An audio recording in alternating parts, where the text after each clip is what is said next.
by Natalia Nikitin. Narrated by Jonathan Yen. Chapter 1. At the Fringe of the Empire.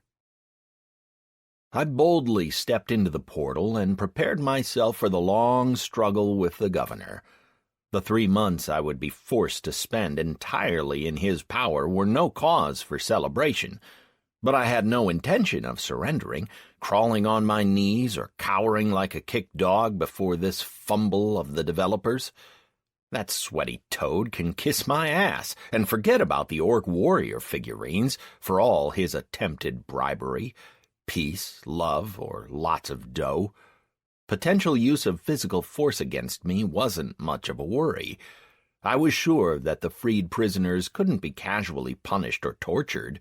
We did have rights, after all, even if these were somewhat curtailed. It was worth bearing in mind that the system was fully aware that the sensory filters were disconnected, so I had little to worry about, and what on earth is this? To the player located in a prisoner capsule, you have earned respect with the Prike Mine Guards and are being transferred to the main game world. You have the option of taking part in the adaptation scenario, The Governor's Castle. Time to be spent at the location, The Governor's Castle, 2 months, 26 days. Role taken, Castle Craftsman. Conditions, 8-hour workday, a weekly salary. The results of the daily labor go to the Sarist province. Every 7th day is a holiday. Development of crafting professions, up to level 30 inclusive, at the expense of the governor. Reward for taking part in the adaptation scenario, respect with the Sarist province, 2 items of the rare class. Should you decline, you will be sent to a random settlement in the Malabar Empire, and your reputation with the Sarist province will fall to the level of hatred. Do you wish to take part in the adaptation scenario, The Governor's Castle? Judging by the shimmering portal that surrounded me, I wasn't going to be taken anywhere until I made the choice. If that's the case, I had time to think about it, weighing up all the pros and cons. First, an adaptation scenario. How much more adaptation can I need? I get it already. I'm a loser and a wretch who only gets handed truckloads of compulsory adaptation instead of the standard game and normal communication with other players. That is definitely a minus. Second, there's the close proximity to the Govertoad, even if just geographically. I'm sorry, Mr. Digital NPC. Our encounter was a mistake, and mutual love is definitely not on the cards. You just wanted to use me. Right, my thoughts are getting in a mess again. In any case, the governor's personality amounts to 2 fat minuses. Third, I am a businesslike person and should think things through rationally. It would be foolish to simply walk past such a pile of freebies, the salary, the development of an unlimited number of professions, the character level being my only limit. I could be learning smithing, alchemy, enchantment, cartography, and level up in many other things at the same time, all justified by the conditions of the scenario. Definitely a double plus. Fourth, if I refuse, I'll get hatred with Sarist. This is a clear minus, or rather a plus towards taking part in the scenario. There are just 40 provinces in Malabar, and to lose access to one of them is a very short-sighted choice. I think that's it. I don't know about anyone else in my place, but for me the choice was clear. I didn't want to limit my freedom to 1 holiday a week. If that's the case, I'd say good luck to the Govertoad. He'd have to make do without me. I was all but crestfallen when I jumped into the portal with the flashing message that for 2 months and 26 days I'll be stuck in the governor's castle. Things turned out a lot less dire. The system simply provided advance information on the scenario, naively thinking that I would go for it. After all, it came with so many freebies and big bonuses. They can dream on. I confidently selected the refuse sign, small as it was next to the larger accept, and in an instant the world was filled with color, sound, and the fragrant scent of a pine forest. To the player located in a prisoner capsule, you have declined to take part in the adaptation scenario and were sent to the settlement of Beatwick. Time to be spent at the settlement, 2 months, 26 days. Maximum time you can spend outside the settlement, 48 hours. If you are found outside the settlement beyond the allotted time, you will be teleported back into the village, and a record of violation of the parole conditions will be made. 3 violations annul your parole, and you will be returned to the mines to serve the remainder of your prison term. Have a pleasant game. Compulsory quest accepted. Visiting the village headman. Description: go to the headman of Beatwick to be allocated living quarters for the next 3 months. Deadline for completion, 12 hours. Penalty for failure, 3 violations. I made a few steps toward the village, visible in the distance, but was stopped by another message. Your reputation with the governor of the Sarist province has fallen by 22,000 points. Current level, hatred. You are 12,000 points away from the status of enmity. Due to receiving a maximum negative value, your bonus for daily reputation gain is invalid. So, they did land me with that after all. That's right, I knew what I was signing up for, the maximum value in negative reputation. Although, a negative reputation is a reputation nonetheless.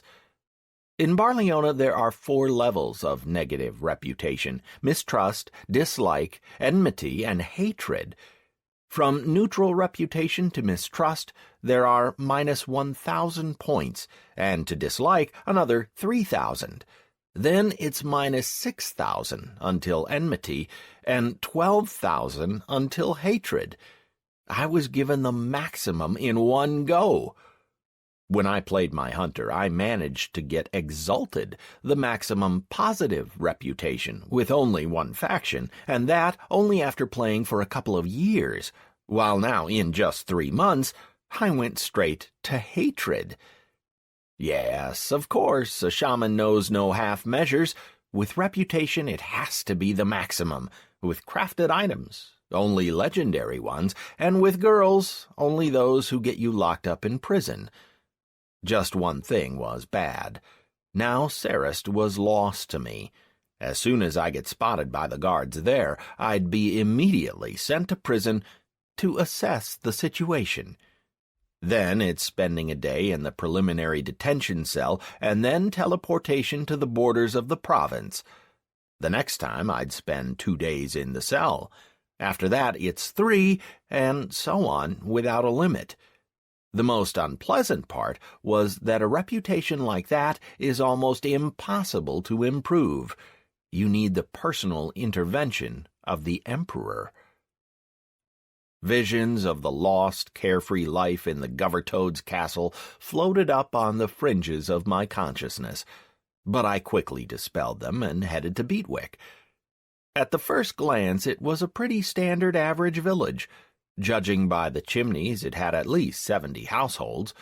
The wooden houses, roofed with wooden shingles, the barking of dogs, happy shouts of children running around after a madly screeching cat that had something tied to its tail, all of this was a picture of normal village life, which I remembered from the times I had gone to visit my parents. The enormous stockade of thick logs around the entire perimeter protected the village from the dark forest that stood about 100 meters away. The strange expression, "forest of masts," involuntarily popped into my head. The trunk of the pines, as straight as spears, shot up into the sky, hiding the sun with their thick canopy and creating deep twilight beneath. Fallen pines, shrubbery, and hazel thicket, together with other kinds of trees, made the forest quite literally impassable.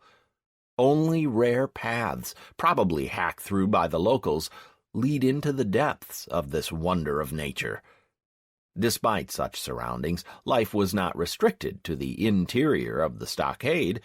Up until the very edge of the forest, there rolled wide yellow fields of some kind of cereal crops, green meadows where cows and sheep grazed, and 100-meter-long vegetable patches that had villagers bent over them with their hoes. The village theme was played out to the full. Thick black smoke and the ringing blows of a hammer came from the smithy that stood near the road to the village. Great! There was a place here for leveling up. The only drawback for me was the red band on my head. Without it, Beatwick would have all but rolled out a red carpet for me as a free citizen of the Empire. Right now, though, I'd be lucky not to get dogs and pitchforks. I took a deep breath in the fresh air and headed at an unhurried pace toward the village gates, looking out for any special aspects of local life. My main task was to find the local headman and register my presence in the village. If I only knew where to look for him. This was no Prike mine, where the orc always sat behind his desk. Here, the headman could be running around anywhere. As I made my way towards Beatwick, I tried to take note of every detail that could be of use in the next 3 months. I saw how the smith, large as a bear, came out of the smithy, lifted a small barrel of water, and, breathing out aloud, emptied it over himself, snorting and giving off a lot of steam. He stood there for a couple of seconds, giving me an unfriendly stare and loudly breathing in the cool air. Then he lifted the anvil from the ground as if it was a feather, shot me one more glance, and disappeared back into the smithy. With that, I felt my plans for leveling up in professions take a nosedive. I hate heat. For me, it's better not to work at all than be sweating buckets, my tongue hanging out as I gulp in the sizzling air. A group of 3 bearded men were actively swinging the scythes and giving me extremely unfriendly glances. Their small foreheads, menacing and, at the same time, unintelligent eyes made them look very similar to Neanderthals, whose pictures I remembered from history lessons. They only lacked some animal skins on their backs. Otherwise, they'd be a spitting image of them. When I walked by them, I could hear muttering that didn't sound at all like Barleona's common tongue. I could bet that these 3 had some kind of a quest connected to them. Either they were the quest givers, or they would provide some kind of related information. If I asked the locals, it would probably turn out that these guys weren't from around here. An interesting-looking tree caught my eye. "Watch out!" The clear voice of a child tore me away from contemplating the local sights. I turned towards the source of the sound and opened my mouth to ask what happened, when my forehead was struck with something large, hard, and very painful. Bam! The peaceful county landscape was enriched by the image of a flying shaman, sending curses on anyone and everyone. My flight came to a stop almost immediately, inside a fresh haystack. With some effort, I dug my way out of the green entanglement, spitting out grass and brushing it off my coat. What the hell? I habitually looked at my hit points and cursed once again. 40% of my hit points were gone. What have I done to deserve this? The answer came soon enough, but left me somewhat perplexed. It was a huge cartwheel, tied around with a rope and framed with metal sheets. Right. Something like that could send you off for a respawn in no time. "Are you all right?"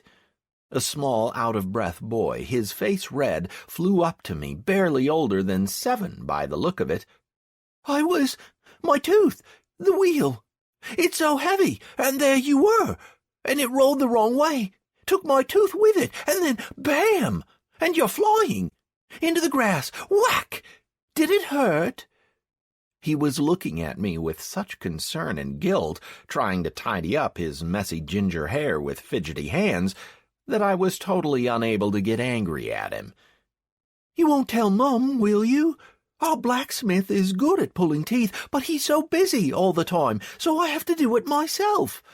The little boy started to explain, fitfully gulping in air between words and flashing the gap where his tooth used to be. "Now I have no tooth, like Bald Bobby." The kid continued to chatter, and it dawned on me that the wheel that sent me flying was the local replacement for a dentist when the smith was too busy. "You really won't tell Mum? Otherwise she won't let me out by myself again, only with my sister. And she's such a bore. That's not allowed. Don't touch that. Keep away from the dogs. Yuck! How can you be so boring? I remember how we went to the forest." It seemed like part of this NPC's settings stated that if silence lasted for more than a minute, he'd immediately vanish from the face of Barleona. It didn't matter what the topic was or whether anyone was listening. He just had to keep talking. "Right, stop!" I interrupted his tale of venturing into the forest and gaining victory over the great vicious rabbit. "Do you know the village headman? If you take me to him, I won't say anything to your mum." I could use a guide at the start, and the boy must know each and every one in the village. "The headman? Who doesn't know him? Everyone does. 5 coppers and I'll take you to him right away. He's always hiding, so you can hardly ever find him." The kid was grinning and stretching his small hand towards me with an expectant look. "Here you go, you young extortionist." I threw 5 copper coins into his hand, and they immediately disappeared, as if they had never existed. Of course, I could have made the boy take me to the headman for free, but 5 coppers weren't going to break the bank, and this way I might get some kind of a quest out of his parents, or a good hiding, if it turns out that one mustn't give the kid money under any circumstances. "What's your name, then?" I asked the young rascal, who was fussing around the fallen wheel and trying to decide which was the best side for getting to grips with it. "I'm Clouder," the lad replied quickly, and started to redden from the effort of trying to lift the wheel. "Quit fibbing. There isn't a name like that. Let me help." I came up to him and put the wheel upright. It really was heavy. "Where will you roll it now?" "I'm Clouder," said the little guy insistently, wiping his nose with his sleeve. "I don't like Avtondil. I won't be called that. Everyone has good names, only I've got a stupid one. I always get a beating for it from the straders. No need to roll it, just push it that way. It'll get there by itself."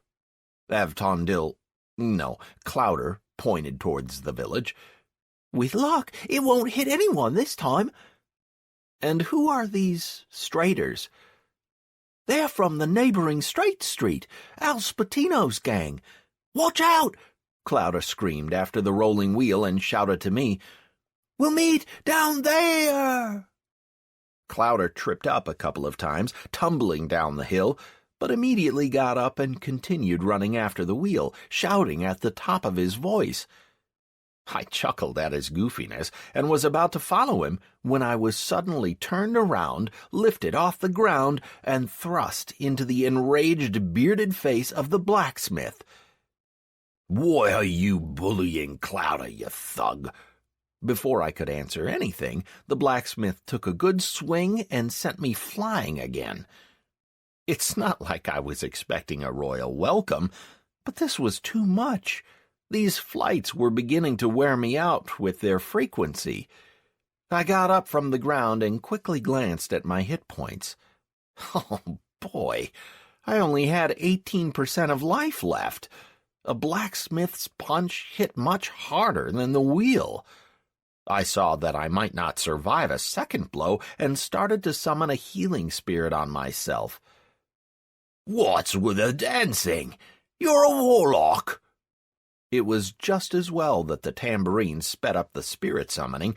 I managed to completely heal myself only a second before my next flight.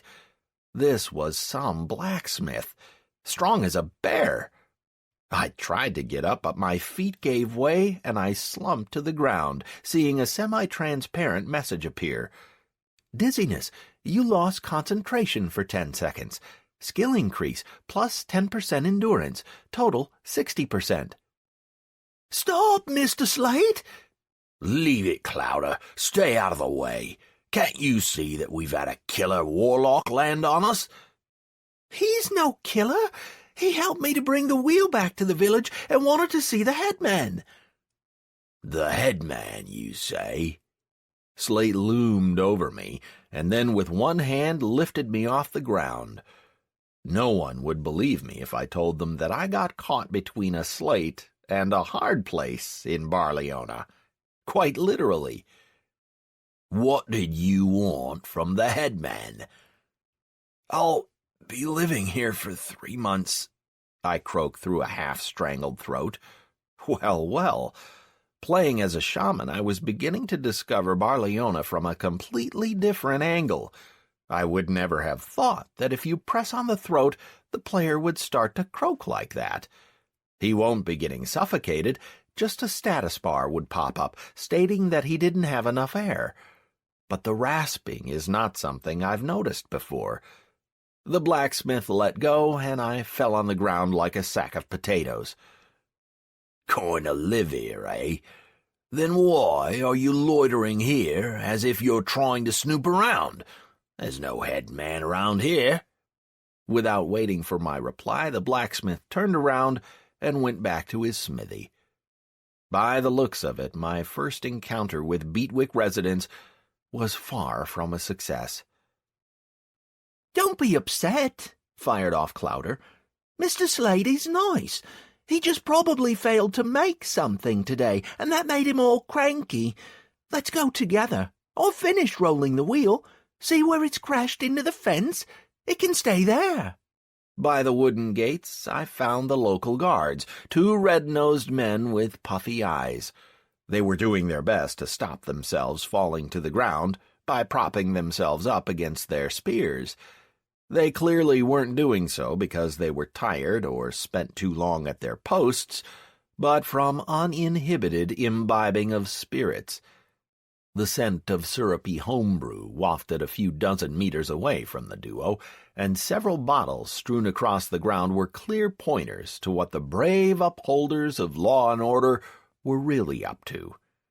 You couldn't say much for their overall appearance either.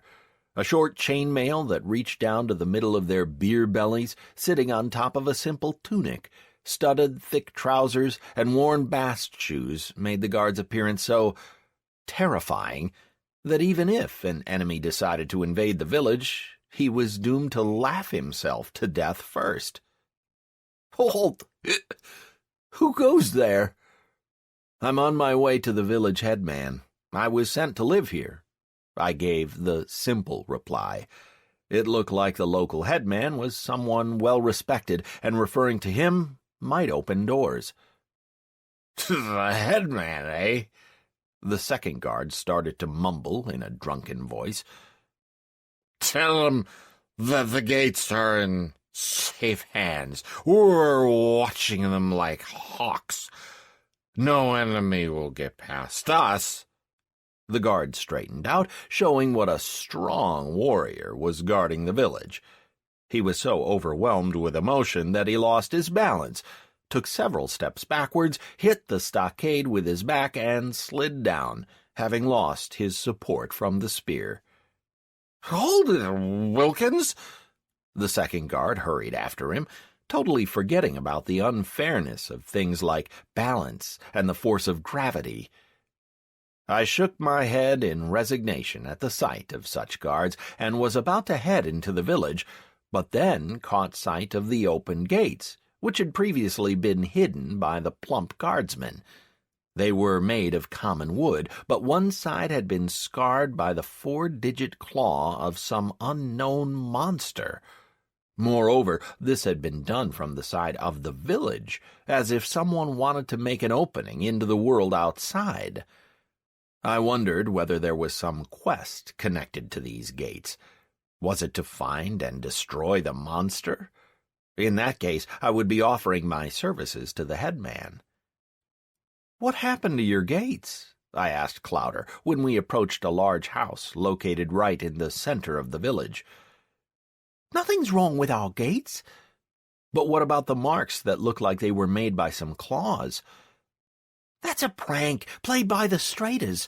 Each night they sneak past the dozing guards and cut the gates with knives. Anyone getting caught gets dragged in front of the headman, and anyone who doesn't gets a ton of honor and respect. For example, I've never been caught yet. So how many times did you sneak to the gates? I asked, disappointed, and just trying to keep the conversation going now. That could have been such a great quest. So far, 0 times. But I didn't get caught either, right? The kid gave me a toothless smile and pointed towards a brightly painted house. We're here now. The headman's sitting inside as usual.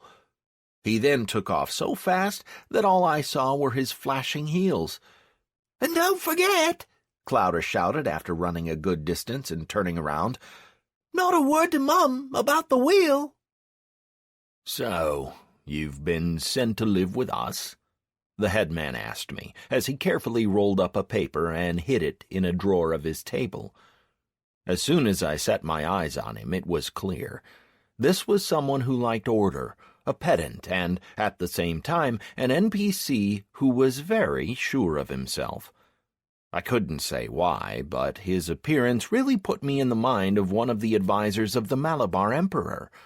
He had the same commanding face, framed by a short goatee and penetrating watchful eyes that took note of every detail. In general, he was a complete picture of one of Barleona's good officials. He was the complete opposite of the Govertoad, and it was no surprise that such a leader had the respect of the people in the village. Yes, for almost 3 months. No need to stand. Take a seat. We have to decide what you'll be doing here. The headman gestured me to an armchair and then leaned against the back of his own, looking at the ceiling, as if trying to think of how I could be of use to his village. I sat in a soft and rather comfortable armchair, which was clearly not of a local make. It was strange that the house of an ordinary NPC should have such furniture, headman or no. Reluctant to interrupt his thinking, I began to examine the village leader's office. It was a separate room in a residential house. An enormous wooden table, like that of the Prike Mine governor, stood in the middle of the office and was a prime example of a well-ordered workspace. Everything was in folders and neat piles, with nothing out of place. He really was a pedant. A few modest-sized glass cabinets with books and scrolls, a fireplace, and a luxurious thick carpet were the other furnishings of the local leader's office. I was about to shift my gaze back to my host when it was caught by a relatively small painting. There was the headman, 2 grown men, an attractive young woman, and a smudge of paint that covered the 5th person in the picture. We have no inns, so we'll have to assign you to lodge with someone. I think Elizabeth wouldn't mind. Her house has been on the empty side for 2 years now. The headman began to fill out a paper, which he then handed to me. Here, please relay my request to her. Furthermore, before I decide what type of work to appoint for you, I need to know what you can do and the level of your skills. I need exact numbers. I opened my stats and began to read out my professions and their levels. It's just as well that he didn't demand that I should tell him all my stats. I was reluctant to reveal that I had crafting, even to an NPC. A jeweler, a miner, and a cook, said the headman thoughtfully. Totally useless professions in our parts. We have no precious stones. You'd have to buy them in town, which is 2 days' travel away on a cart. Mining might have been useful, but we have only one vein, by the smithy, and it's worked by our blacksmith Slate every day. You're not advanced enough to work an iron vein in any case. You could, of course, travel to the Freelands. That's not far from here. You can get tin and marble veins there, but our forest is a dangerous one. Few would go there without decent protection. The cook profession doesn't even bear mentioning. Our Mrs. Potts can teach any cooks, even one of the governors, a thing or two. So, that's that. Free lands nearby? Where the heck did I end up? Is this place really in the middle of nowhere? You don't happen to have a map of the Empire? It would be good to know where I was sent to serve my free settlement time, I asked the headman. He squinted, giving me a long, piercing look, and then replied, "Yes, there is a map." He cleared the table, took a scroll out of one of the drawers, and unfolded it. It was an enormous map of the Empire, about 1 meter by 1.5 meters. Where did he get such a wonder? Such a map costs around 10,000 gold. "We're here." The headman pointed his finger at the very edge of the border with the Freelands. I bent over the map and quietly swore under my breath. Middle of nowhere would be putting it mildly. After the unification of all the countries took place and one language was adopted, the real world was split into 5 large regions along the continents: Eurasia, Africa, Australia, and the 2 Americas. In parallel with reality, 5 great continents were formed in Barleona, with each being divided roughly into 3 zones. For example, on our continent there was the Malabar Empire, Cartus, and the Freelands. Malabar was where the players lived. It contained the main resources, quests, factions, cities, including the capital, and also some yet unexplored lands.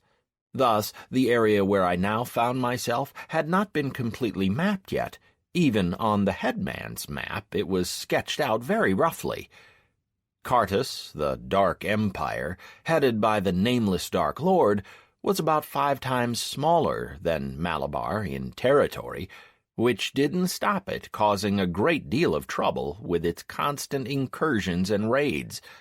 But you had to give this empire its due. It abounded in unique objects and resources, which were often sought by high-level players. It is interesting to note that both a raid group of 100 players and a loner that secretly snuck into Cartus had equal chance of getting loot. It was impossible to play on the side of the Dark Empire, although many times the players signed petitions and held demonstrations asking to be permitted to play for the dark side of Barleona. The corporation kept promising to develop this feature, but, as far as I knew, nothing was ever done in this direction. Cartus remained the realm of the imitators. And finally, the 3rd zone on every continent, which took up almost 60% of all the areas accessible for play, the Freelands. Rare, independent towns with their own reputation rating, villages made up of 2-3 dozen houses, great forests, endless steppes, impassable bogs, and mountains that rose up to the sky. In the 15 years of Barleona's existence, only 30% of the Freelands territory had been mapped, with the rest remaining a veiled mystery. Naturally, there were some enthusiasts who dropped everything and dedicated themselves to exploration and travel, but they either failed to produce maps of the explored areas or chose not to share them with the rest. Or, which is most likely, they sold the maps for crazy money to the leading clans. For the majority of players, the territories of the Freelands remained uncharted. One could only guess what quests and achievements they contained, although the corporation representatives have repeatedly encouraged the players to stop battling Cartus and explore the Freelands, saying that these held the best bonuses in the game. The developers even placed all the new dungeons, one opened every half a year, inside the still unexplored parts of the free lands to give players an incentive to spend their time on making their way there. But I digress. A lot. I had been sent for settlement to the farthest reach of the Empire, on the border with the free lands, which here took the form of impassable woods, bogs, and mountains. There were no towns or villages. On the map, almost exactly by the spot labeled Beatwick, there were several icons indicating free mines in this area. I should go there and check them out. However, what really dampened my spirits was that the nearest imperial town, Farstead, was a really long way off. 2 days on a cart is not exactly next door, if I understood the scale of the map correctly. Considering that I cannot leave Beatwick for more than 2 days, a visit to Farstead was out of the question. "Had a good look, now?" inquired the headman, and then rolled up the map and put it back in his table. "We may not be in the center of the Empire, but there's still plenty to do here." "Do you have any assignments for me?" I asked out of habit, knowing full well that the red band on my head wouldn't make me seem particularly trustworthy in the eyes of any NPC. I had to spend around a week in the village for its residents to get used to me and get less wary of my headband, and only then start seeking out any quests. But there's no harm in trying. "Of course there are, but I can't give them to just any stranger," replied the headman, confirming my thoughts. "First, live here for a while. Make some contribution to the village, and then there'll be assignments for you. Although there is one. Recently, a pack of wolves has appeared in the woods. They've become bold and started raiding the herds. The shepherds said that they are led by an enormous wolf. If you do away with the wolf, we can see about other assignments. In any case, it is high time for that pack to be culled. It's no good for it to be roaming the woods in such numbers. But bear in mind, I won't take your word for it. I will need proof." Quest available: The Hunt for the Grey Death. Description: a pack of wolves led by an enormous alpha wolf has appeared in the lands around Beatwick. Destroy 10 wolves and the Great Grey Wolf. As proof that you've completed the assignment, bring back wolf tails, which have 100% drop rate from each mob. Quest type: Common. Reward: plus 100 to reputation with the Krong province, plus 200 experience, plus 80 silver. Penalty for failing or refusing the quest: minus 100 to reputation with the Krong province. "I'll take it. I'll go after the wolves tomorrow, first thing in the morning," I said as I accepted the quest.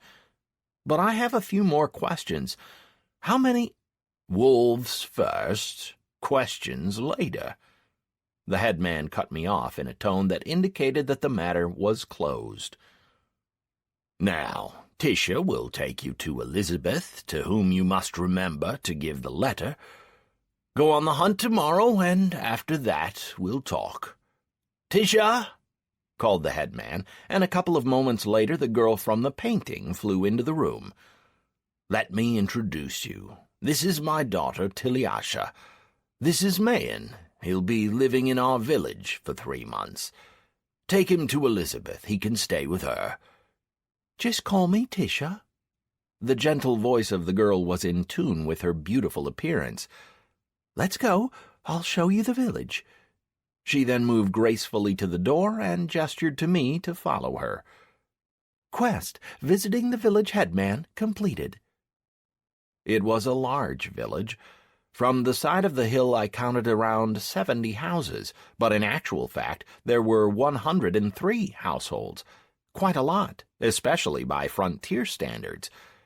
The village followed a standard layout: the central square, where the headman's house stood, and 3 streets, straight, crooked, and serpentine.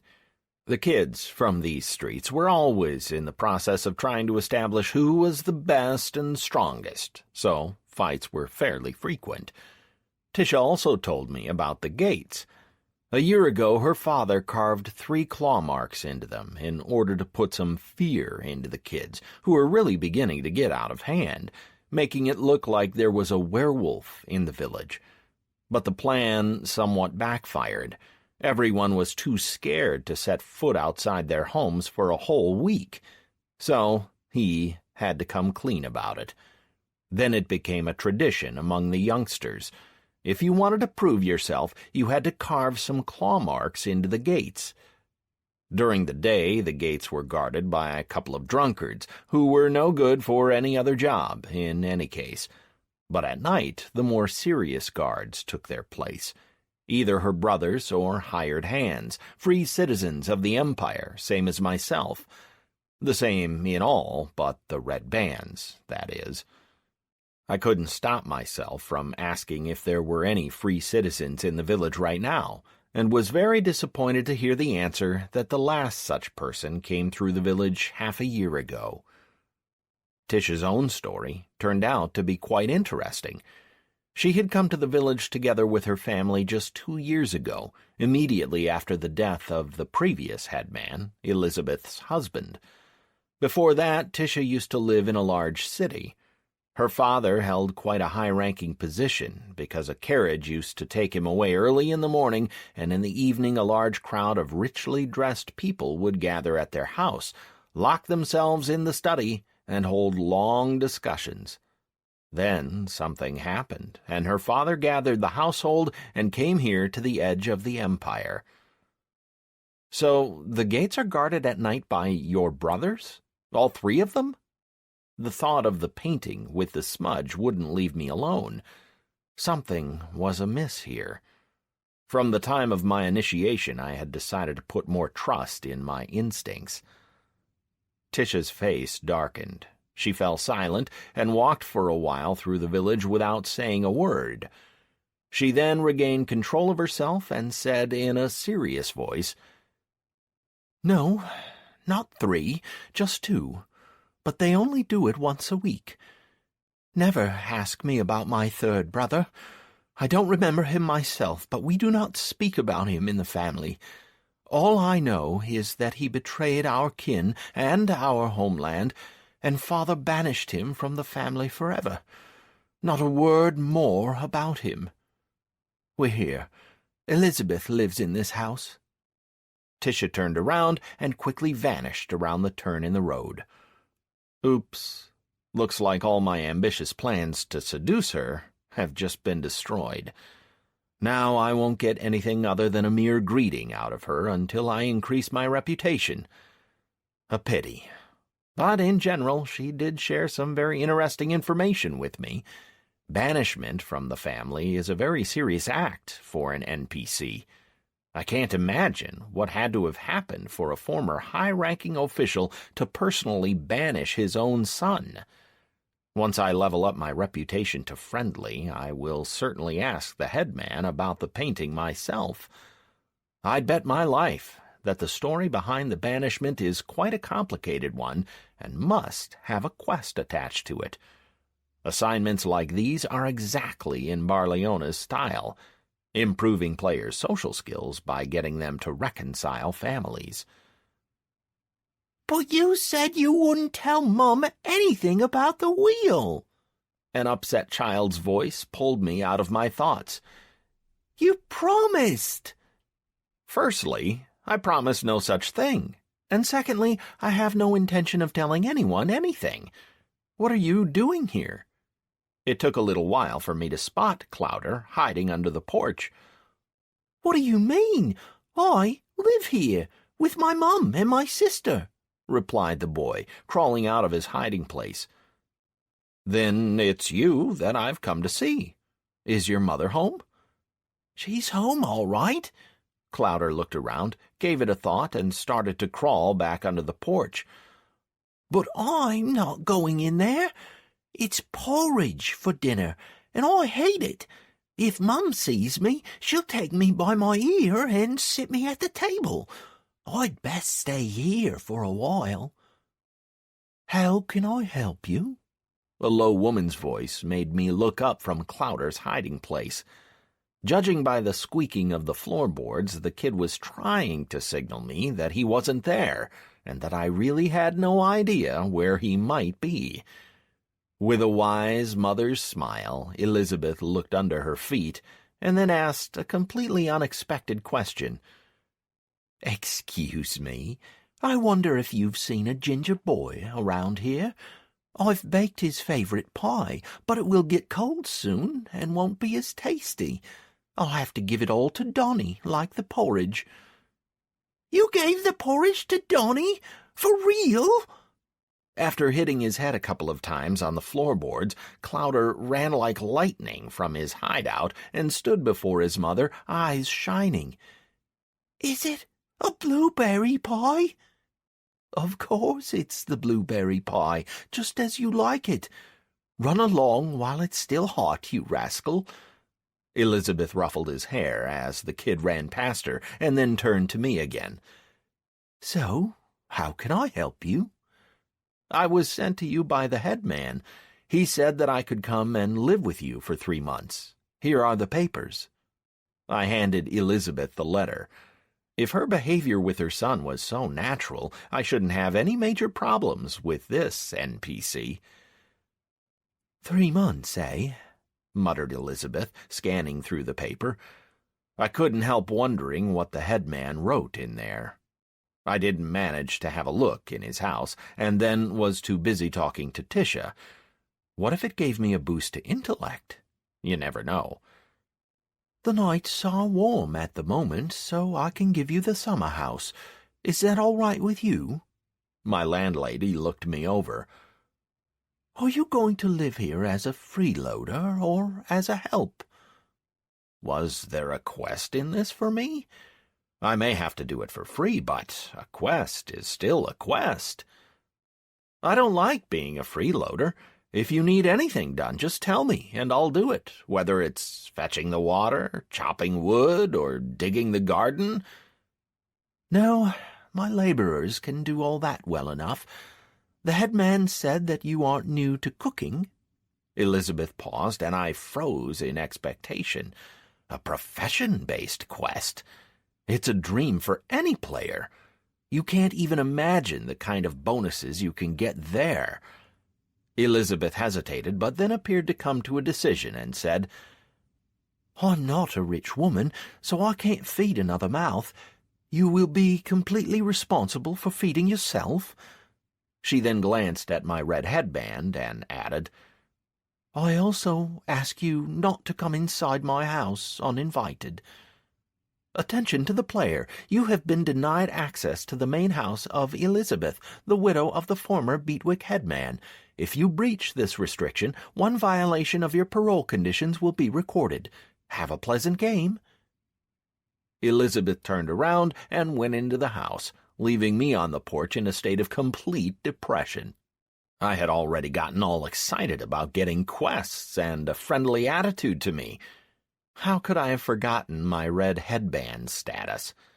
With that, any NPC will treat me warily and with suspicion.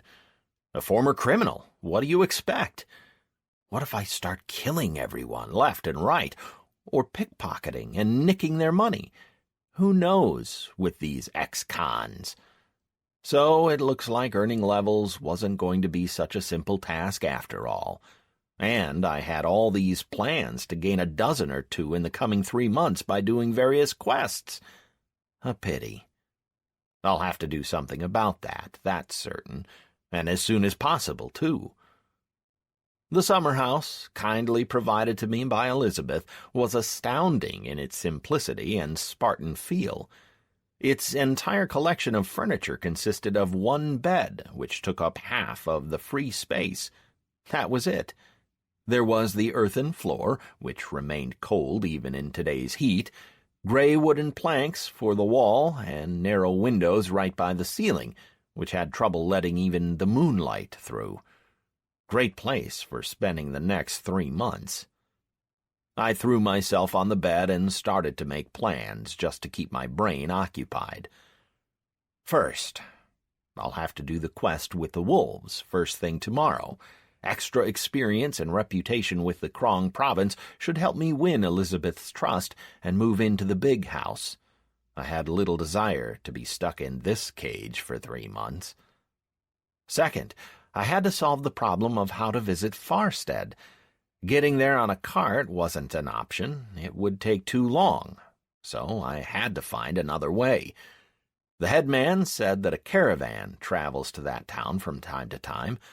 I had to make an arrangement with its leader to buy a scroll of teleportation from Beatwick to Farstead.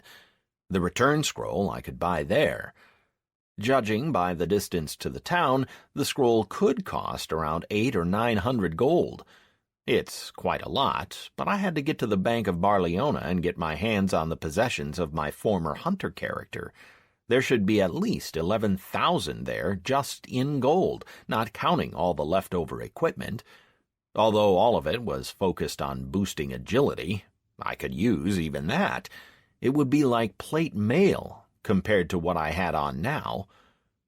Third, I had to find out about the mines that I'd seen marked on the headman's map.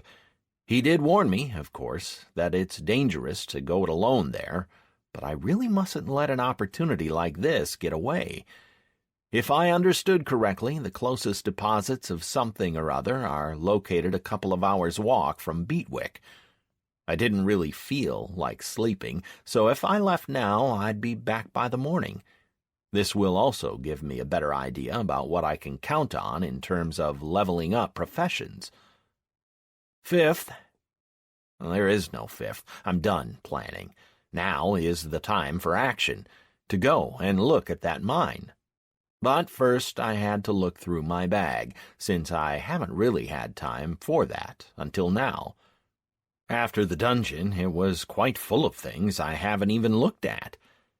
I threw the contents of the bag right on the floor, lit a rushlight, put it into a small hole in the wall, and began the inspection. There were the chess pieces. It was a pity that each orc warrior took up an entire slot in the bag. The thought of having to drag all 32 figurines around with me left me somewhat stumped. Where on earth will I get a bag that big? Then there were the 7 rings with a +3 stat bonus and 4 rings with a +2 bonus. They were the ones I failed to sell at the Pryke mine and were now outdated. There was no point of keeping them for later, for a potential sale at auction. Junk like this wouldn't even sell for 5 gold. I'll have to offload them with a normal NPC merchant. I didn't even look at the chainmail gloves dropped by the last boss of the dungeon. These belonged to the members of my future clan, and I had no intention to turn into a rat. Why expose myself to extra temptation? What if I liked them and didn't want to part with them? 23 pieces of malachite, 100 pieces of copper ore, and 68 copper ingots would all come in handy for leveling up my jewel craft until I solved my ore supply issues. There was my old friend, the mining pick, and finally there was the large pile of various skins, tails, meat, claws, and other junk, which had dropped from the rats and spiders of the dungeon. I fought off the impulse to gather it all up and sell it without even looking at it. The first completion of a dungeon gave quite a good chance to get a considerable bonus even from simple mobs, so I didn't want to throw away something potentially useful. As I sorted through it all, I set aside a spider eye, horrible in its look and feel. Its properties remained unidentified, and I did not have the wisdom stat which would help in this task. It's not like I needed it, in any case. It was much easier to go to mage NPCs in any town and identify the object for a couple of gold. I also set aside 22 rat tails with used by alchemists property and 12 spider mandibles with the used by armorers property. I would go around the relevant shops trying to sell these goods later. Just look at my thoughts running ahead. Go around to the shops. I haven't even sorted out the teleportation scroll, but I'm making all these plans for the town anyway. The rest turned out to be total trash, with only the rat meat being potentially useful for leveling up in cooking. After going through the items, I put them back in the bag, got a solid grip on my mallet, and went out into the night. The owners of Barleona know very well that many of the game's players only appear during late evenings. For this reason, the nights here are very light and generally have very good visibility. I took a couple of steps from the door and cursed. Just my luck. It looked like Beatwick was on that unique list of places where the rule about lighter nights did not apply. Pitch-black darkness covered the village like a blanket, and it was impossible to see anything even a couple of meters away. Thus, my plan to go to the mine fell through quite thoroughly. I had no desire whatsoever to trudge around in this dark. I sat on a bench, leaned against the wall, and closed my eyes. There was an almost complete silence that seemed to arrive in the village together with the dark, broken only by the rustle of the forest and the quiet chirping of crickets. There were no dog noises or shouts from crowds of NPCs, which were now peacefully sleeping in their houses. It was an ideal night to go out by yourself and breathe in the crisp, clean air, which contained hints of pine resin, fir needles, and a tangy whiff of an animal. An animal? I immediately opened my eyes and saw just a couple of meters away an indistinct cloud, out of which two red eyes were staring at me. What the? I selected the indistinct cloud and tried to see in its properties what I was dealing with. Object properties hidden. Hidden? How's that? Concealing a mob's properties was impossible in Barleona, or at least it was until just now. The entire game is built upon the ability to read them, which allows the player to devise combat strategies with the mob or a boss. I had to get into the manual or on the forums to see who is able to hide their properties and whether this was even possible. But that's for later. Right now, I had other matters to deal with. What does this thing in front of me want? I had little doubt that its intentions were anything but nice and friendly. As a rule, in Barleona, if a mob is aggressive, it's sure to have red eyes. Neutral or friendly mobs would have eyes of any other color but red. The two red lamps looking straight at me did not make my immediate future look very promising. Trying not to make any sudden movements, I got up from the bench and started to shift sideways towards my door. I had to cover just a couple of meters. With every small step I took, the strange thing also shifted sideways, always keeping 1.5 meters in front of my face. I don't think I'm liking this anymore. Maybe I should attack it first? Attack is the best defense, after all. I was about to summon a lightning spirit on this incomprehensible something, but then my hand slid against the doorknob. The thought of testing which of us was tougher was evaporated in a second. A door, despite its humble status, was a great obstacle against mobs. No one abolished the principle of "my home is my castle," even in Barleona. I carefully slid my hand behind my back, slowly lowered the door handle, and quickly dropped inside the house. Immediately turning around, I tried to slam the door shut with my whole weight. Just as I was making my first move, the beast lunged forward and began to push hard on the closing door from the other side. Damage taken. Hit points reduced by 30. 260. Door hit. Minus 230. Physical defense. Total hit points, 650 of 680. Skill increase, plus 10% endurance, total 70%. Plus 5% strength, total 60%. I was just a couple of centimeters away from completely closing the door. I strained all I could, heaving my whole body against it, but the beast that was pushing on the other side just wouldn't let me do it. Moreover, gradually, centimeter by centimeter, the door began to open. At some point, a mist-covered appendage slipped through the crack that formed. Inside the house, the mist dissipated, and I could see 4 sharp claws in the twilight. What is this? An overgrown wolverine? The claws dug into the door and left deep marks, exactly the same as those on the village gates. Was I supposed to think that this was the way the local youth got its kicks? It'll become a running joke if it gets around the village tomorrow, how the shaman got scared by children's pranks. I was about to stop resisting, but then a message popped up. Energy level 30. Stop, you angry shaman. This was the automatic message I put in place back at the mine to stop myself biting the dust from energy loss. This was no joking matter. It's not like the local kids would have the strength to demolish my energy in a matter of seconds. This is something else. But what this something was, I didn't get a chance to find out.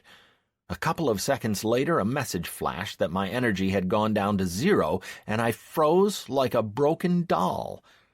Unlike in the mines, in the main game world, energy can be easily restored from 0, even without the aid of water. But until it is restored to at least 10 points, the player freezes like a wax figure.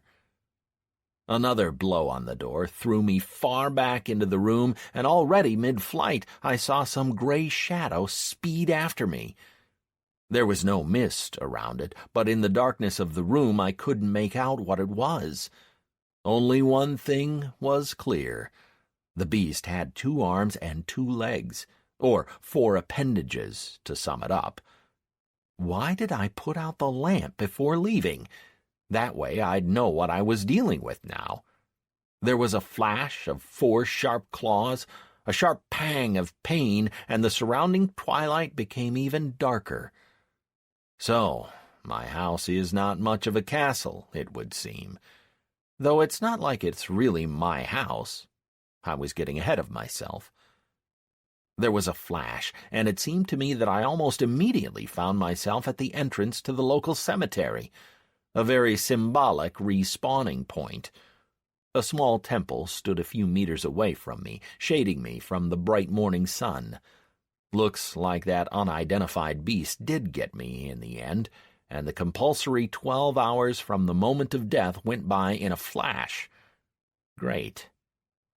I was about to head to the temple when I found myself staring angrily at a message that popped up. Attention! In connection with your death, your level of experience has been reduced by 30%. Current experience, 199. Points remaining until next level, 1201. I checked my purse. That's right, it now contained only 3,000 gold. The other half was lying in the summer house. I could only hope that no one had come in and laid their hands on it. It should have been somewhere behind the bed and not really visible from the door. But what was it that got me? Despite the fact that I had 680 hit points and 230 physical defense, the beast sent me for a respawn with a single blow. I looked into the combat logs, hoping that this feature had become unlocked since my leaving the mine. Yes! Now we'll read what it was that swatted me. I switched on the filter for the damage sustained in the last 30 hours and saw several lines. 23, 45, 23. Damage taken, 28. 258 door hit, minus 230 physical defense. Hit points remaining, 652. 23, 45, 26. Damage taken, 28. 258 door hit, minus 230 physical defense. Hit points remaining, 624. 23, 45, 39. Damage taken, 28. 258 hit against the wall, 258 hit against the wall, minus 230, physical defense, hit points remaining 596. 2345-41, damage taken 24,762, 24,998 unknown, minus 230 physical defense, hit points remaining 0. I looked at the message, dumbfounded. That was some swatting. 25,000 damage can be inflicted by a mob that's no less than level 70. But where would an aggressive mob of such a level come from in Beatwick, and why on earth did it decide to pay me a visit? "Were you looking for something, my son?" A voice sounded nearby and made me turn around. A small, plump, and pink-cheeked priest of some god was standing by the temple, thumbing through the prayer beads in his hands. A black robe covered him from head to foot, but failed to conceal the size of his enormous stomach.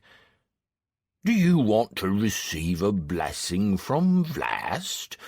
In that case, you have to become his novice. Are you ready?" So, this was a temple of Vlast, the god of wine-making. He was an analog of Bacchus, Pan, and other such gods from the real world.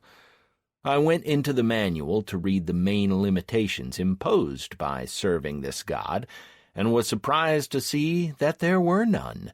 Any NPC or players could become this god's novice without any restrictions. This didn't concern just the novices, but you could even become a priest just a few months after becoming a novice. There were no additional costs or donations to be made.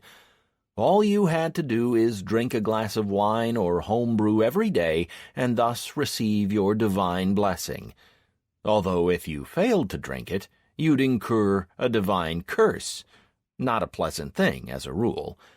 This meant that you'd have to atone for your sins with 2 glasses of homebrew.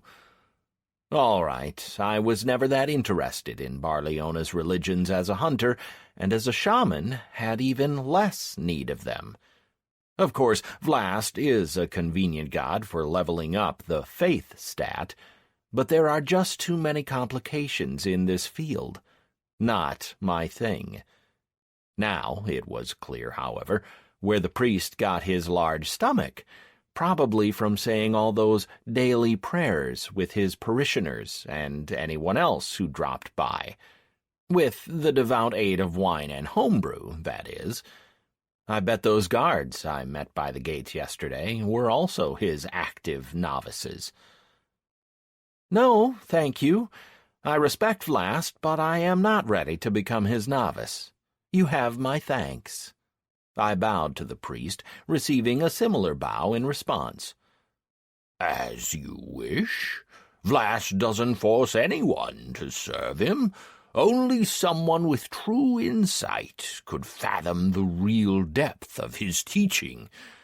Can I help you with anything else, my son?" The priest run the standard phrase by me. "Yes, Holy Father. Can you tell me if there are any monsters in these parts that roam about at night and bring grief and destruction to the local people?" The incident with the respawn wouldn't let me be. I was dying to find out what dealt me all that damage. The priest stopped fingering the prayer beads, looked around, and then gestured me to follow him. "Enter into the temple, my son. This isn't a place to talk of such things." There was nothing interesting inside the temple. There was the altar, with the depiction of a rather chubby Vlast, whose bleary-eyed gaze stared into empty space, and a couple of benches. That's it. The place was totally Spartan. The priest went behind the altar, took 2 cups from somewhere, and handed me one of them. "Vlast's commandments do not permit one to start a conversation without wine passing one's lips first," the priest said in lofty tones. "I see that there's a reason that you asked me about the night monster," he began as soon as we had drunk a couple of draughts. It was ordinary wine and did not give any stat bonuses, just a slightly tipsy debuff after drinking it. I can see that this trouble has not passed you by. Yes, there is trouble in our land. People don't like talking about it, and everyone's pretending that nothing's happened. You've seen the claw marks on the gates, yes? The headman had to make up a story, saying that he was the one that scratched them on, just to calm the villagers down. But every 7 days the claw marks appear again. It's just as well that the local kids got it into their heads that they are the ones getting up to this, so people stopped worrying. And the fact that every 7th night either a cow or a sheep disappears from the common herd, everyone blames the wolves for that. But no one gives a thought about how wolves would get through closed gates. The whole village is surrounded by a solid stockade, which not even a mouse would squeeze through. Only the headman and his sons know the truth, since they spend nights trying to catch the elusive beast. It's been evading them for 2 years now, and they've only glimpsed the monster's red eyes a couple of times, from afar. Your help would be invaluable. Would you take this on? If you could at least find out what beast it is that roams Beatwick, you would receive an ample reward. Quest available. Night Terror of the Village. Description: once every 7 days a monster roams Beatwick, which brings trouble and destruction to the residents. Find out who is the Night Terror of the Village. Quest type: rare. Reward: plus 400 to reputation with the Krong province, plus 500 experience, plus 80 silver coins. A rare item from Headman's stores.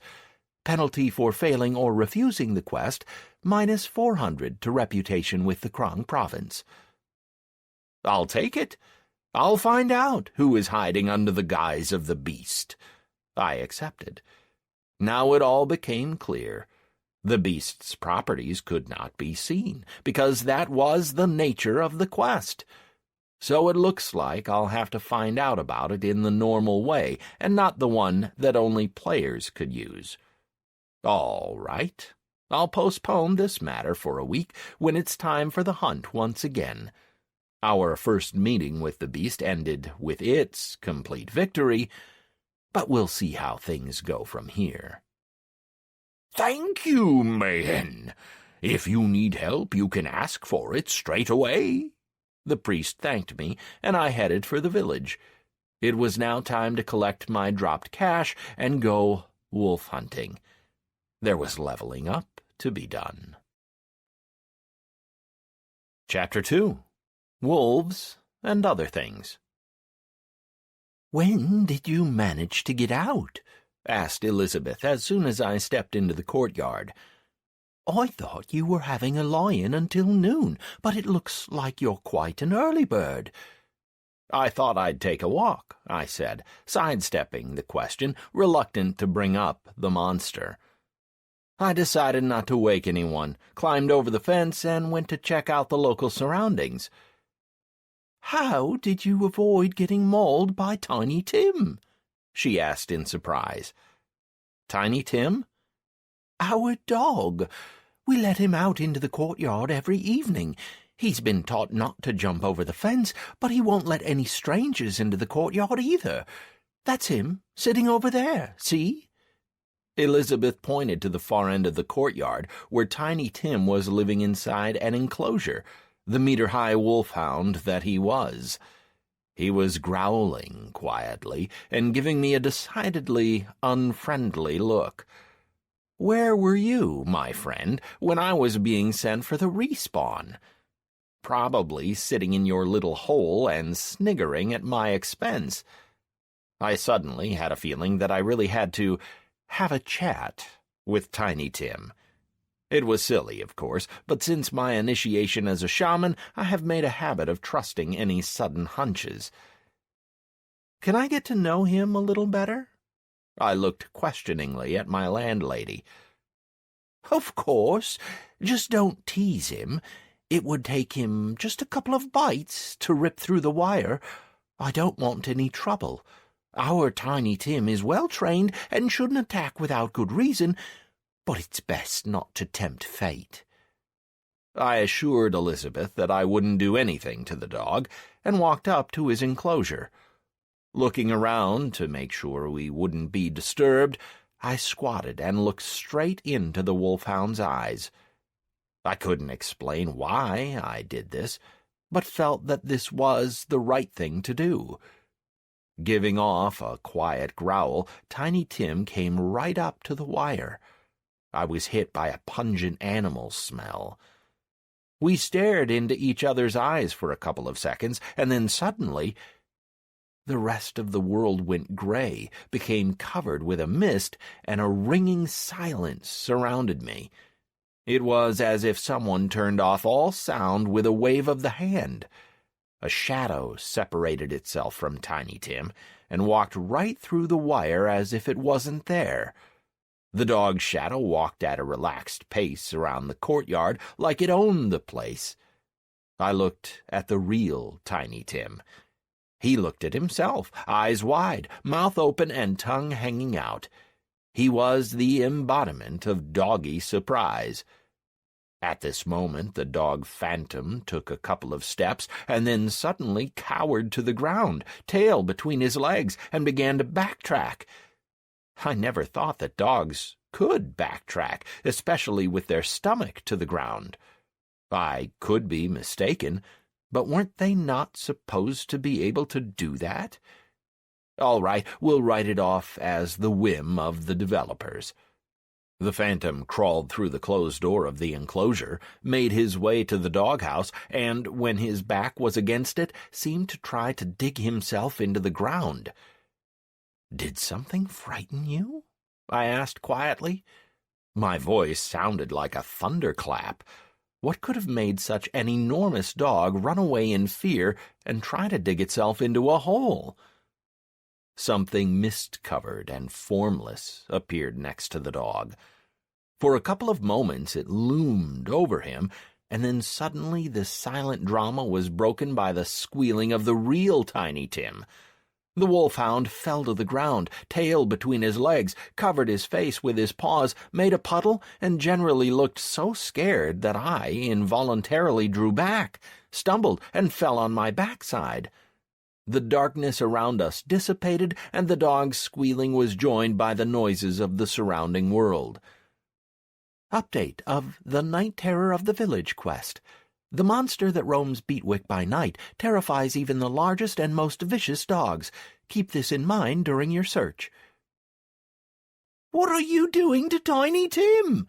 Clowder appeared next to me. "He's scared of you. Go away. Mr. Slate was right. You're a warlock. Don't be afraid, Tiny Tim. I won't let him hurt you." Clowder put himself between me and the enclosure and looked ready to fight for his dog. I had little desire to explain anything to this small NPC, so I got up and went to the summer house. As I guessed, my gold was behind the bed. I automatically threw it into my bag and lay down on the bed. The wolves won't be going anywhere, and now I really had to give the forum and the manual a thorough read. The place where I ended up was becoming very interesting, and I had no intention of playing the hero and trying to find out the monster's secret all by myself. Let's think. What does a search for Beatwick give us? Let's look in the manual first. It's a village on the border of the Empire, Krong Province. I already know that. Number of residents, livestock, and other NPC statistics do not interest me. Next. Yes, there we go. The headman died recently in Beatwick. Cause of death remains unknown. He was replaced by the Farstead Industrial Association representative. There are no quests linked to Beatwick residents. The last sentence left me dumbfounded. According to the manual, there were no quests in the village. As it stands, I had already collected 2, Night Terror of the Village and The Hunt for Grey Death. Something wasn't tallying here. I made a search for the quest titles. Right, such quests do exist. However, their description made me think. Variable quest not linked to a particular location. So, there are no quests, and yet they do exist. That's just stupid. To the manual again. Search variable quest. Description, a quest given out by an NPC depending on your progress within the scenario. Now I became totally confused. What scenario? Why would there be a playable scenario in Beatwick, a village in the middle of nowhere? There aren't even any players around here to do that. Right, moving on to the forum. What can we find out about Beatwick? The forum also offered little comfort. My search came up with only one message that was over a year old. Stupid village, in the middle of nowhere. Griffins don't fly there. The portal to the nearest town costs $1,000 in gold. The devs have gone batshit crazy setting such prices. In Farstead, I got a quest to deliver a package to the headman. I spent 2 days on a cart. That's just nuts. I even logged out for that time. Right, so I got there and delivered it. I decided to have a look around at night, and it was bad enough that you can put your eye out, it's so dark here. The village is being roamed by a vagrant, a level 100 one, and I'm only at 30. I couldn't even hit him. He dodged all my attacks, the bastard. My advice to you, it's a waste of time. I had a look around the village by day, and there wasn't one quest to be had. What's the point of villages like that if there's nothing to do here for real players? One good thing is that I've done the quest and got some rep with the province. By the way, the headman has a cute daughter, but she won't fall for flowers or presents. Daft NPC. A new search, this time in the manual. Vagrant, a type of werewolf that keeps its consciousness after a shape change. A vagrant can change his appearance any time at will, independent of the phases of the moon. It is one of the few races that cannot be chosen by players. Race characteristics: faster movement when in vagrant form, ability to cause fits of panic in dogs, plus level to armor due to thick hide. The appearance of a vagrant is provided in the illustration. I was looking at a tall, humanoid dog, or rather, a wolf. The paw-like hands ended in 4 great claws that looked the same as those I saw last night. So there's a vagrant roaming Beatwick, is there? Then Tiny Tim's reaction was understandable. A panic attack is no laughing matter, especially if you're looking at a 100-level werebeast. It's a pity that I can't go straight to the priest and share the information I just obtained. He would simply be unable to hear me, even if I was shouting in his ear. The quest hasn't been completed, so you can't hand it in. Never mind. I have a week to think of some way to catch this flea bag. My revenge for the respawn will be terrible. As I left the house, I glanced at Tiny Tim. He had now recovered and was rampaging around with Clouder.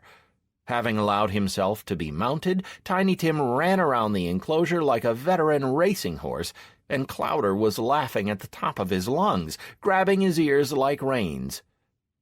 "What to do with him?" A stout woman that came out of the house threw her hands up in resignation. Judging by the kitchen apron, she was the local cook. "He's making a horse out of the dog again. Mariana, go calm your brother down before he breaks his neck," she shouted inside the house. I didn't stay to see how it all ended, and quickly headed out of the village. If I understood the headman correctly, the wolves appeared in the forest not far from the grazing herds. That's where I needed to go. My initial wolf-hunting impulse petered out after about 3 hours. I haven't come across a single wolf, even of the mangy, sickly kind. Finding nothing better to do, I started killing anything that moved. A level 2 grasshopper? A lightning spirit on you. A level 3 toad?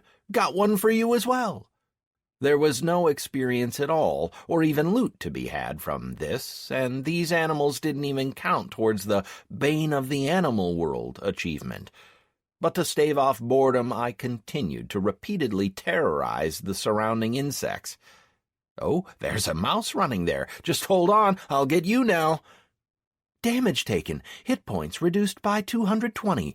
450, arrow hit, minus 230, physical defense. Total hit points, 420 of 680. Despite the excruciating pain in my shoulder, I dropped to the ground and rolled sideways. The place where I initially fell was immediately hit by another arrow. What the hell? I kept tumbling, without even looking where I headed, and hit a small tree. Ignoring the fact that I lost some hit points from the collision, I rolled behind the tree and caught my breath. Phew! Now I could breathe and look about. Nice wolves roam around Beatwick, ones with an arrow-shooting habit. I had no time or inclination to look through the logs. It would become clear who was attacking me soon enough. So I took out my tambourine and summoned a healing spirit, replenishing my hit points. Now I was ready for a fight. A minute went by that seemed like eternity, but no more arrows came. Could this be it? I lifted myself over the grass and had a look around.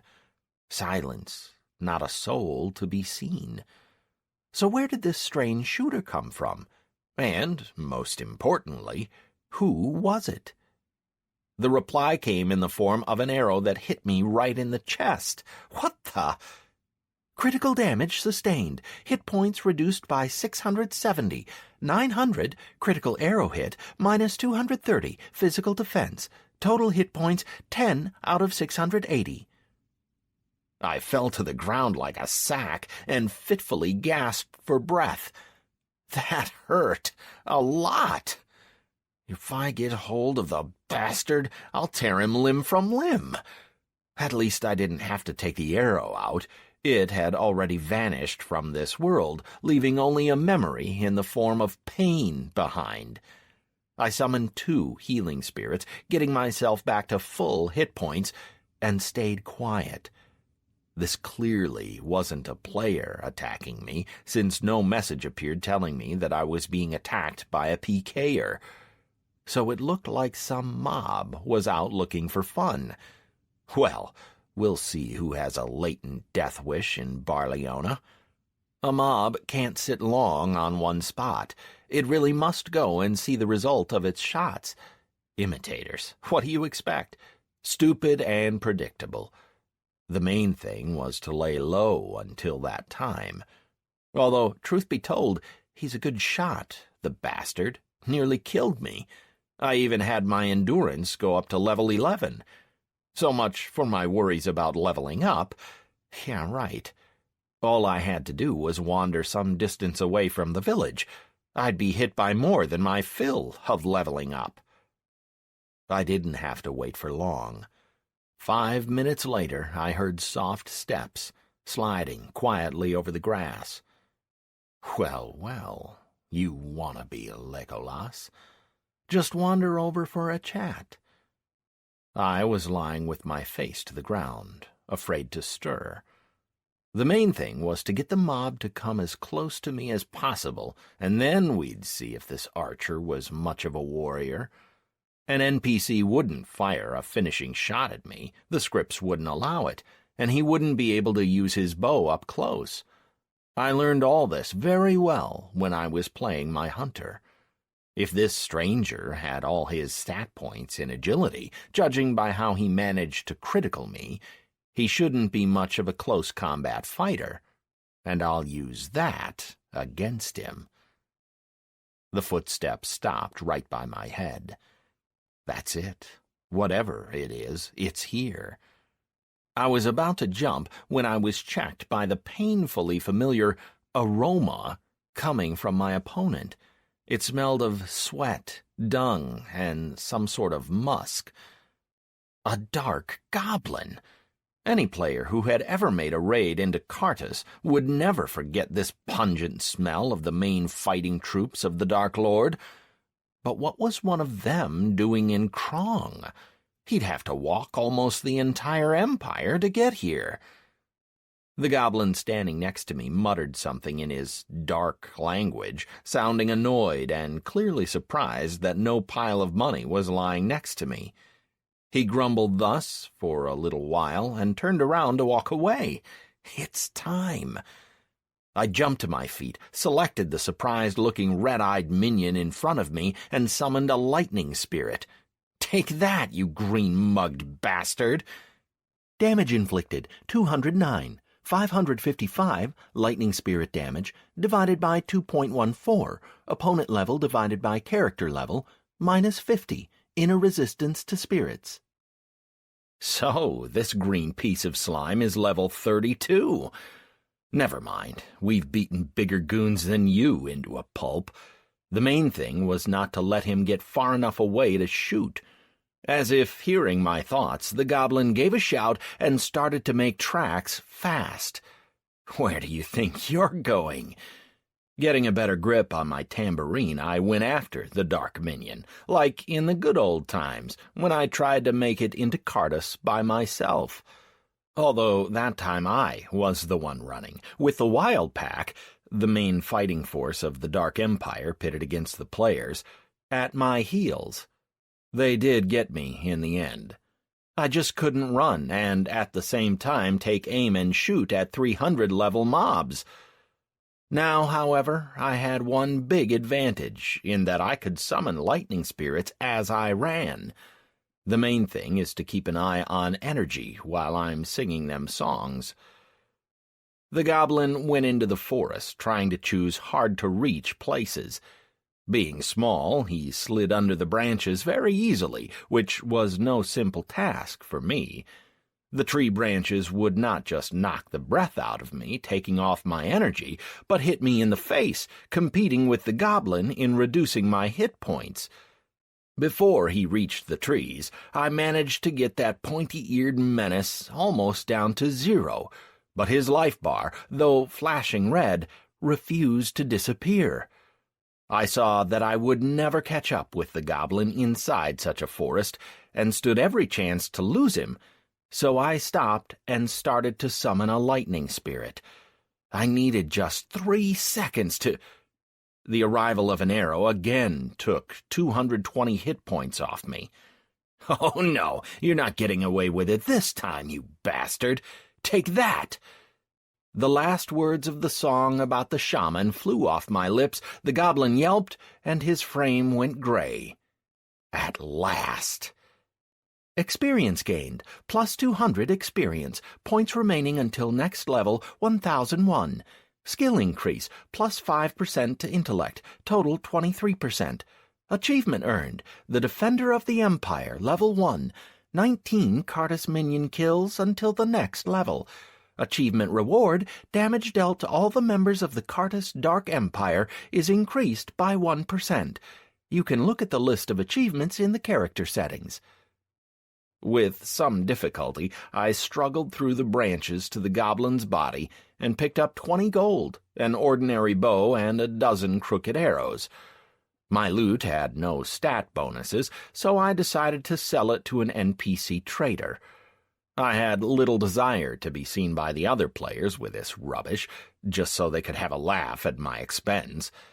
Never mind, a couple of extra gold coins wouldn't burst my pockets. After I summoned a healing spirit on myself, increasing my energy and hit points, I had time to think. I just couldn't get my head around what just happened. What was this pointy-eared and bad-smelling character doing in the neighborhood of Beatwick? And, more importantly, why on earth was he so keen to hunt me down? From what I can remember of specific traits of dark goblins, they never hunt alone. Usually they form a pack, the larger the better. And now this naive mob decided to attack me one-on-one. This was all very strange. I shook my head in disappointment that I hadn't come across any wolves today, got up and headed back to the village. I will try a different direction tomorrow. Perhaps I'll bump into the pack there, even if the headman did clearly say that the wolves were roaming around somewhere in this area. Well, we'll see, I guess. The main thing was to avoid having this quest become a dead weight. I was extremely reluctant to lose any reputation, which, as experience showed, my shaman would have considerable difficulty in raising.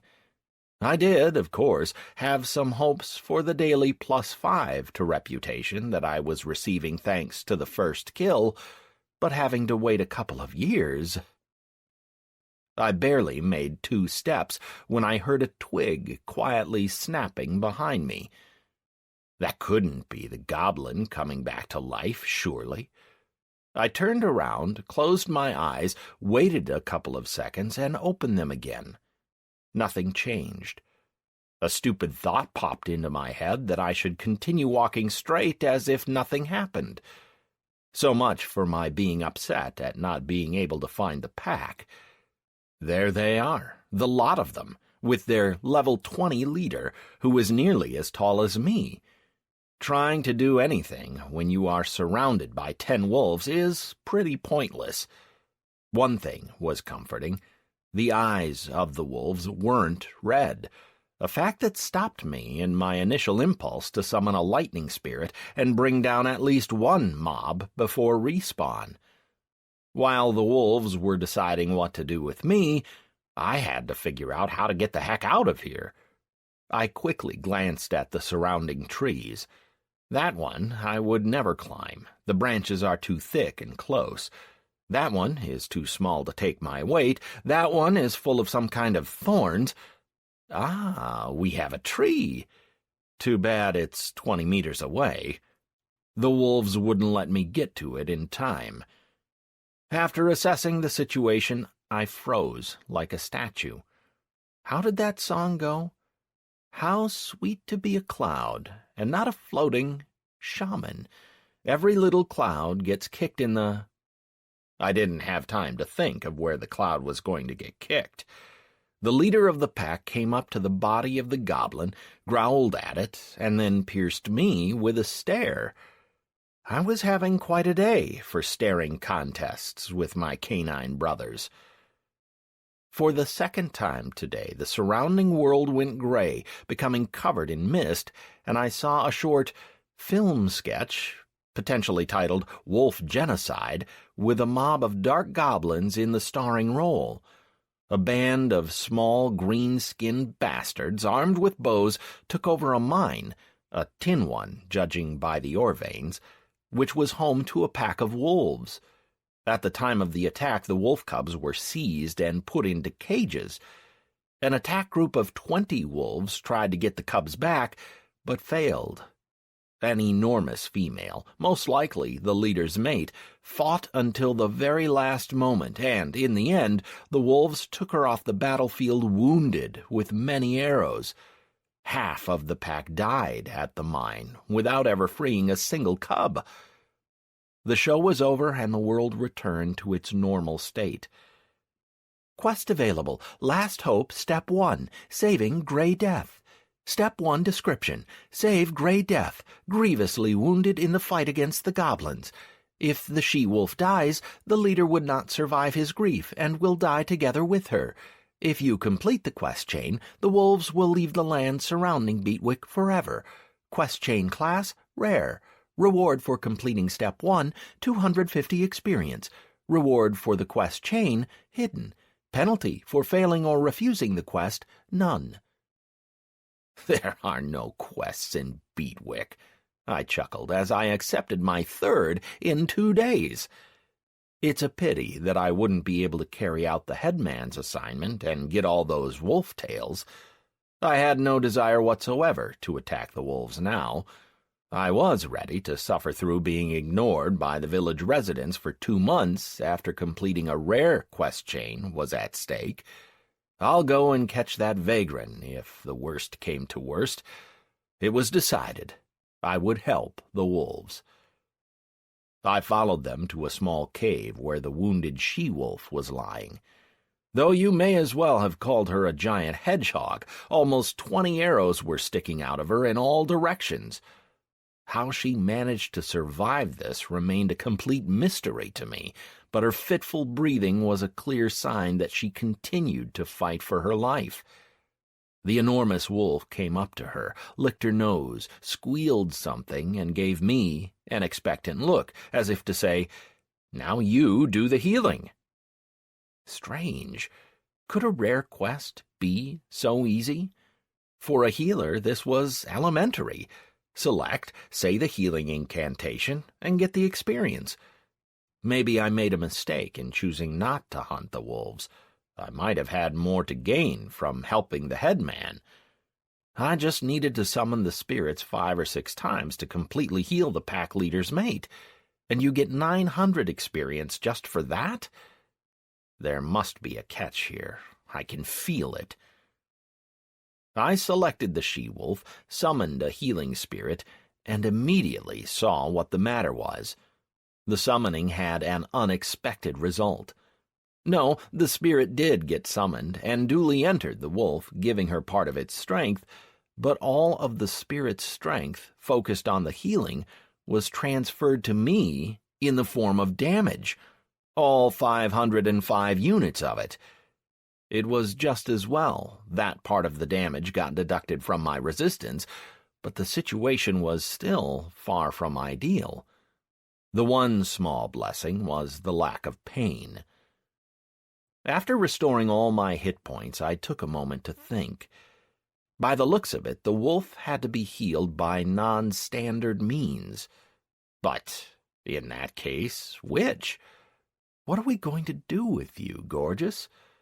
I have no bandages, and the spirits are bouncing off you. Should I feed some special herb to you? I read over the quest description one more time, but it didn't say a word about how to go about completing it. Nor did it contain a requirement stating that the quest could only be done by a healer. This meant that it could be accepted and completed even by warriors and hunters who were unable to heal with anything other than bandages and potions. Lost at what to do next, I stroked the heavily breathing she-wolf. Even if she was an imitator, it was hard not to feel sorry for her. Especially that, "Please confirm that you have read the rules for completing the Last Hope quest chain." The big sign, "Read the Rules," was beaconing and trying to catch my eye, so I pressed it right away. Let's see what rules they are talking about. Access to the Hidden Quest section granted due to the possession of the Last Hope quest chain. Attention! During the Saving Grey Death quest, sensory filters are turned off by 50%. Please note that during this quest you will be feeling real pain. Your reading this has been put on the record. Should you decide to take legal action, this will be taken into account during the examination of the complaint. Please confirm that you would like to continue with the quest Saving Grey Death. Filters to be turned off? I just don't get it. What do sensory filters have to do with healing the she-wolf? All right, I agree. Keeping in mind that I can feel all 100% of the pain, perhaps a miracle would happen, and for a while the pain I am able to feel would actually be reduced by half. That would be great. All right, I'm prepared to feel the pain. What else? Damage taken. Hit points are reduced by 220. 450, arrow hit, minus 230, physical defense. Total hit points, 420 of 680. Update of the Saving Grey Death quest, Step 1. 1 of 20 arrows pulled out. No way I'm going on with this. Breathing heavily, I got up from the floor where I collapsed from the pain that suddenly hit me. Could my 100% sensory input have been topped up with another 50%? The pain was so great that my muscles all began to spasm. I quickly summoned a healing spirit on myself, caught my breath, sat next to the she-wolf, and had a think. Or rather, made it look like I was having a think, because other than the thought, I will not be able to take 20 hits like this in a row, my head was completely empty. This was crazy. No way the developers would come up with a quest that could only be completed through that much pain. They just couldn't. There must be some kind of a trick to make the arrows slip out themselves. I just have to think harder. The pack leader came up to me. He sniffed the arrow I took out and looked at me as if asking, "What's with the hold-up? Get back to work already." "How can I get back to work, you old gray, if it hurts so much? I can't take that many hits. I'm sorry. Although, maybe it really hurts only the first time and it gets easier afterwards?" Harnessing my willpower and realizing that I was beginning to look like a real masochist, I touched the wounded she-wolf. "Update to the quest, Saving Gray Death, Step 1. 2 of 20 arrows pulled out."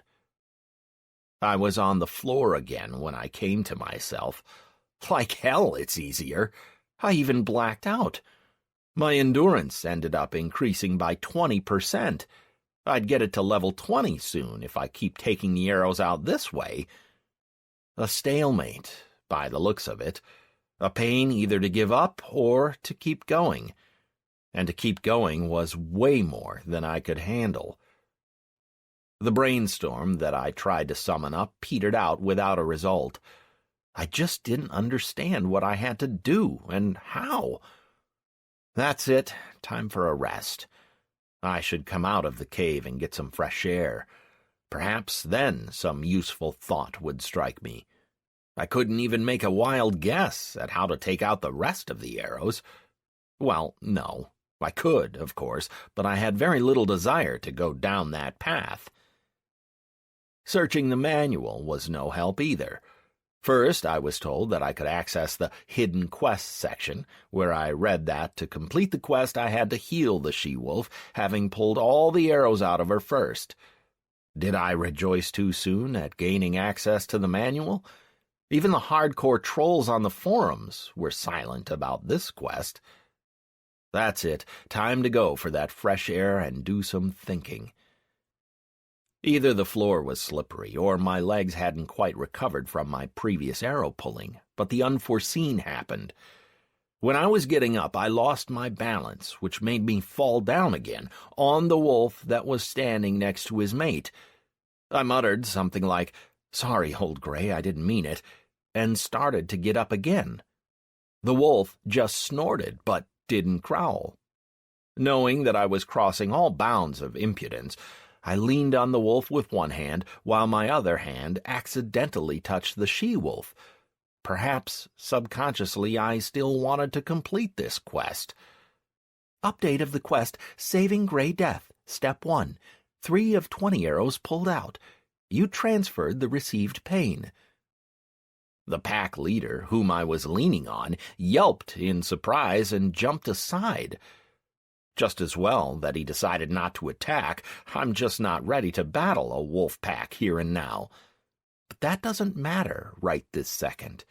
What does is that I'm already holding 3 arrows out of 20. I summoned a healing spirit on the leader and gestured him to a place next to me. No slacking off now. I'm not going to do all the work for him. After the 8th arrow, the pack leader was done. Each time he jumped aside, but proudly came back, until, after the 8th hit, he simply lost consciousness. At least, he was breathing. I was beginning to worry I had left the pack without a head. Now just 10 arrows needed to be pulled out, but where would I get another volunteer? As if by magic, an ordinary wolf wandered into the cave. I wonder, would the transfer work on them as well? The wolf came up to me, sniffed the unconscious leader, and then stared at me. So, shall we try it? I touched the wolf and then the wounded she-wolf. It worked, though the wolf was finished after just 1 arrow. He yelped, jumped aside, his legs gave way, and he slumped to the ground. I healed him, just in case, and left the cave in search of a new victim. And why not? These weren't real wolves, but imitators. Let them suffer for their leader. It's not like I should be the one doing all the work. I had to pull out the last arrow by myself. I ran out of wolves in the pack. I did not dare invite the she-wolves, who had less hit points than the damage caused by the arrow. They were women, after all, even if they did have tails. How could you put them in harm's way? So I had to simply take the pain. Update of the quest Saving Grey Death, Step 1. 20 of 20 arrows pulled out. Quest completed. Experience gained, plus 250 experience. Points remaining until next level, 751. After I got up from the ground, where I fell when the pain hit, I got my breath back and summoned 3 healing spirits on the she-wolf. Now I could consider the quest completed. Grey Death is alive. She opened her eyes, lifted her head, looked around, and immediately jumped to her feet.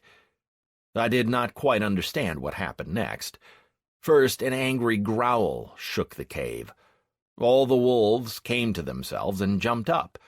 Then the she-wolf's eyes began to go blood red, and she lunged at me. At the same time, the pack leader tried to jump in front of her. She crashed into me, taking off half of my hit points, but immediately her mate flew at her, pulling her off me and not allowing her to finish me off, while the rest of the pack ran from the cave, out of harm's way. The she-wolf got up again and was about to attack me, but the pack leader stood in her way. The wolves had a growl chat between themselves, with the tone of her growl being higher and accusing, and his calm and reasonable, just like an experienced husband talking to a wife who's having a bad day. I felt myself out of place in their family dispute and tried to quietly follow the example of the rest of the pack and sneak out of the cave, but then a message popped in front of me. Quest available. Last Hope, Step 2. Freeing the wolf cubs. Step 2 description. Free 10 wolf cubs taken prisoner by the Dark Goblins. If you complete the quest chain, the wolves will leave the land surrounding Beatwick forever. Quest chain class, Rare. Reward for completing Step 2, 550 experience. Reward for the quest chain, Hidden. Penalty for failing or refusing the quest, none. Both wolves went quiet and stared at me. Both. Are they waiting for me to make a decision? Of course I'll accept the second step. I would be getting more experience from it and do some leveling up fighting the goblins. I just had to get an idea of where they were. Settled down now? Time to show me where those green bastards set up camp, I said at last. In normal life, saying something like this would sound ridiculous, but Barleona is not the real world, and here even wolves, if the occasion really calls for it, could easily have a chat with you. The pack leader growled something in reply, came out of the cave, and trotted off in the direction of the forest. I gathered some green branches, made something resembling a shrub out of them, and saw a fairly predictable message. Attention! A new stat has become available to your character, Stealth. Stealth allows you to camouflage yourself in your surroundings. You become difficult to see both for mobs and other players. Once you reach the maximum level of stealth, it will be almost impossible to spot you. There is some chance that you would be able to completely drop out of combat. Do you accept?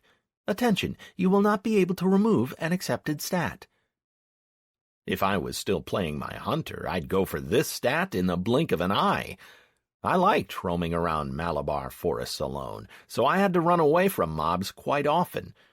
Having this stat would have meant quite a different ending to my trip to Kartos. But by the time I started to read up on the advice of veteran raiders, I managed to reach level 33 and fill up all 4 of my free stat slots. Though, admittedly, the stats I picked were also quite useful for a hunter. I had no desire to re-roll my character, so I camouflaged myself by using special elixirs. Their property of running out, both in terms of time and supply, was something I learned in a hands-on fashion, at the most inappropriate moment. Well, no point digging up the past.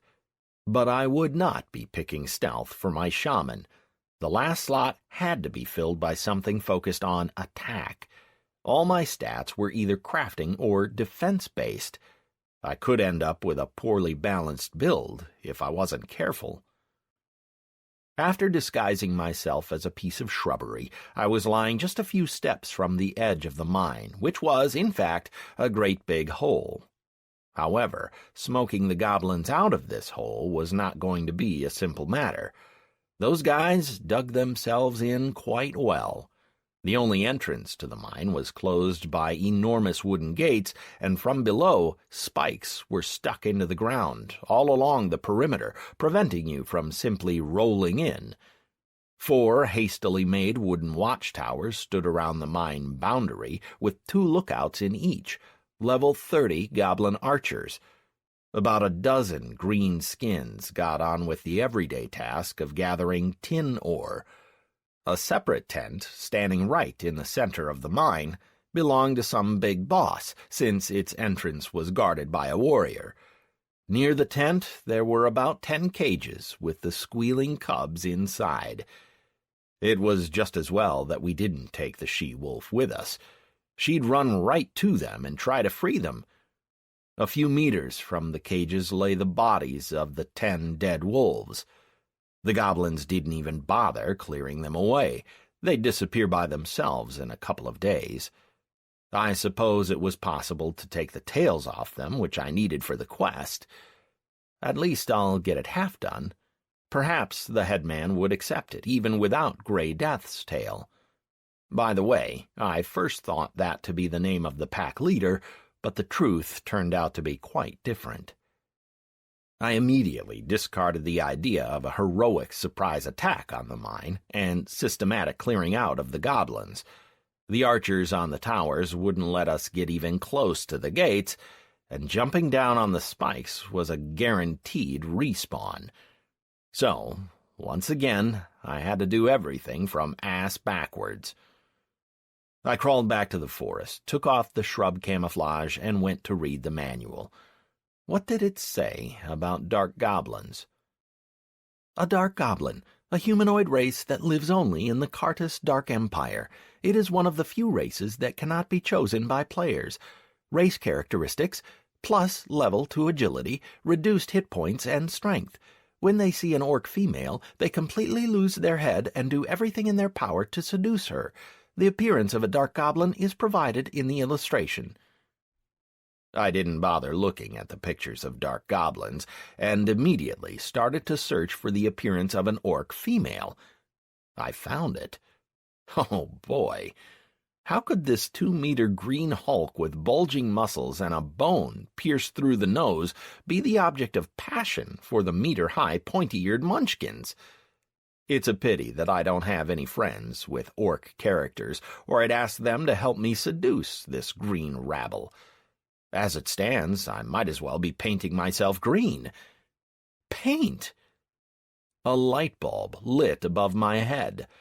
There is only one trader in Beatwick, and although he doesn't have that many wares, he must have some green paint. It's a completely standard item. I would borrow or buy a skirt off Tisha. I'd pad out all the right parts with dead grass, paint myself the right color, and would look just like a female orc from afar. A wig would come in handy, too. That's it, then. I would return to Beatwick and buy everything I would need. Having assured the wolves that I would return very soon, I ran back to the village. To my surprise, the trader didn't have any green paint.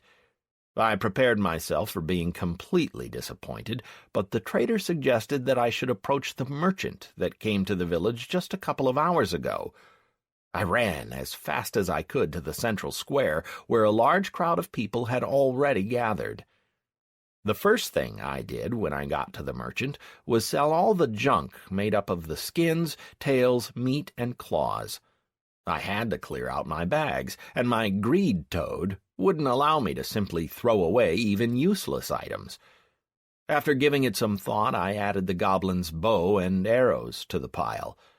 The merchant, a dwarf judging by his personality, but a human by his outward appearance, quickly fingered through my pile, seeming to barely give it a thought, paused for a couple of seconds over the bow and arrows, even lifting his eyebrows in surprise. Judging by his reaction, he knew very well who dropped such unusual items. 4 gold, he said finally. There is absolutely nothing of use to me here. I'll have to resell it all. Is that all right with you? I nodded, agreeing to the price. Do you wish to buy anything? I do. I need green paint, a lady's leather skirt, a lady's leather tunic, a dark wig with long hair, and a portal to Farstead. I fired out in one go. I had no time for any extra politeness at this point. The paint costs 2 coppers, said the merchant, entirely unsurprised by my strange request. The tunic and skirt, 2 gold each, the wig, 20, and the portal to Farstead, 1,000 gold. Payment up front, I don't do credit.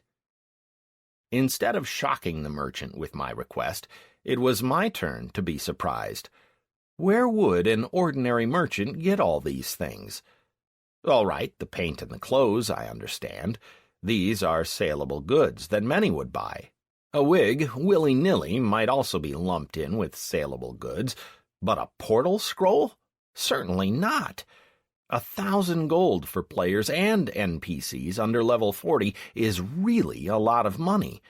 Until you are able to go through dungeons, money is usually in short supply. The quests handed out by NPCs bring little profit, and low-level items are hard to sell. As if, reading my mind, or just seeing the surprised expression on my face, the merchant laughed. Don't worry, there isn't a catch. It really is a scroll of teleportation to Farstead. I bought it long ago myself as a backup in case of a bandit attack. I've been riding around with it for 2 years now and never had the need to use it. I'm even beginning to regret investing so much money into it. I'm selling it almost at the asking price. The mage sold it to me for 950 gold, so my markup is quite small. 50 gold, a small markup? Are you trying to ruin me? I recovered from the initial shock and started to bargain furiously. Those who knew me before prison would have never believed that a quiet and modest programmer of security systems, always buying things for the price asked by the merchants, would fight so hard for each copper. And I would as well. My trade stat says I must. Take off 40 gold and I'll take it straight away. Ha! A grown man who still believes in fairy tales about discount. The NPC wouldn't give in. Of course it wouldn't, since it was programmed to rip off players as much as possible, the maximum cost of the item plus a half. Players are obliged and must spend money in Barleona rather than take it out into the real world. The most I'm prepared to reduce it by is 5 gold. Just think about it. I kept the scroll safe all this time, in the rain, keeping it drier than myself. Did I suffer all these hardships just to make a profit of some measly 10 gold? 45 and not a copper less. It took me 5 minutes to bring the price of the scroll to 970 gold. The crowd that formed around us started to hand out advice on how to get the wily merchant to stop being so tight, and when it was the merchant's turn, they'd advise him not to make a deal with such a greedy buyer. Such good people lived in Beatwick, so sympathetic and neighborly. I'd be quite happy never to have set my eyes on them. After I paid the needed total and increased my trade by a whole level, bringing it now to 7, I was about to leave, but remembered the strange spider eye. I had to identify it anyway, and that wasn't something I could do by myself. Perhaps the merchant would manage it. "Dear sir, I also have this thing here. Would you mind having a look? Is this in any way useful?" I asked, taking out the eye, horrible and unpleasant to the touch, and handing it to the merchant, who suddenly became as still as a statue. Dumbfounded, he looked at the item in my hand, and a couple of seconds later a message flashed in front of me. "Item identified, the Eye of the Dark Widow. Attention! The owner of the item has access to a quest. Do you wish to look at the description? I became almost a mirror of the merchant's frozen stance. A quest obtained from an item could mean only one thing. I had in my possession a way to another Legend of Barleona. I swallowed with effort and read the quest description. The Eye of the Dark Widow. Description. 100,000 years ago, before humans appeared in Barleona, the world was ruled by cruel and capricious tarantula lords, who subdued all other races with their power. After a cataclysm, the tarantula lords vanished, and all the races tried to wipe the thousands of years of tarantula yoke from their memory, letting them be entirely forgotten. But in the depths of the Freelands, there still exists a cult worshipping these lords, and its patriarch dreams of bringing back the tarantulas and submerging the world in fear and pain. Stop them, or it will be too late. Go to the Emperor for further instructions. Quest type, Legendary. Level requirements, 100+. Group requirements, 20+ participants. Reward, hidden. 20 level 100 players who will need to make their way deep into the Freelands and bring down some patriarch. For all the esteem in which I hold my dear self, organizing a raid like this is beyond me, at least at this point in time. But that's no reason to throw away such an object. I turn the eye over in my hand for a little while and put it back in the bag. That's right, I might make some use of it yet. 5,000 now, and another 40 in a week's time. The words of the trader, who seemed to regain his faculties, completely stunned me. Usually such things are only in use among the players and are little more than an inventory item for NPCs. But here was 45,000 gold on offer, and that's despite my red band and the fact that an NPC would automatically try to rip me off as much as possible. I don't think so. First, I would have to find out more about the Eye and who the tarantula lords were, and only then would I make a decision. No, thank you. I am not going to sell the Eye right now. 90,000 gold, tomorrow. By the looks of it, the trader decided to floor me with this one. What was it about this thing? I went to the manual and made a search for the item's name. Nothing. At all. A search in the forums also brought 0 results. Could it be the same as with a quest chain, where you wouldn't be allowed into the hidden help area until you accepted the quest? Most probably. But I cannot accept the quest now. 100 levels are, after all, 100 levels. It would be laughable to even approach the Eye with my current 14 levels. No, thank you. I will not sell the Eye even for 200,000. Judging by the long face of the trader, his third offer was probably going to be in this area. When I get to Anhurst and create my own clan, it should become clearer what to do with the Eye. It cannot disappear from the bag, since it's not a legendary item, so there it can stay.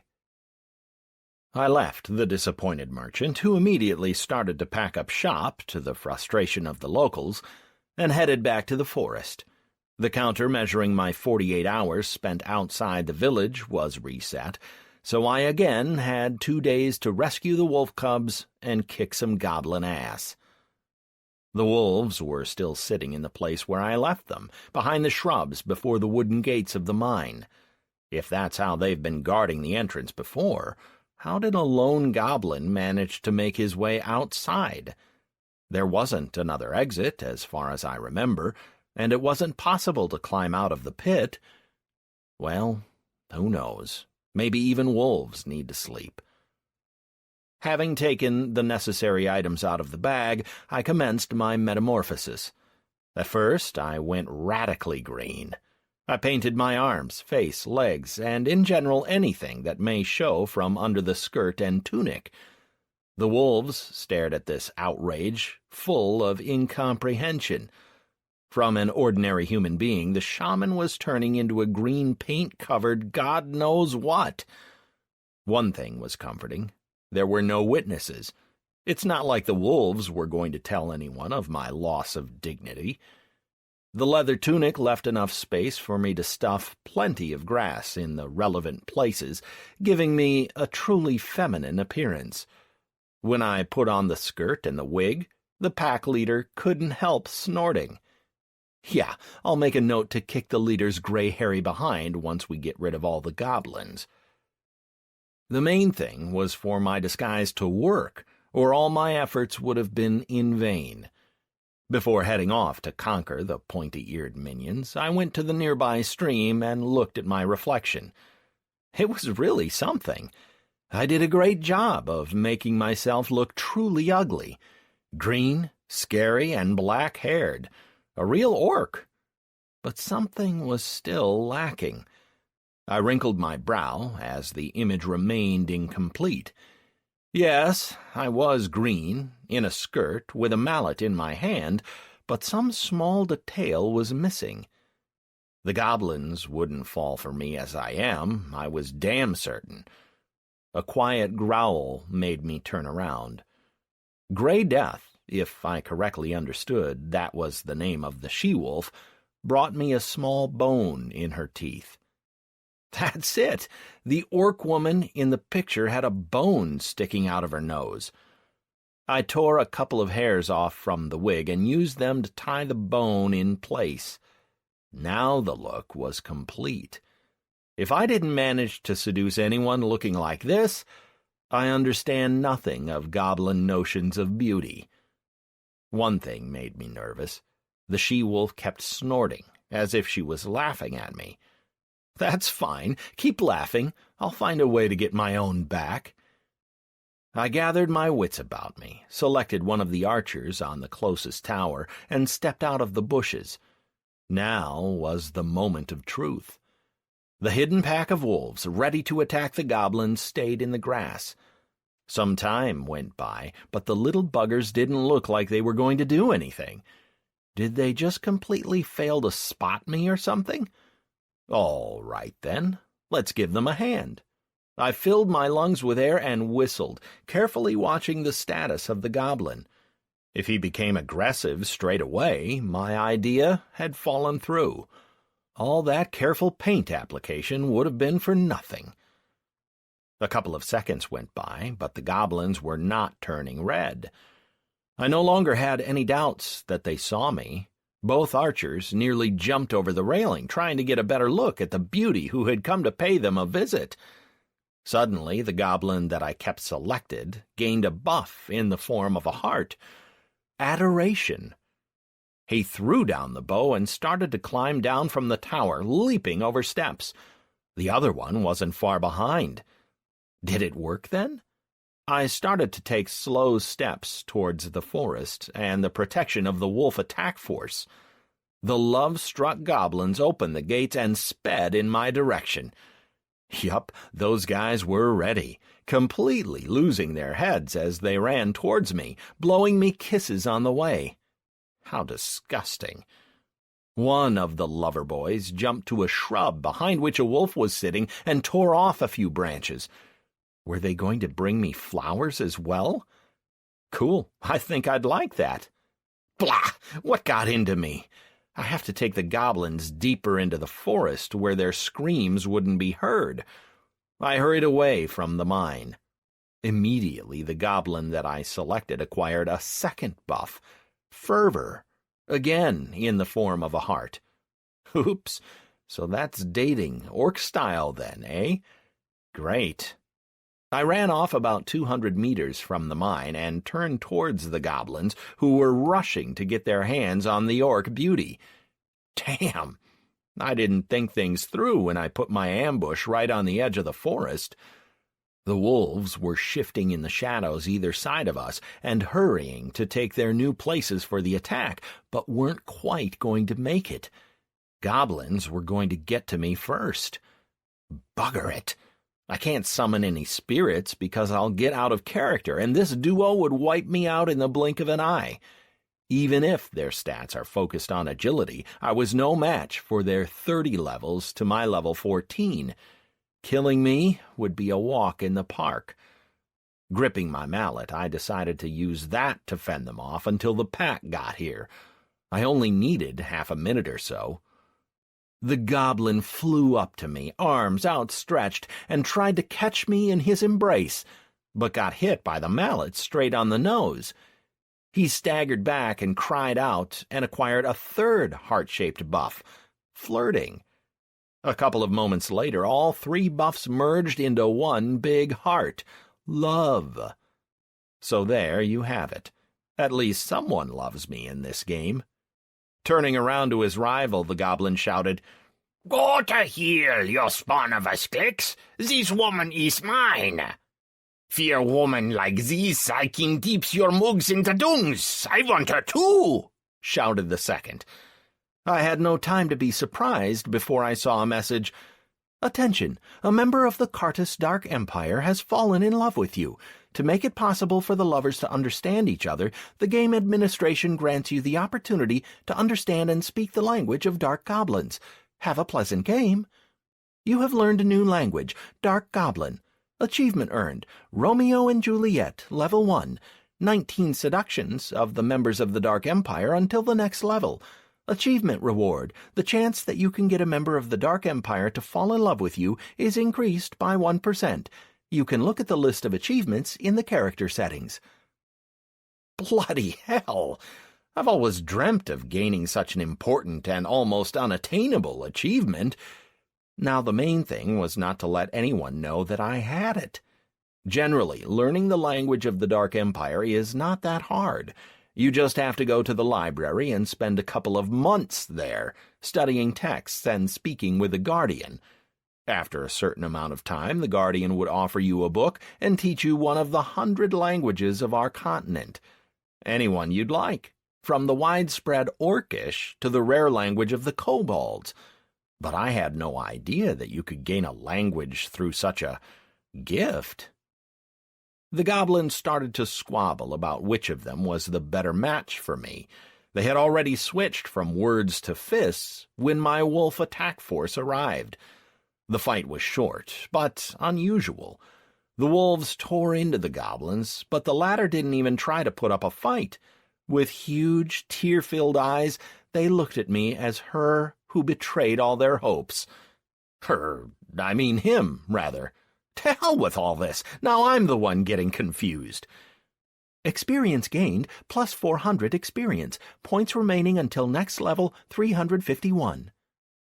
From each goblin, I got 2 gold and a pair of worn trousers. They had neither weapons nor potions. Well, never mind. The main thing was that we've found a harmless enough way of defeating the goblins. And if I had to sway some hips and batter some eyelashes, once again I'd say that if there were no witnesses, it never happened. These thoughts were going through my head as I went for the next group of Romeos. The wolves were clearly up to something. Until I hit the goblin with the mallet, not one of those mongrels attacked the pair that was hurrying after me. What was the point of leaving them in an ambush? Just so they can snigger and watch me be chased by a crowd of admirers? In any case, it was finished now. All the 4 towers were free, the gates were open, and only the 10 or so workers, the warrior and the commander, remained. I was wary of the last 2. The warrior would have a boosted strength stat, but the boss was an unknown. He might even turn out to be a wizard. I had to be careful. Thanks to the Romeos, I raised myself up to level 15, but decided against allocating the free stat points. The higher a particular stat was, the harder it was to level it up in a normal way. No, I can wait it out and not spend them until I absolutely have to. By the way, since we're talking about stats, I decided to get to the bottom of what bonuses endurance gave me. It was good that it reduced the level of pain I felt, but by the looks of it, endurance also had to reduce the amount of damage I sustained. However, not a single message that came up said anything about damage being reduced in any way on account of endurance. Did it have to be activated in some way, then? What did the help section say? Endurance determines a player's ability to ignore any damage from an opponent for endurance 10%. This is calculated and deducted from any incoming damage automatically, before the analysis of blocking, dodge, or damage reduction from defense. Now I understood why I didn't see endurance in the messages. A message, sustained XXX damage, shows the harm caused already after it's been reduced on account of endurance. In my case, that was by 1.1%. Not much, of course, but sometimes even such margin may allow you to stay alive. I gathered the wolves into one attack formation and headed towards the mine. Enough goblins remained there to give us a fair amount of trouble. "The Master Moon came! The Master Moon came!" All 10 goblins threw their picks to the ground, fell on their knees, and started to kowtow to me all as one. Did they really take me for their master? What the heck am I going to do with them? I selected one of the goblins and looked at his properties. Goblin. Just a goblin, totally lacking the dark adjective. I took a better look at the closest one and saw a collar on him. Slaves. There were a dozen slaves here gathering the ore. "Arg!" shouted the warrior guarding the tent, and ran at me. "You know, woman, you cross-dressing spy! Enemies in the camp!"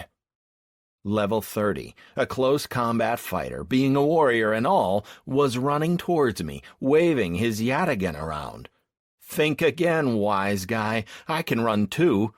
However, unlike an archer, I can summon spirits as well. The wolves again froze like statues, reluctant to be the first to join the fight. I can live with that. I'll down this one myself, and they can look out for the boss joining the fray. Usually one of those comes part and parcel with a long and hard fight. I brought down the warrior quite quickly. 10 lightning spirits, and I was done. The wolves did the right thing to keep away from him. He was running around like crazy, waving his yataghans left and right. He could have easily hit someone. Then there was only the tent and the NPC workers, who weren't even thinking of getting up from the ground. Strange, there was so much noise, but no one came out from the tent. It's not like the boss is asleep, is it? Well, time to wake him up then. I came up to the tent and started banging on the roof, ready to jump away if I needed to. Silence. Gathering up my courage, I lifted the flap and looked inside. There was no one there. This simply can't be. This is the final location where the boss should be found. I looked around the tent and noticed some strange movement in a small pile of blankets. Ha! He hid himself. I threw off the blankets and stared at a small, pot-bellied goblin, covered in gold chains and rings and wearing a really expensive-looking suit. Seeing that he was discovered, the goblin sat down, crossed his arms on top of his stomach, and started to speak in broken common.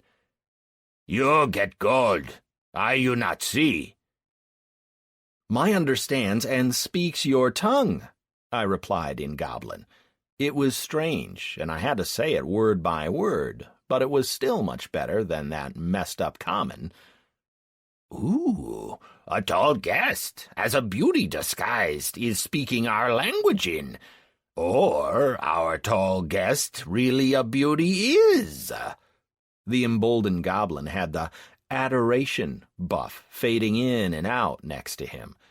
Just what I need. This one getting all love-struck with me, too. I dragged the wig off my head and untied the bone. There. I could even breathe more easily now. The goblin was noticeably saddened. Naturally, when Miss World turns into an ugly toad in the blink of an eye, it's a real tragedy. Miss World. I even sighed. Each year a beauty contest is held in Barleona. One necessary condition is that the participant's appearance must correspond to their real appearance. For 3 years in a row, the title of Miss Malabar was given to Paladin Anastasia. She was a very beautiful girl. Endless poems have been dedicated to her, and many players traveled to Anhurs, the Empire's capital, just for a chance to catch a glimpse of her. I came across her only once, or rather just saw her about 100 meters away. I don't know what stat she had leveled up in, but it completely knocks you off your feet. At the same time, she is the deputy of Hellfire from the Phoenix clan, and the second most high-level player in the Empire, as well as the author of nearly all the boss manuals. She is someone who looks at the results of your gameplay, and not at bells and whistles like money or presents. She isn't interested in them. I pushed away my dreams into the background and focused on the goblin. By this time, a piece of roast meat had found its way into his hands, and he was gobbling it down with involved concentration, as if his being attacked and taken prisoner never happened. 10 gold, prepared to pay you, He finally deigned to speak to me after he finished chewing the meat. To work off the loss of my warriors must. For Magister ore gathering we are behind. Mine ore have you too. Quest available. I didn't even look at what quest was available to me. I quickly stepped over to the cheeky, undersized boss and hit him with the mallet between the eyes. A couple of times, just to be sure. The goblin slumped to the ground, but was still alive. His life bar was barely dented, but he acquired a 2-hour buff, stunned. That's better. Now I had to look around the tent and see what we had here, or my inner hoarding hamster would never forgive me. What the? Quest available. Head of the Green Raiders. Description: you have captured the head of the Cartus Dark Empire infiltrators. Take him to the nearest town and hand him over to the person in charge. Quest type: rare. Reward: plus 400 to reputation with the Malabar Empire. Plus 500 experience, plus 30 silver coins, a rare item from the town stores. Penalty for failing or refusing the quest: minus 400 to reputation with the Malabar Empire. Oh, of course I'll accept it. Now I knew what to do with this guy. Also, he mentioned a rather interesting position, a magister.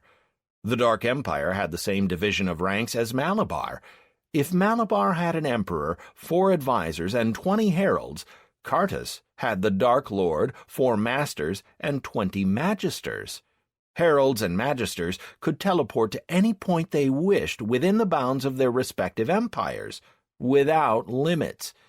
However, they were seen by the players as often as the emperor himself, which means hardly ever. So, this little pot-bellied creature was given an assignment by none other than a magister. Great! This meant that he would make a very valuable prisoner. It was an opportunity to get an additional bonus from Malabar. I absolutely had to deliver him, and it was just as well that a portal to Farstead was already in my bag. 2 beings could walk through it easily enough. After tearing up a blanket, I tied up the boss in case he suddenly woke up. 2 hours is plenty of time, but it's best to play it safe. And now, to the looting and pillaging. A small chest immediately caught my eye. It was finely carved with intricate symbols on its sides. It also had one small but really unpleasant feature. A broken key was sticking out of the keyhole. Damn, the lid was locked. It looked like the goblin had no time to open it. He was in too much of a hurry when I started to bang on top of the tent. Annoyed, I kicked the immobilized goblin, just because. Why did he have to be in such a hurry? Didn't he know that I was dropping by for a visit? What should I do now? I couldn't leave the chest behind. My greed toad would strangle me. But taking it with me was out of the question. It wasn't loot, but part of the scenery. If you took it out of the tent, it would simply disappear along with all its contents. I had to stop thinking and start acting. Now then, I wondered what's more impressive, a cannonball that could blast through anything, or a wall through which nothing could break? Or rather, the mallet or a closed lid? No better time to find out.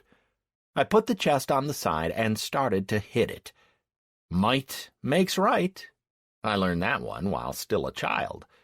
I could see no other might at my disposal, so a minute later the lid fell to the floor with a subdued bang, and I stared at the loot that fell out of it. Not bad. Not bad at all. Looks like I struck lucky. There was a small pile of gold. Wow, 3,000 gold, which were immediately reduced by 30%. 5 scrolls of teleportation, to Cartus by the looks of it. I'll save them for later. When I increase my level, they'd come in handy for teleporting to the Dark Empire. Or I could sell them at an auction, at about 100,000 each.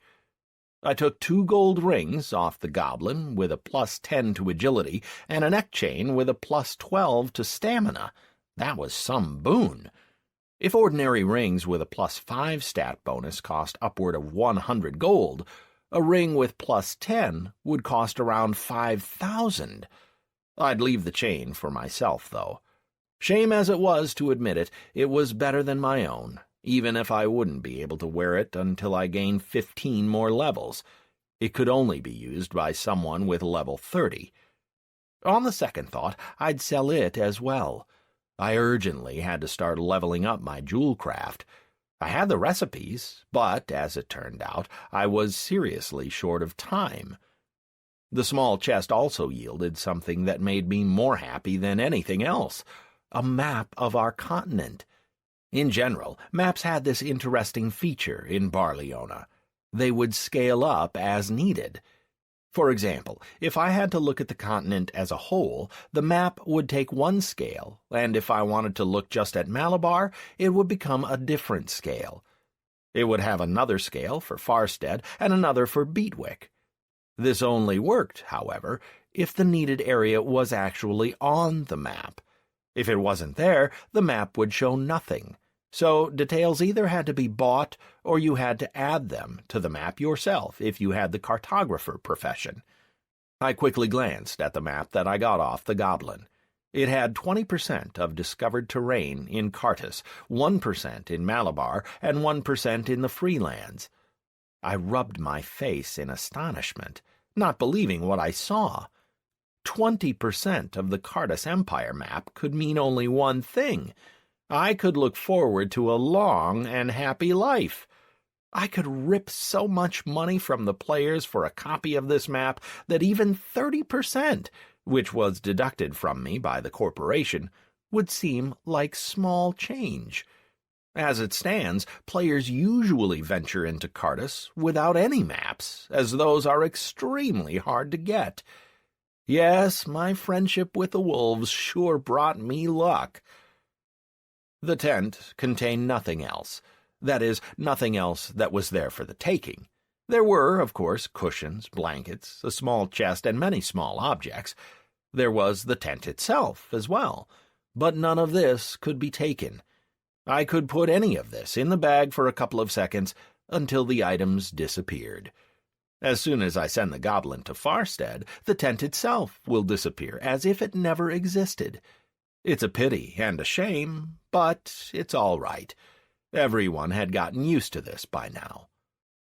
I put the wig back on, slung the goblin across my shoulder, and came out of the tent.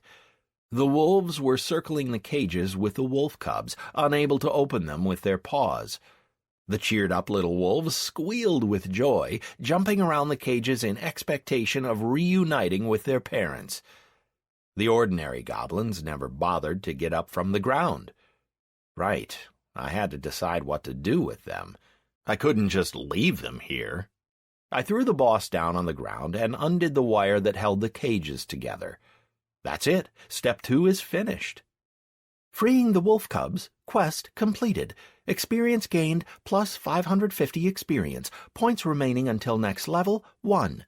Step 3 of the Last Hope quest chain will become available in 6 days' time.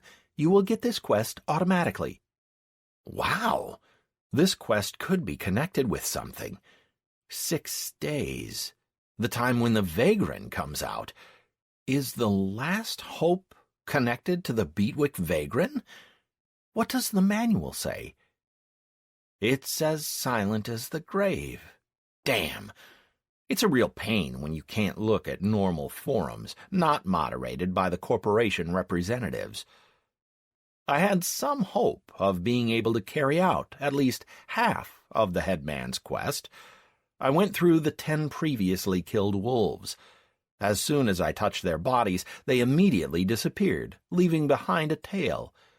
10 bodies, 10 tails. Now I was only lacking the tail of the Grey Death to finish the quest. I looked at the she-wolf's tail thoughtfully. I couldn't help wondering if they really were that clever. As soon as she saw that I was holding the wolf tails in my hands and stealing glances at her, she turned her back to me and a moment later was running as fast as she could from the mine. The wolf cubs ran after her. They were followed by the ordinary wolves, with only the pack leader staying behind. He came up to the goblins, who were lying down on their faces, snorted, and ran after the pack. That's it.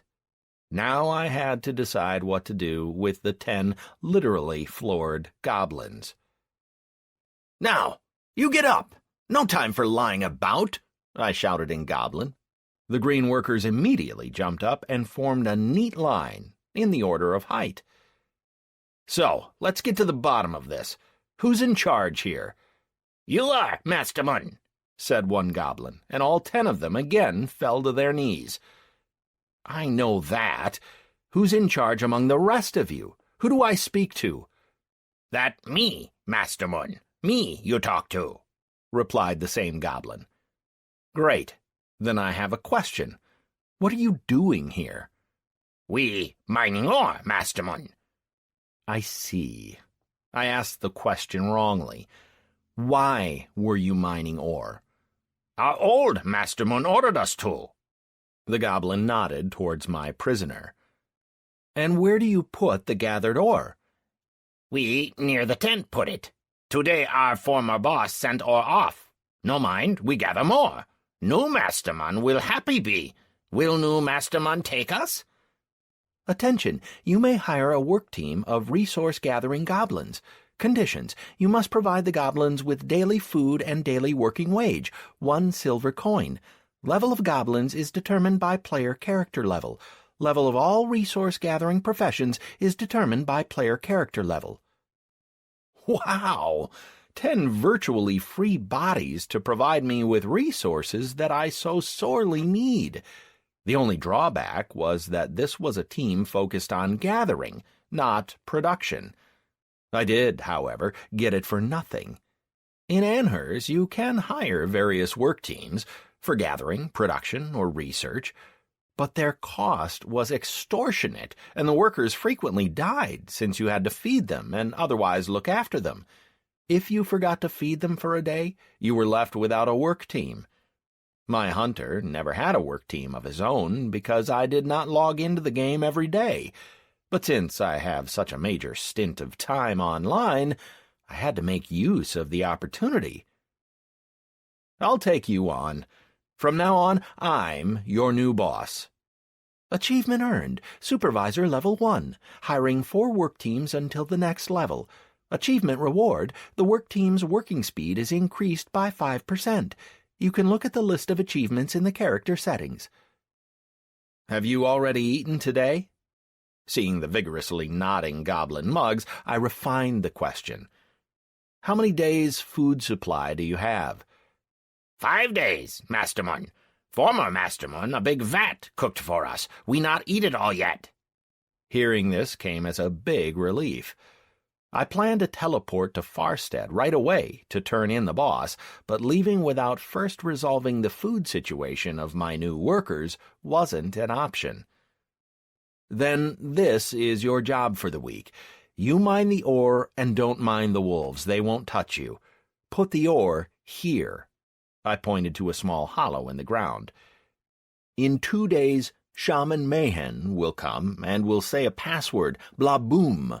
You obey him like you do me, understood?" The goblins quickly nodded, and I continued. "Why are you loitering here? Off to work with you." In a split second they were gone.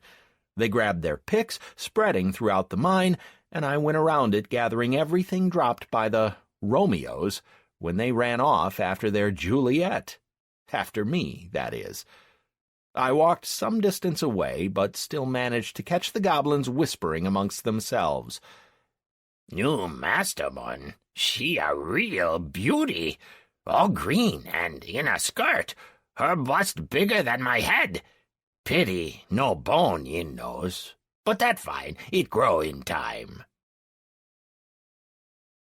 Chapter 3. Farstead. "I'm gathering a party for the Rortis dungeon. Need healers and a tank." WTS, 40 wolf pelts, just 20 gold each. WTB, a level 20 warrior, sword with a bonus to STR. Farstead welcomed me with familiar town buzz. In this respect, it was no different from all the other standard towns in Barleona, from which only Anhurst really stood out. Similar-looking two-story stone houses, gray walls, from which here and there hung the shingles of merchants or various profession trainers. There was a cobbled street, an overturned cart half drowned in a haystack, probably a favorite playground for the local kids, and crowds of people, both players and NPCs, hurrying in every direction. Although there weren't exactly hordes of players around, they were making a great din. If you were to believe the manuals, the Krong province was meant for players between level 20 and 40, so looking for good offers on items or groups would be a waste of time here. Savvy players under level 50 level up by themselves or in special clan locations and only visit a town for the bank, the dating house, for traders or profession trainers. Those now shouting about forming groups for dungeons or buying low-level gear are, let's put it this way, such players are usually called noobs. That sums it up. There's little joy in ending up in the same group with a beginner tank or healer. "Oh, I didn't manage to select you as a target and so couldn't heal you in time. Why didn't you heal yourself with bandages?" "Oh, look at that cute rat. Let's not kill it."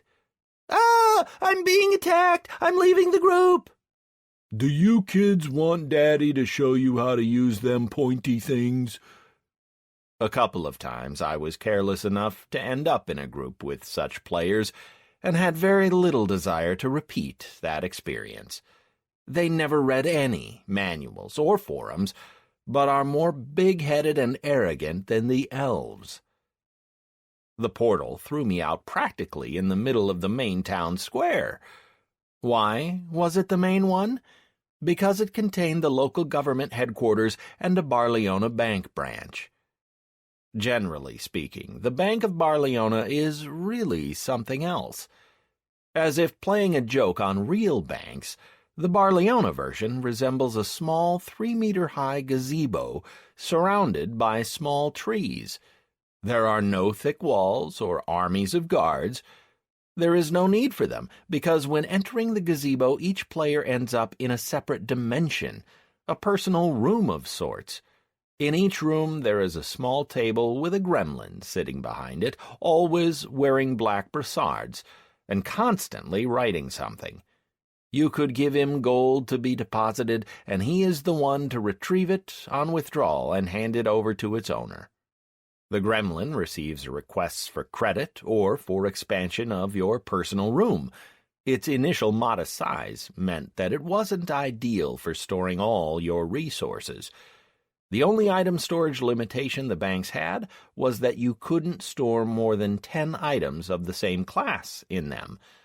This meant that you couldn't save up more than 10 legendary or 10 epic items, and so on. The bank had no intention of turning into a warehouse. Clans kept all the accumulated riches inside their own castles, kept secure by guards and by protective spells. There were even special clans dedicated to the production of wards and clans that focused on breaking through these wards. Same as anywhere, really. I had little to save for the rainy day other than the warrior orc figurines. I was going to the bank for a different reason. I had to withdraw my hunter items. Extra money and gear, even if focused on agility, would come in handy. Before I got there, some words stood out from the general buzz and caught my ear. Hey, you know what I read on the Phoenix Forum yesterday? They are prepared to pay 100 grand in gold for information about the jeweler who created the Commandant chess pieces. Overhearing the conversation between two dwarf players made me throw my prisoner to the ground, pretend that I was stretching my stiff shoulders, and generally look like I was simply passing by and not paying any attention to anyone around me. In actual fact, I turned into one big ear. "What were you doing over there?" Well... Aha! You're thinking about applying to join, aren't you? Laughed one of the dwarves. Don't you know that they don't take anyone under level 60 as a matter of principle? Yes, I know. It's just they've got interesting stuff going on. Every now and then they upload videos of dungeon tactics, and even if these are mostly old dungeons, they are top-quality walkthroughs. This way I can learn from their experience. And also, Anastasia posted new holograms. So what about the jeweler and the 100 grand? Oh, yes. It's posted on the main page of their website. Attention! We are prepared to buy information about the jeweler who created the Commandant chess pieces. Payment for the information, 100,000 gold. This is followed by a message. Jeweler, we are offering you a place in our ranks and the title of a master. Just imagine, a master! So what? Shaking his head as if to say, what a noob, the first dwarf gave a resigned sigh and went on. In Phoenix, master is the third top rank in the clan.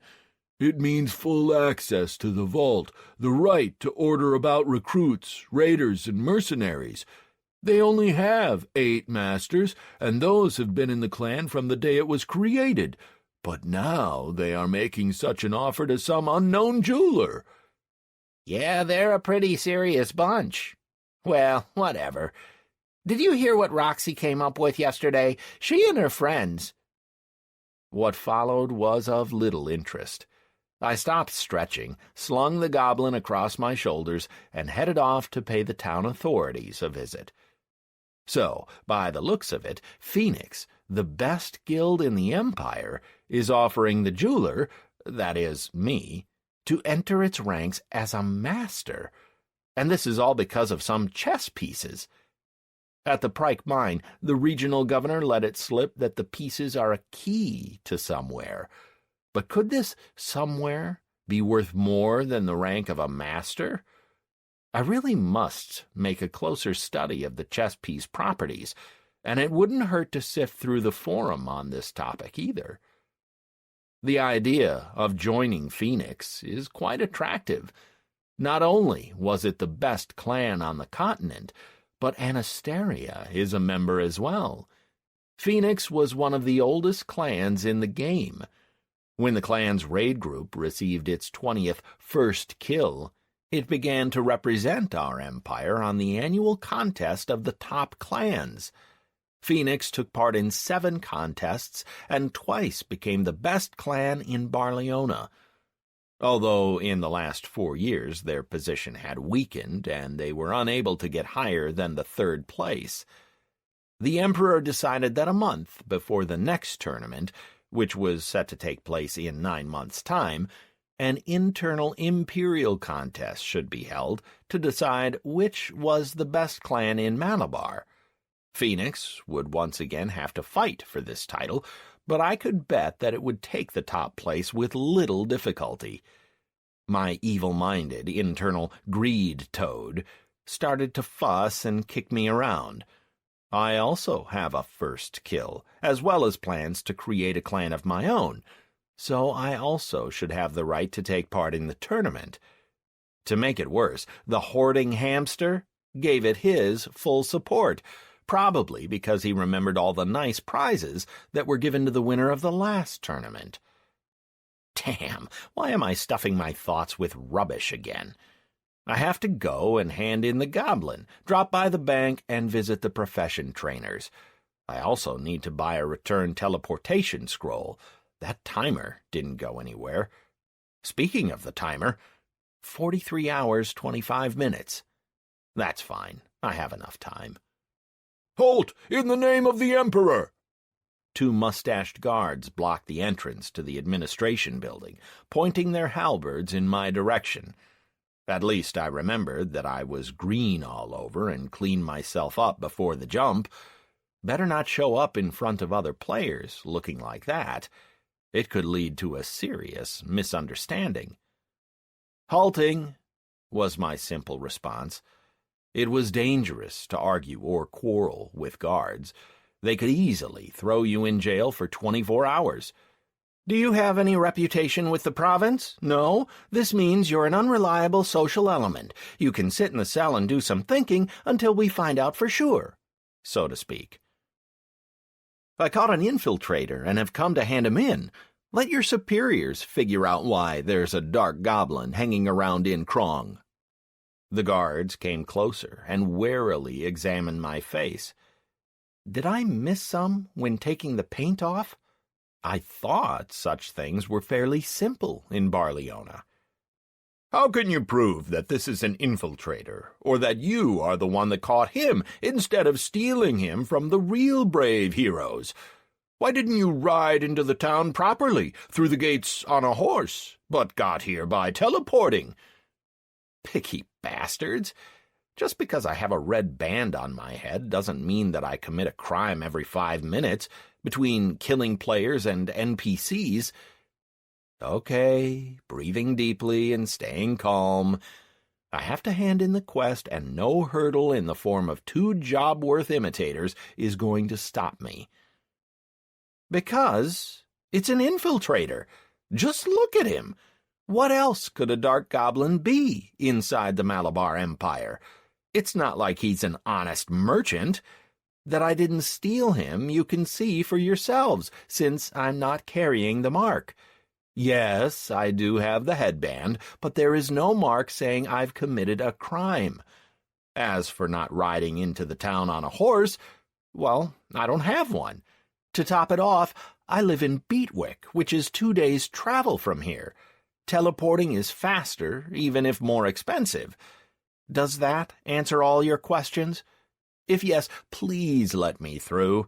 I need to hand over the infiltrator to the person in charge here. The guards had no further questions, and I walked into the administration building unhindered. What's good about Barleona is that you can get to see an official at the level of a town mayor in a couple of seconds. You just come and have a chat. No conditions and no long waits. If 2 players come at the same time, each ends up with his own copy of the official without holding up the others. From the level of the governor, things get more complicated. And if getting to see him is not impossible, getting through to heralds and advisors is much more difficult. Getting an audience with the Emperor is practically impossible. As Eric said, 200,000 gold is the normal price for a ticket to see the Emperor. "How can I help you?" The Farstead mayor looked up from his papers, giving me an expectant stare. I threw the goblin on the carpeted floor, flexed my shoulders to get rid of the virtual stiffness, and said, "I caught this munchkin near Beatwick, a village right on the border. An infiltrator by the looks of it. I decided not to kill him and brought him to you instead. That's it, I think." "Take him away for questioning," the mayor told the guards, who appeared when he rang a small bell. As for you, young man, please wait for the results of the questioning in the adjacent room. What if it's just a merchant, and you have disrupted his trade?" In such a simple manner, the mayor left me in little doubt as to exactly how much trust he had in me. Damn, I'll have to waste my precious limited time stuck in here. But not much for it, since I was the one that brought him in. I'll have to take the responsibility. After settling down in a small but cozy room, I decided to get some sleep. I would have to sleep at least once in the 2 days that I could spend outside Beatwick, so why not get some rest right here and now? I barely closed my eyes when a guard shook me awake. "Mr. Mayor wants to see you." I looked at my timer. 38 hours, 22 minutes. That was some nap. 5 hours gone in a flash, although it feels like I dozed off just 5 minutes ago. "Please allow me to express my gratitude on behalf of the Malabar Empire and present you with a small reward for your services," said the mayor in a completely different tone, and handed me a scroll. "Quest, head of the Green Raiders, is completed. Reward, plus 400 reputation with the Malabar Empire, plus 500 experience. Points remaining until next level 1101. Level gained. Free stat points, 10. Item acquired, irrepressible leather pauldron. Durability, 60. Physical damage resistance, 30. Plus stamina, plus 4 intellect. Item class, rare." "Now, have a seat. There is something I have to tell you," the mayor said in a much more informal tone, falling silent and lifting his folded hands to his lips, as if in a prayer, but without closing his eyes. You got the impression that he didn't know how to start. "Today, you delivered a very interesting prisoner to us. I'd even say exceptionally interesting. He has already been sent to Anhurs, where he will be questioned by one of the advisors or heralds. I was asked to relay the fact that Cartus representatives have already contacted our heralds and offered ransom for the goblin. Negotiations on his price are being carried out as we speak. According to our laws, 10% of the ransom for the prisoner belongs to you. It will be transferred to your account. Now, about what happened. The appearance of a squad of dark goblins is a very unusual event in our neighborhood. This is not the only squad either. The prisoner said that 10 of them have been put together and sent to the Krong province to gather resources that are so badly needed in Cartus. What Cartus needs them for is something the heralds will be finding out. The search for the remaining 8 squads is being carried out by 8 heroes that have just been hired for the purpose. However, something else is worrying the advisors. All of the squads have to be communicating with each other in some way. There simply must be someone who is coordinating the activity of the goblins in these lands and setting them various tasks. At the moment, we have no way of finding this sentient. The Malabar Empire is asking your help. Please find him. I understand that you cannot leave Beatwick for too long, but we suspect that all the threads, in fact, lead there. Our prisoner is flatly refusing to tell us the identity of the coordinator or what else they might be doing here, and even the telepathic mages cannot break through the defense he has on him. We will see what the chat with an advisor will yield. In any case, you are the one that brought this prisoner, so we will entrust the search for the coordinator to you. If in 2 months' time your search brings no results, the assignment will be given to one of the heroes hired to look for the goblins. We have to be sure that the coordinator will be found, and it would be foolish to rely entirely on a free citizen of 16 levels. You have 2 months. Quest available. Search for the Dark Coordinator. Description. The Dark Empire of Kartus has been actively sending its squads into the Krong province. It is believed that the activity of the 10 Kartus squads is being coordinated by one sentient. Find him. Time given for completing the quest, 60 days. Quest type, unique. Reward, plus 4,000 to reputation with the Malabar Empire, plus 4,000 experience, plus 10,000 gold coins, a scaling item from the Emperor's stores. Penalty for failing the quest, plus 40 to reputation with the Malabar Empire, plus 400 experience, plus 100 silver. I will find out who is coordinating the activity of the squads. I almost stuttered as I accepted the quest. Could a simple goblin trigger the system to give me a unique quest? I can understand it with the eye. The chance of such an item dropping during the first completion of a dungeon is very high. Barleona is extremely vast, so quests like that drop quite often. A clan like Phoenix completes them fairly regularly. I'm certain of that. However, getting a unique quest from a mayor is just nonsense. Could my stars have simply aligned in such a lucky way? Excellent! Then until we meet again, when you find out the identity of the squad coordinator, just say, "I call upon a herald. I require your assistance." One of them would turn up right away. Now, if you please excuse me, I have business to attend to. The guard will show you out. I left the administration building feeling dazed.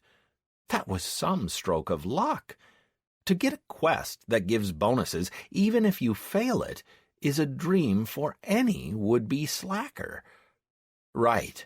I need to calm down, or get all these emotions under control. What do I have to do in Farstead? Why did I come here in the first place?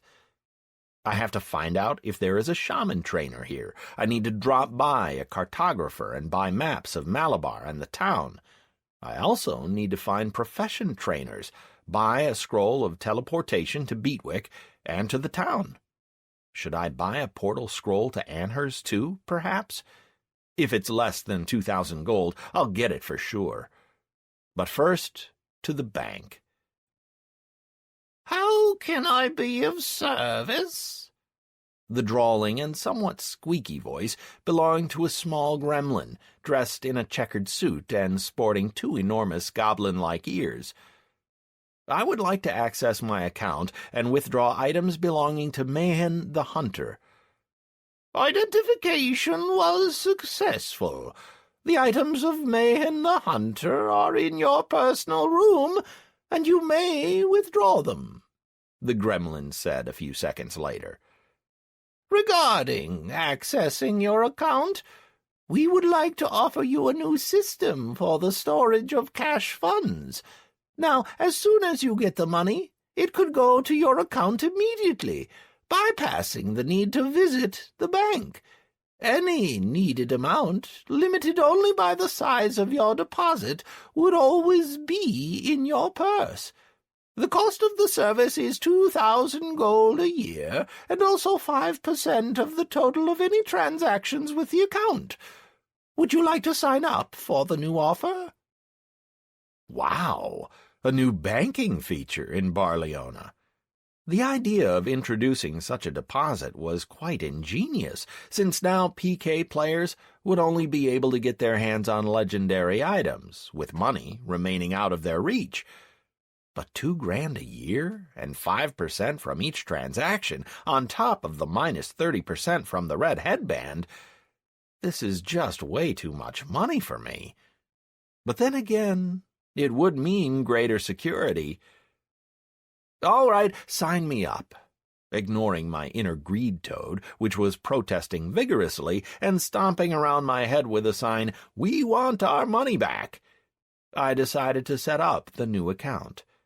Keeping my money safe was a #1 priority, as I had little desire to inadvertently enrich random robbers. "It's done." The gremlin handed me a new purse, which immediately found its place on my belt. Your current funds on account amount to 16,045 gold, 32 silver, and 45 copper coins. You have been given the purse for this account. There are also 2 invitations in your name. Here they are." The gremlin gave me 2 golden coupons, my 400,000 of potential gold pieces. All that remained was to find a buyer, and it's in the bag. "Is there anything else you want?" Seeing me shake my head, the gremlin went on. "Thank you for using the Bank of Barleona. Your personal room awaits you." He pointed towards an open door. A personal room in the bank.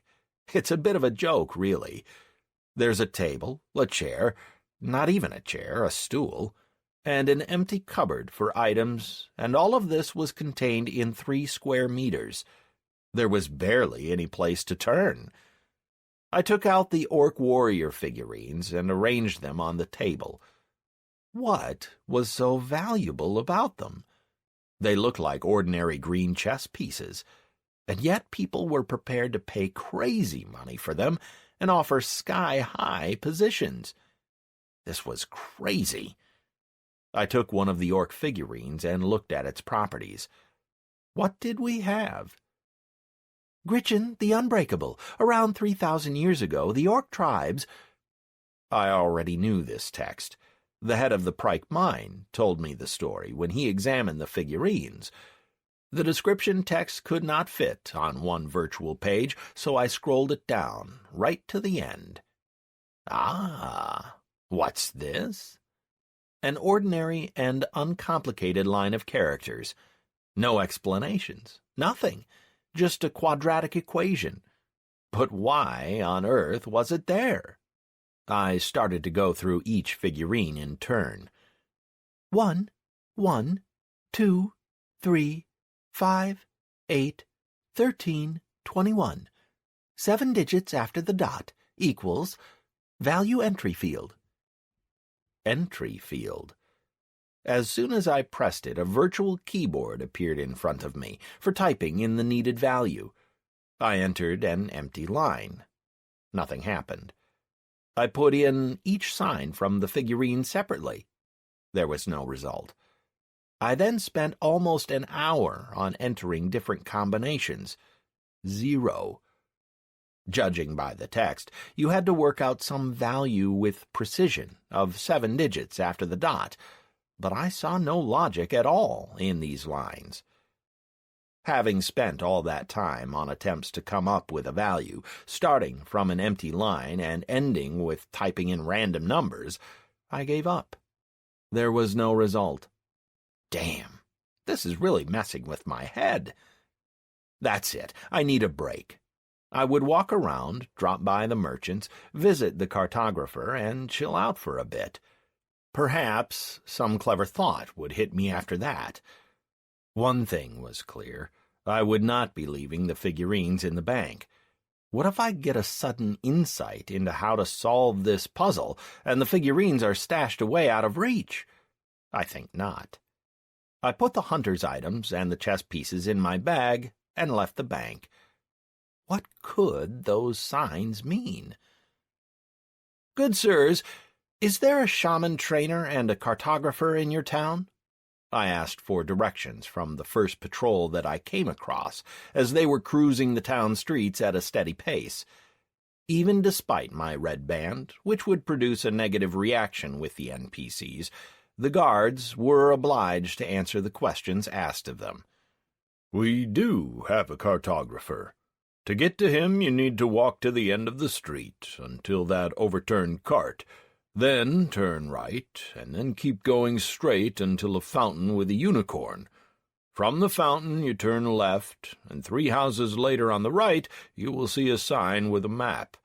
That's where the cartographer lives," said the guard.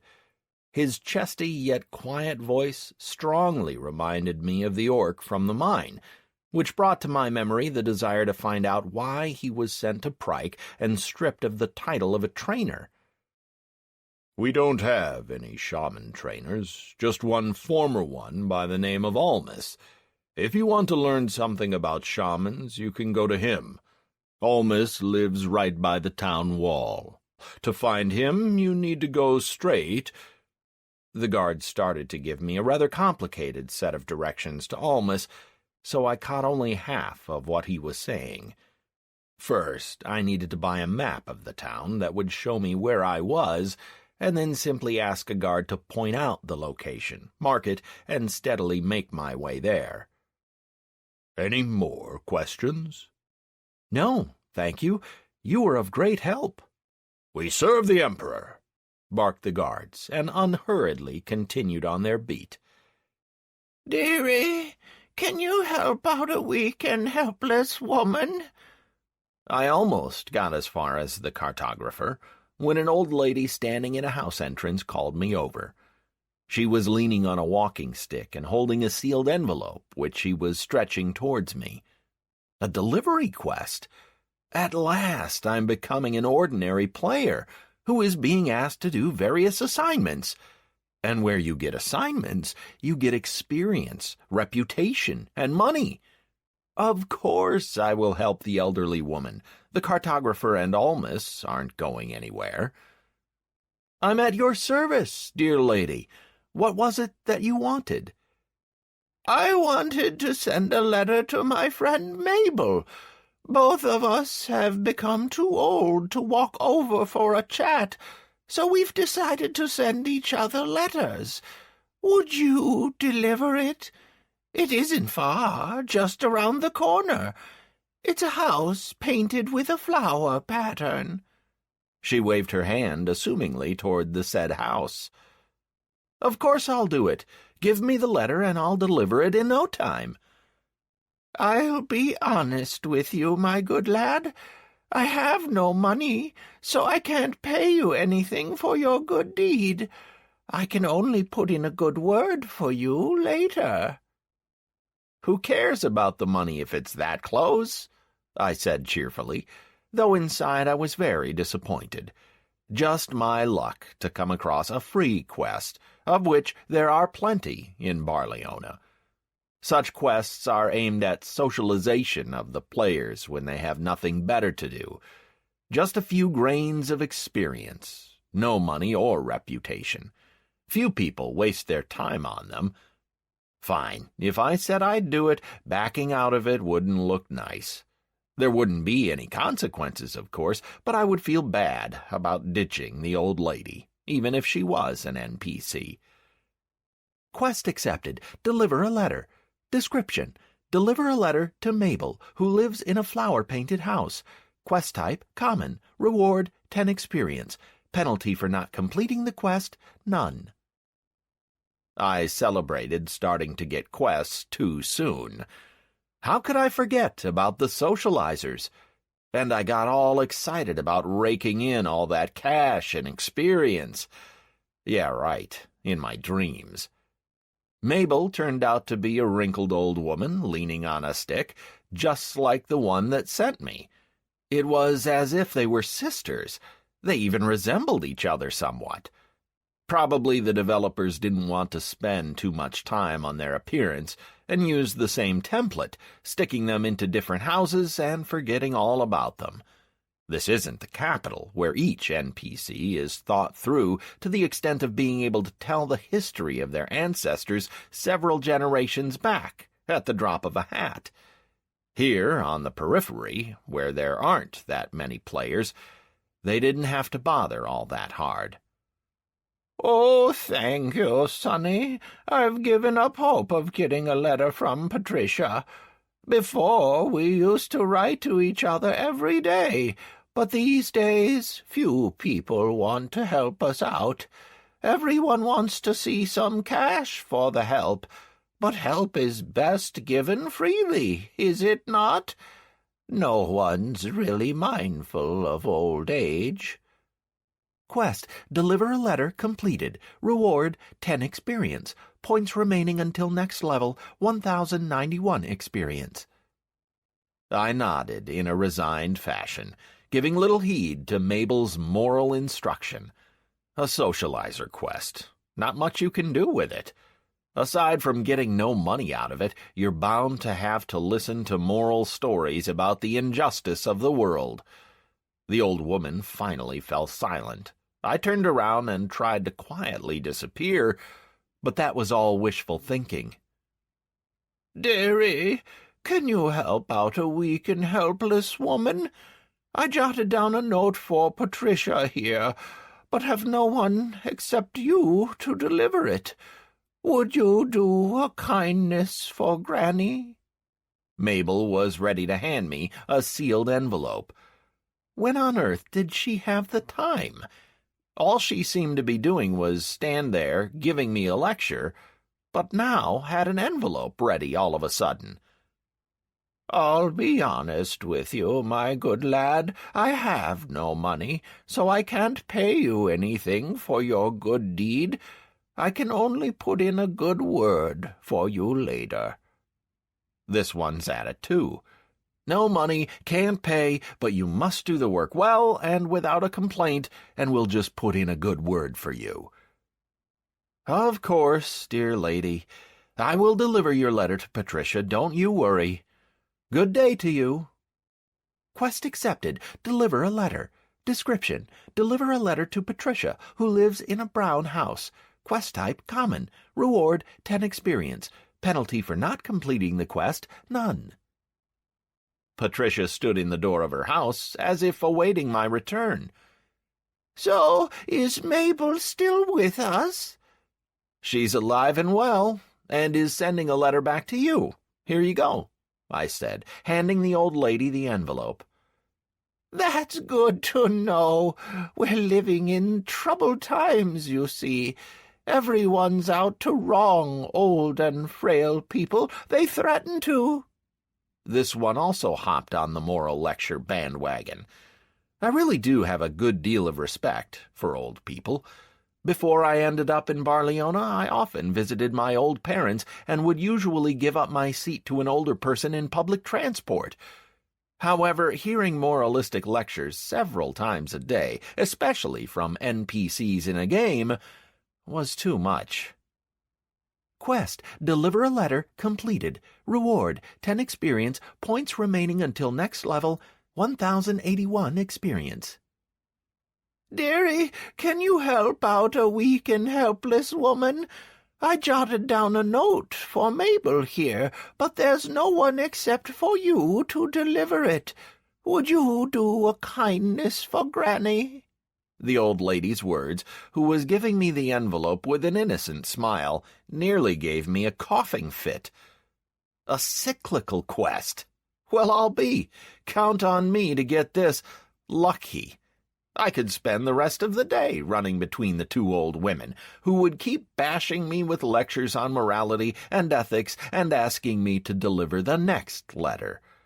I almost decided to decline, but was hit with a crazy idea. And why not? Can you tell me why you can't give her the letter yourself? "I told you, I'm too old and have no strength to walk over there. And if you deliver the letter, everything would be just swell." She once again tried to give me the envelope. "Then hang on tight," I warned the old lady, came up to her, took the letter, crouched, gripped her by the legs, and stood up. "Ah!" Patricia's voice had notes of panic in it. She gripped my hair with one hand and started vigorously waving the other one around. "What are you doing, you maniac? Dear me! Ah! Oh!" The old woman started to wail and fret. I confidently headed towards the flower-painted house where Mabel lived. A cyclical delivery quest, you say? Well, well, we'll see just how advanced an imitator was installed in these old ladies when they find themselves sitting opposite each other. Will they keep trying to pass messages through me, or will they start speaking directly? They can give those moral lectures to each other, then. One thing worried me somewhat. The wailing exclamations of the old woman were loud enough for the whole town to hear and could have got me in trouble with the guards. "My goodness, Patricia, you've got yourself some stallion there," exclaimed Mabel when we arrived at her doorstep. I put the now quiet old lady down and was surprised once again by how similar they looked. The developers really decided not to work too hard on a free cyclical quest, took one prototype and just changed the color of its clothes. "Here you go. Please sign for a successful delivery," I said, smiling, seeing the befuddled faces of both grannies. "Now you can talk enough to last you a whole week. I'll come by in the evening and carry Patricia back home." "Why are we standing on the doorstep?" fussed Mabel.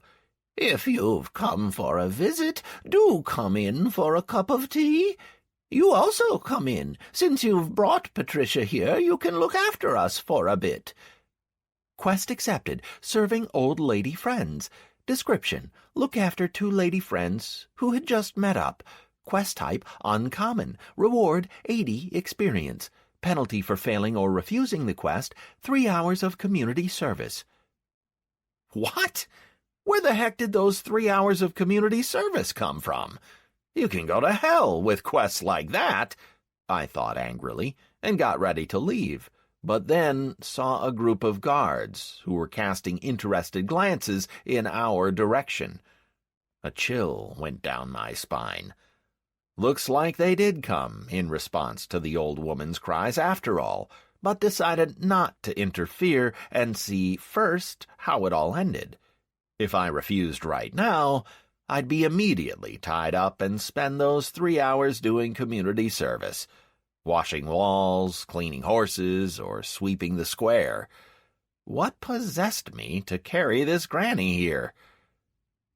"Of course, dear ladies, I will look after you, since I helped you meet up," I muttered, following the old ladies into the house. Mabel's house turned out to be very cozy and full of light. The white and seemingly weightless curtains were hung on the windows, and big pots with flowers stood on small tables. As the old lady passed one of them, she swiped one of the leaves with her finger, carefully looking at the result. She probably wipes dust, which doesn't exist in Barleona, off her flowers on a daily basis. "You go to the kitchen, dearie, and make us some tea. You'll find cookies and sugar in the cupboard. When you make it, bring it here," said the hostess, after settling down in a comfy armchair. "We'll have a girl-to-girl chat while you're at it." Tea is a good thing, of course, but I don't know how to make it. I never learned. I made a last-ditch attempt to get out of the quest. "Have to teach you everything these days. How will these youngsters survive without us, I wonder? It's like you can never retire," grumbled Patricia, and then waved me away. "Go, and don't come back without the tea. And don't forget the cookies," Mabel reminded me, as I examined the message that appeared before my eyes. New rare cooking recipe learned. Aromatic black tea. Total recipes 3. I quickly opened my cookbook to have a look at what it was I just learned. Aromatic black tea. Description: excellent black tea from the leaves of the Highland tea tree, which give off an unforgettable aroma. Crafting stat bonus, plus crafting to the maximum energy value. Whoever drinks this tea will feel extraordinary vitality. Duration 12 hours. On use, restores 20% of hit points and mana. Minimum level 10. Crafting requirements: minimum cooking level 5. Ingredients: simple water, leaves of the Highland tea tree. Instruments: cooking kit. Great! I got a nice little bonus practically free. Sure, I'll make the tea for the old ladies, and then see what the result of doing that with crafting could be. I spent some time preparing the tea, found a tray, and placed on it 2 cups full of hot tea, steaming with fragrant aroma. Now I had to find some cookies, which the grannies implacably demanded. Their ceaseless chatter could be heard even from behind a closed door. What a boisterous pair! I wondered how their tongues weren't hurting from talking all the time. After going through practically every cupboard, I was about to go to Mabel to ask for the exact coordinates of the cookies, but found them in one of the farthest shelves. They were hidden behind an almost full bottle, which was labeled cherry liqueur. I glanced around thievishly and poured some liquor into both cups of tea. They really shouldn't have shanghaied me. I don't remember wrongs, but I don't suffer from amnesia either. The liqueur shouldn't do them any harm, but just in case, I selected the cup and had a look at its properties. Better safe than sorry. Aromatic black tea with liqueur, +4 to the maximum value of energy, +50 attractiveness to the maker, does not stack with similar effects. The drinker of such tea becomes slightly tipsy and feels an exceptional surge of energy. Duration, 12 hours. On use, restores 20% of hit points and mana. Minimum level, 10. +50 to attractiveness? It sounds familiar, but I don't remember what it affects. I went to the guide to look it up. Attractiveness, a character stat that has a value between 0 and 100, and which determines the attitude of NPCs towards the player. It is impossible to choose to level up in this stat. It can only be increased by temporary buffs, a change of clothes, communicating with NPCs or other available means. Unlike reputation, which affects the entire faction, attractiveness affects each NPC separately, including an NPC belonging to a faction with which you have a negative reputation. When attractiveness reaches 80 and above, NPCs of the opposite sex could offer the player a visit to the dating house. You can look up your current level of attractiveness of your character to an NPC in that NPC's properties. That's it! How could I forget? This is the thing for which players create beautiful-looking characters, dress in bright clothes, and wear jewelry. The higher the attractiveness, the higher the probability of being given unique quests. I took the tray and entered the room with endlessly chattering old ladies and smiled. When I looked up my level of attractiveness in Mabel's properties, it was a solid 3. It was a surprise that the old lady let me into her house at all if she finds me so unpleasant. Without looking in my direction and barely pausing from their talk, the old ladies quickly drank their tea, taking no notice of its temperature. I knew that I couldn't leave until I was dismissed, so I sat on the sofa and briefly closed my eyes. A 5-hour nap is a good thing, but it's no substitute for proper sleep. The old ladies started off on another lively discussion, and without noticing it, I fell asleep for the second time that day. I was woken up by a song. And it's no, nay, never. No, nay, never, no more. Will I play the wild rover? No, never, no more. Embracing each other, the old ladies swayed to the melody and diligently sang out the lyrics, looking at the world with tipsy eyes. Great, now they'll accuse me of making grannies into drunkards. At some point, the hazy gazes of Mabel and Patricia fell on me, and they stopped singing. Just tell me, Mabel, how could a young man who makes such delicious tea end up in prison, eh? You don't say, Patricia. I'm at a loss with it myself. He seems to have it all, hands, feet, and a head, but he still ended up a murderous thug. All the youth is like this today. They want it all, quick and easy. I think that's because he doesn't have a proper woman behind him. If he had a wife, she'd stop him going down the slippery slope. Too true.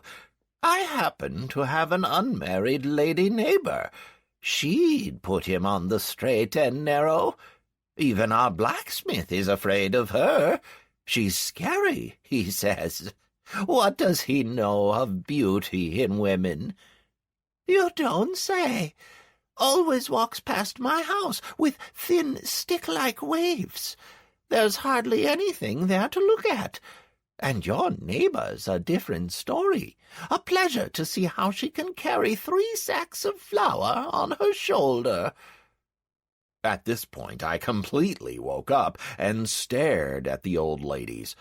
What the heck is going on? Drunken NPCs are planning to marry me off? And to some female version of Hercules, too? Baffled, I looked from Patricia to Mabel and back. I'm really in it now. First I carried the old lady here, and then got them so drunk on liqueur that they intend to get me married. I was afraid to think of what would happen next. "But where would this pretty boy find the money for our sweet dove? He doesn't have a penny to his name. Just look at him. I reckon we need to help him. What do you think?" "Helping is good, but would he manage it? How many seekers have we already sent? None came back. The woodwolf did them all in, including my own sweetheart." Mabel wiped a tear. "He'll make it. Just look at the wild glances he's giving us. It's like he was himself a woodwolf." "That's true, dearie." Mabel turned to me now. "We decided to help you. You're kind and understanding, arranged this meeting for us and all. A good lad. But that's not enough for you to win over our sweet lass. You need to prepare yourself. She has to see you as a handsome lad, and not some roving riffraff. We know of a hidden treasure. A long time ago, a rich merchant, Swiftbell, buried it and put a woodwolf to guard it.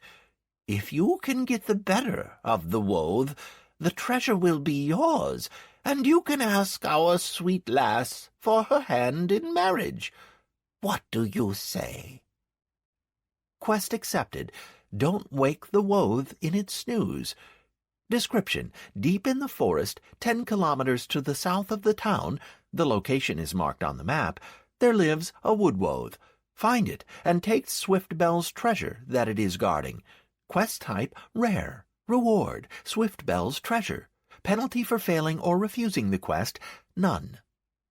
The quest description didn't say a word about marriage or a time limit, so I agreed to take it. Me passing up a rare treasure-finding quest? Not gonna happen.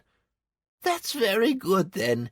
Now carry me home. I've been here for ages now," said a pleased Patricia, and stretched her arms towards me. Quest: serving old friends completed. Reward: 80 experience. Points remaining until next level: 1001 experience. I said goodbye to Mabel, and having carefully delivered Patricia home, who was now looking pleased and casting a masterful gaze at the surroundings, I was on my way to get the maps.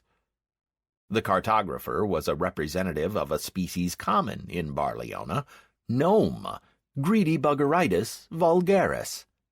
For 2 gold he offered me to buy the most exactest ever map put together by a daring and lucky explorer. The snag of it was that I knew full well that good maps cost upwards of 200 gold, but fell for the cartographer's words like a little kid. After handing me the map and taking my money, the gnome did all he could to see me out, saying he was busy, that he needed to visit his grandmother, and generally had a headache. But I did manage to unfold and take a look at what I bought. Oh, boy. A map like this I could draw myself, even without the cartographer profession. It had arrows, some incomprehensible unlabeled signs, and drawings of supposedly interesting locations that took up half the map. With predictable trepidation, I turned the page and looked at the plan of the town. Whoever drew this map should be banned for life from ever repeating the feat. The streets were simple straight lines forming a grid, and here and there had labels like Bank, Main Square, and Tumpel. I looked at the gnome and was met by the gaze of big, honest eyes, radiating incomprehension. Is something wrong? I didn't have time to look at the map myself, but I was assured that it is the very best. Don't you agree? This greedy salesman asked this with such overplayed naivete that I gave up. After all, that's the way he's been scripted, to trick the players as much as possible, thereby getting the most money out of them. What was the point of getting angry? I left the gnome only 20 minutes later, after I acquired the full set of maps of the Malabar Empire and its main towns, including Farstead. I also trained in the cartographer profession and was now able to correct the maps myself. It is a very useful skill that brings in a lot of money and levels up just through drawing pictures. All these goodies cost me 700 gold. I didn't even manage to level up in trade because the gnome flatly refused to give me a discount. Never mind, the maps were worth it. I asked the nearest patrol for the exact location of Almas and headed over there to pay him a visit. Let's see what a former shaman trainer looks like. The door of Almas's house was opened by a plump maid whose snow-white lace apron made a contrast to her dark skin. After giving me an appraising look, as if examining the contents of my personal bag and the amount of money in my possession, she deigned to utter, "Come in. Mr. Almas has been expecting you since the morning." I was expected? Or was Almas expecting someone else, and the maid simply mistook me for the intended guest? In any case, I won't leave here until I've found out everything about my former boss. I sat in a comfortable armchair and began to examine the room when an old man dressed in a plush dressing gown and bunny-eared slippers joined me in the armchair opposite. I seem to be running into a lot of old folks today. Judging by his sure movements and lack of glasses or a walking stick, the old man was hardly older than 70. I saw that he even had all his teeth, when Almas, I was sure that I was in the presence of none other than the former shaman trainer, gave me a wide smile. I stood up and bowed to the former trainer. It's nothing to me, and he might like it. "My greetings to you too, younger brother. Have a seat. I've gotten used to everyone sitting in my presence now." Almas paused for a minute, looking me over head to foot, and then continued. "You're quite a sight, to say the least. It's been a while since we had a shaman show up around here who had every chance of becoming a harbinger. According to Prontho, it is Cornic that you need, as he's the only one that can cut a diamond like this and get the main principles of shamanism into that thick head. And with the recommendation that was given to you by the Supreme Spirit of Air, you simply must be something else, even without training. By the way, I was warned that you would visit me today, but I'll admit that I expected to see you much earlier. Did the story of Swiftbell's treasures capture your imagination so much as to get you so delayed?" "So you know about Swiftbell?" I asked in surprise, staring at Almas's shining smile. He's looking at me like I was a little child, I swear. "Of course, but you needn't worry yourself on that account. Running around the forest looking for some treasure is of little interest at my age. When you get your hands on it, drop by and tell me how you managed to get the better of the wood-wolf." "And who is Prontho?" I asked the name of the unknown being that gave me the recommendation. I didn't think I had the time to get to know anyone well enough for them to give me such a detailed description. "You know him. He is a high shaman, the orc, who is currently the head of the Prike mine, my former teacher." But why was he stripped of the ability to teach? Why was he sent to the mine? Who is Cornick? Why is it him that I have to go to for training? I fired my questions at him one after the other. While Almas seemed to be in a mood to give answers, I had to make the best of it. "Is this all that you wanted to find out today?" Almas raised an eyebrow in question. "Or did you have a couple more questions? Don't hurry. Have a think. What if you missed something?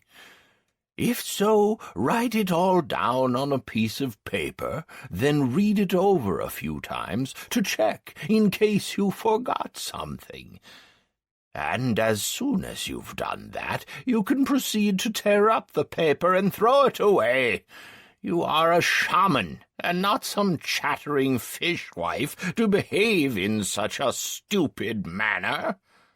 At the end, Almas even stood up a little and raised his voice, and it dawned on me that he was being sarcastic rather than telling me what to do.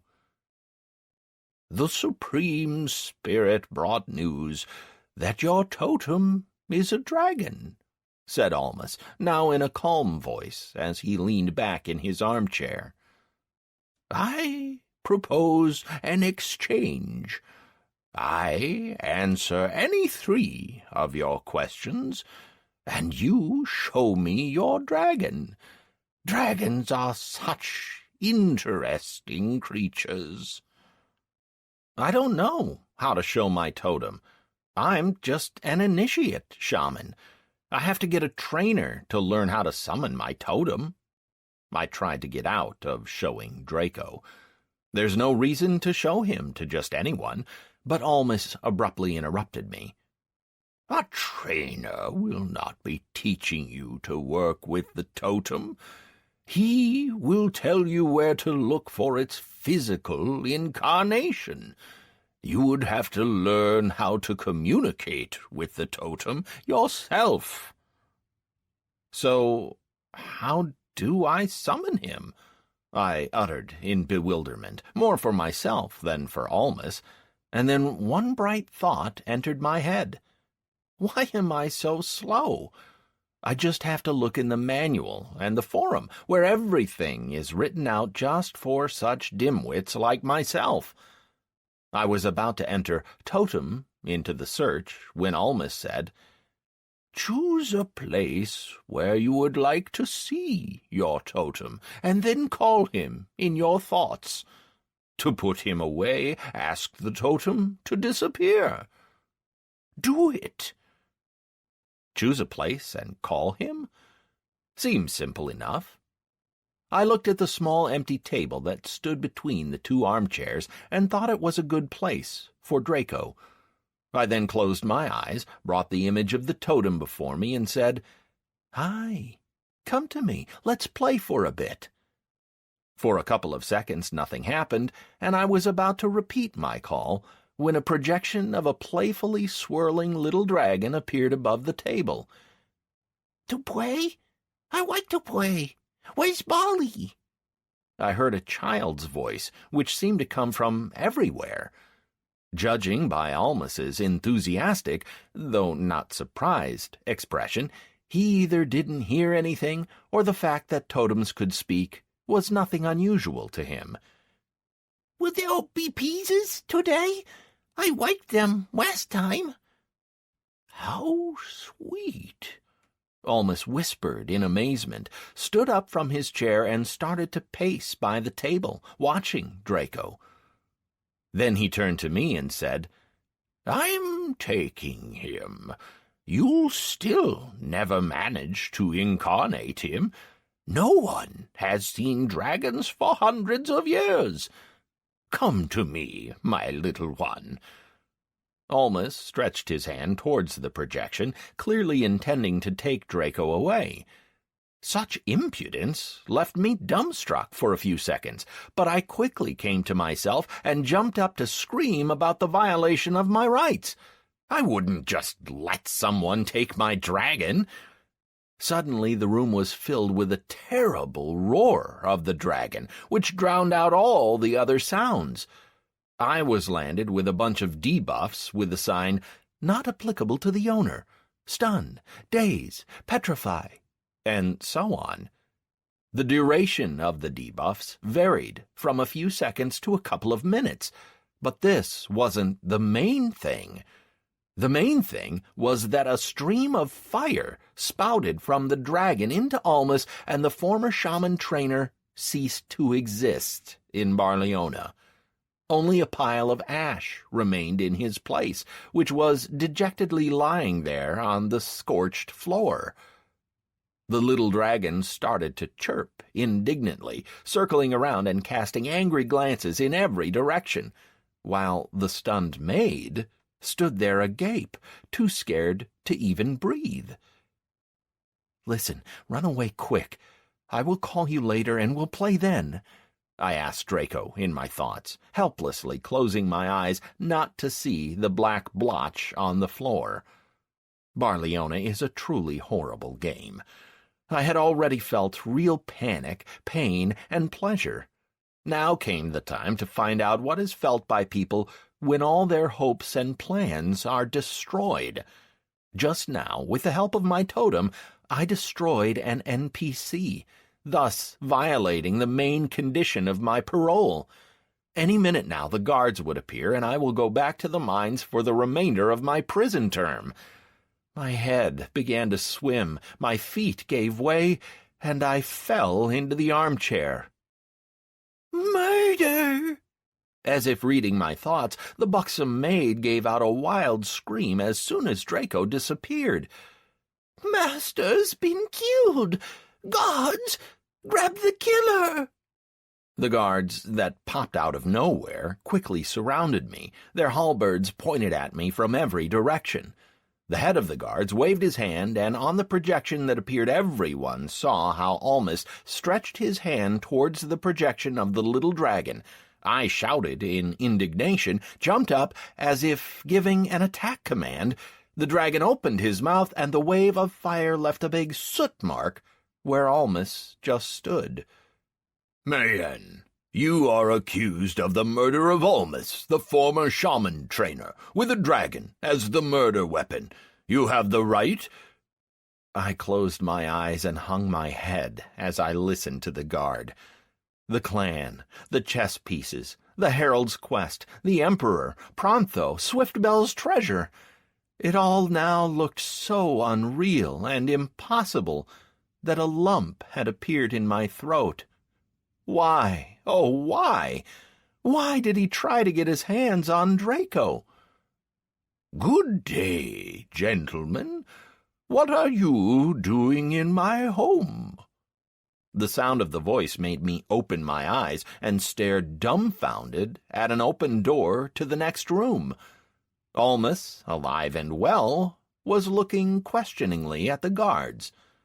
If Almas, in that silly dressing gown and slippers, had made you smile, Almas the High Shaman, as he stood at the door, commanded respect. He had a shaman's hat with branching stag horns that were almost grazing the doorframe, a large cape billowing behind him as if in the wind, and a staff with a curved loop-like top, inside which swirled a blue-gray cloud, illumined by silent flashes of lightning. On Almas's shoulder perched an amber-eyed hawk, which periodically filled the room with a piercing cry, which put a 2-second paralyzing debuff on those present. An embodied totem. And Almas himself was clearly a high shaman in full battle gear. To be honest, he looked terrifying enough to make a shiver run down your neck. So when the guards lowered their halberds as they stared at Almas, I unconsciously backed off, was tripped by the armchair, fell, and realizing that it was too late to run, tried to dissolve in the damned piece of furniture to avoid becoming an accidental target for any smiting. "We are apprehending the criminal that killed you," taking no notice of Almus's appearance, reported the guard, totally unperturbed by the absurdity of his statement. "Ah, that's it, is it? I agree. Criminals must be apprehended, but I do not see any in this room.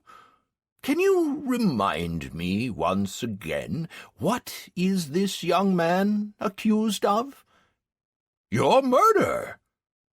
I was starting to like this commander of the guards. He stuck to his guns, despite the fact that even his subordinates had started to glance at each other in incomprehension. Good on him. I'm also rather curious as to whom the little dragon burned, if Almus was alive. Everyone saw the projection. "My murder?" Almus ostentatiously raised his eyebrows. "Mary?" He looked at the maid, who stared at him with huge, frightened eyes and kept trying to back off, despite her back already being against the wall. When she heard herself being addressed, she gave a high-pitched exclamation, started shuffling her feet even more, sliding against the floor and trying to push through the wall with all her weight. "Please, make some tea for me and for my guest. And calm down. I'm not a ghost. As for you, gentlemen," Almus turned towards the guards, "allow me to lay any doubts to rest.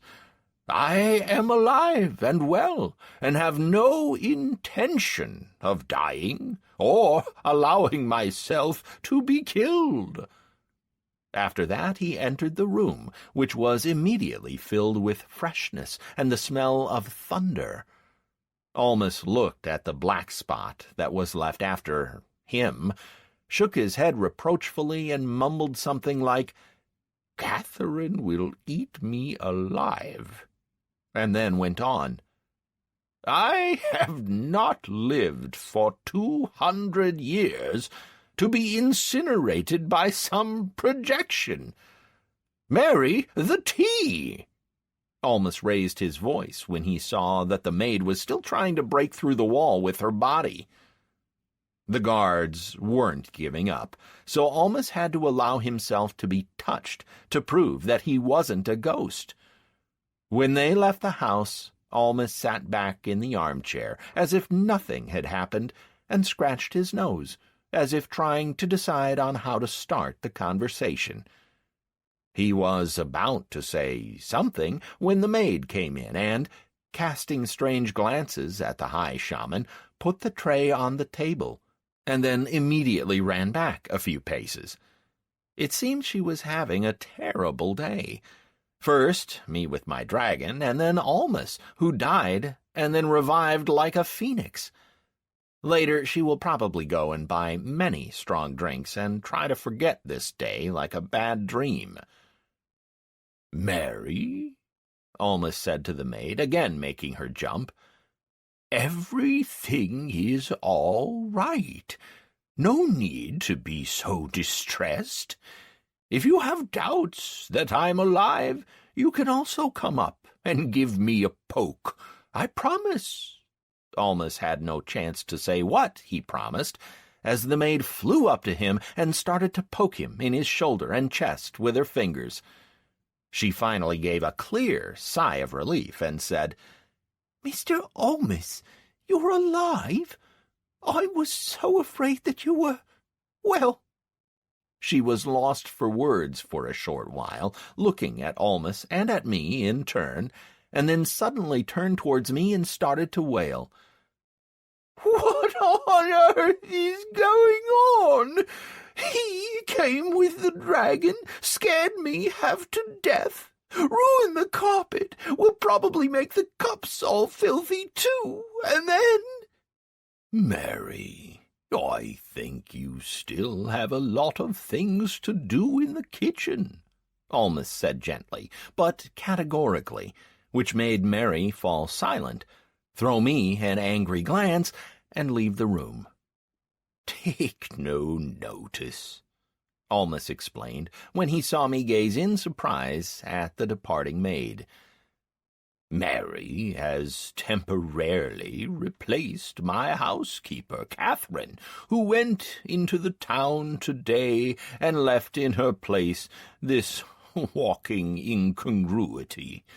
And although this isn't Mary's first time working here, she still hasn't gotten used to certain peculiarities." After making a brief pause to pour both of us some tea, Almas started to drink it with a visible pleasure that was almost contagious.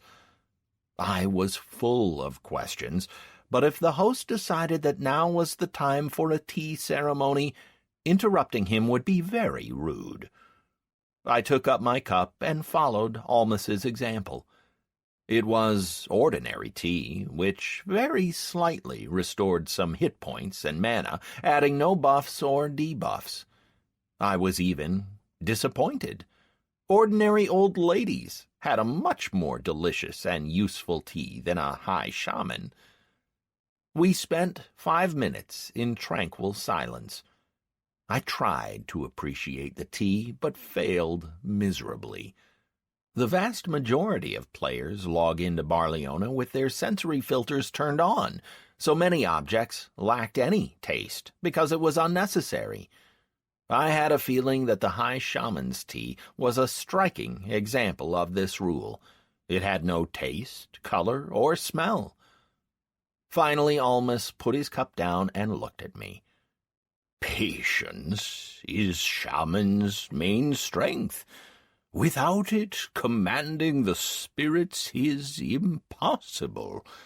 They are all like little children, capricious, willful, and restless. If a shaman is impulsive, he will achieve nothing. Let me provide you a brief explanation of what happened today. First, I found out about Swiftbell's treasure fairly easily. You were being watched by the spirits that I sent from the moment you left the mayor. As soon as a shaman appeared in Farstead, even if it was a foolish and an inexperienced one, I was immediately told of this. I became interested in watching you. Who you were, what would you do, and how you would show yourself. By the way, if it's not too much trouble, after our talk I will ask you to make the tea the honorable ladies taught you to make.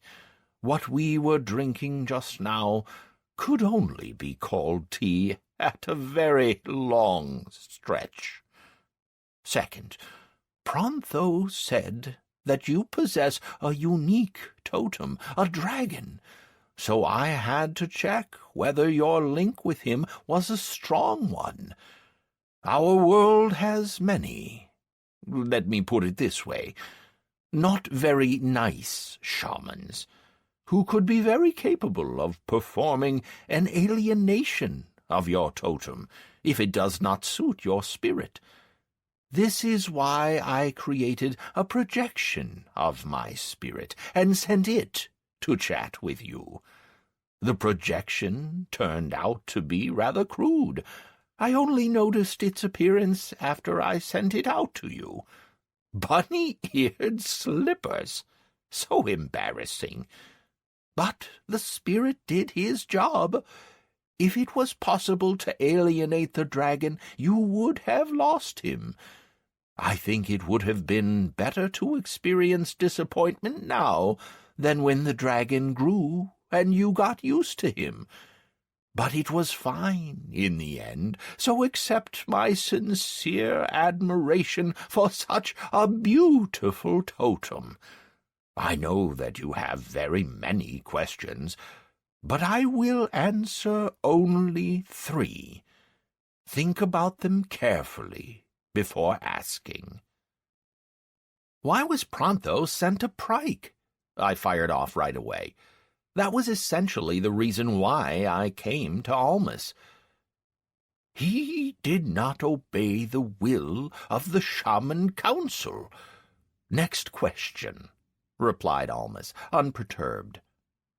Oops, a fail. When will I learn to think and listen? I have to stop being so impulsive. It got me into enough trouble already. So how do I ask in a correct way?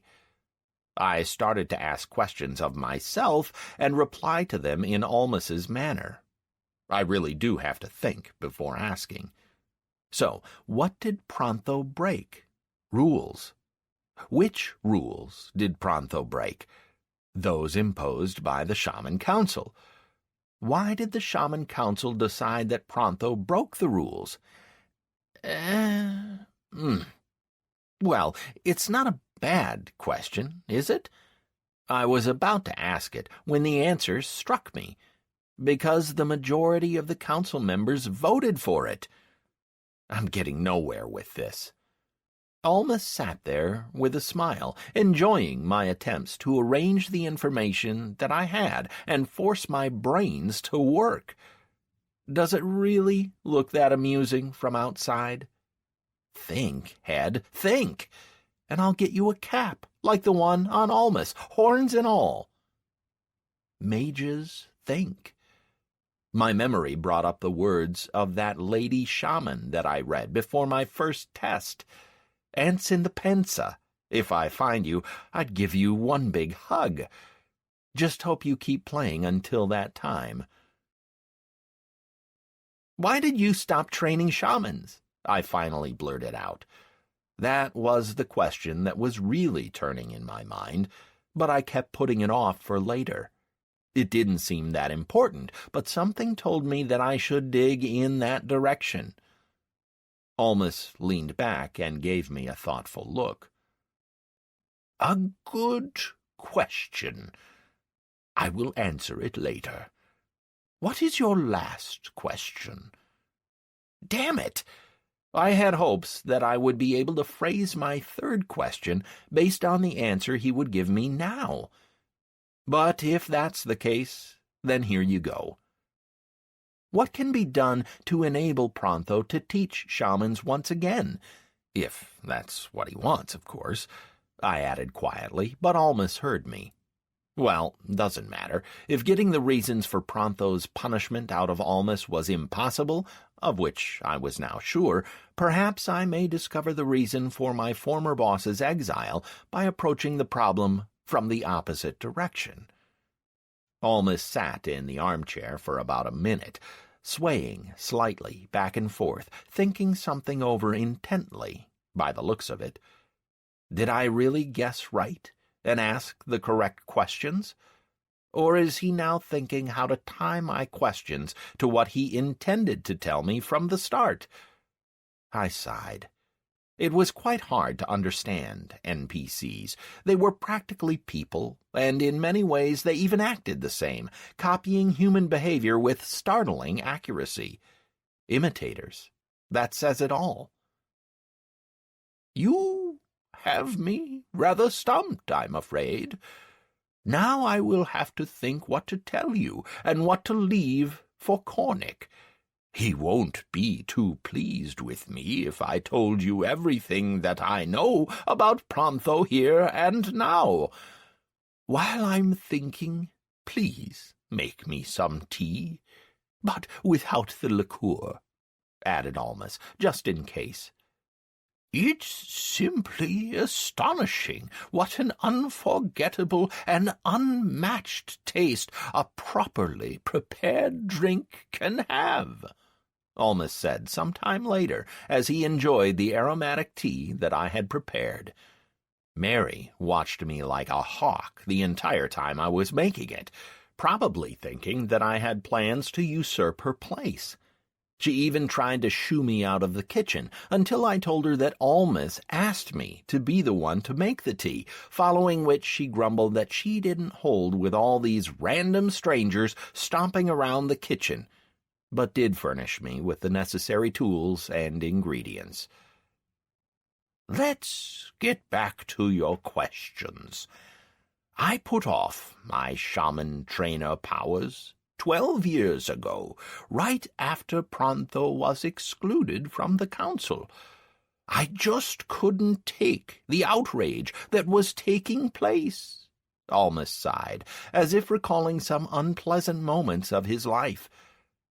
I had an apprentice, a very gifted apprentice, who had every chance to become a harbinger. He earned the title of a great shaman just a year after beginning his training, and had to go through just one trial to gain the high title. But something inside him broke, and at one tragic moment Garanika, that is his name, turned against his brothers.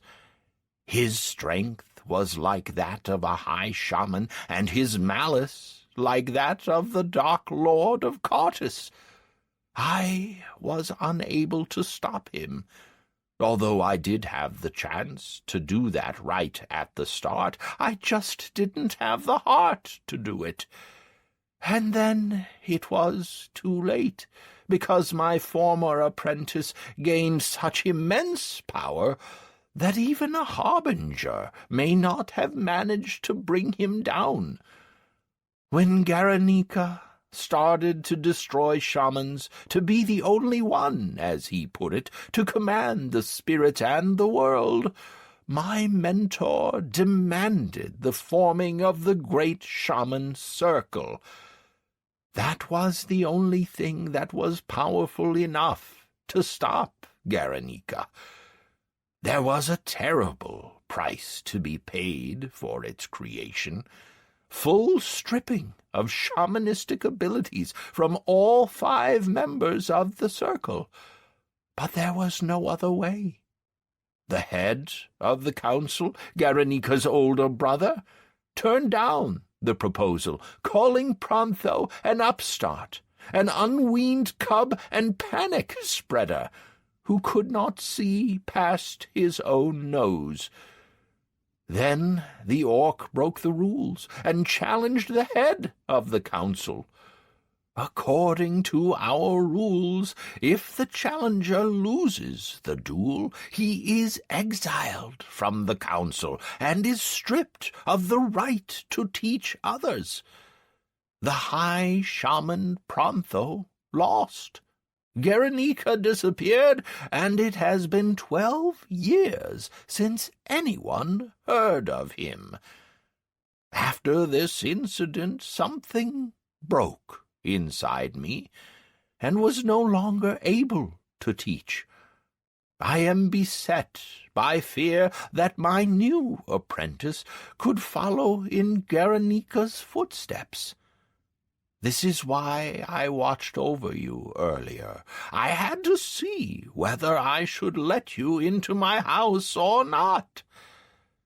As for your third question, Prontho's status could be restored in only one case, if it is proved that the duel between him and Shiam, the head of the council, took place in violation of the law.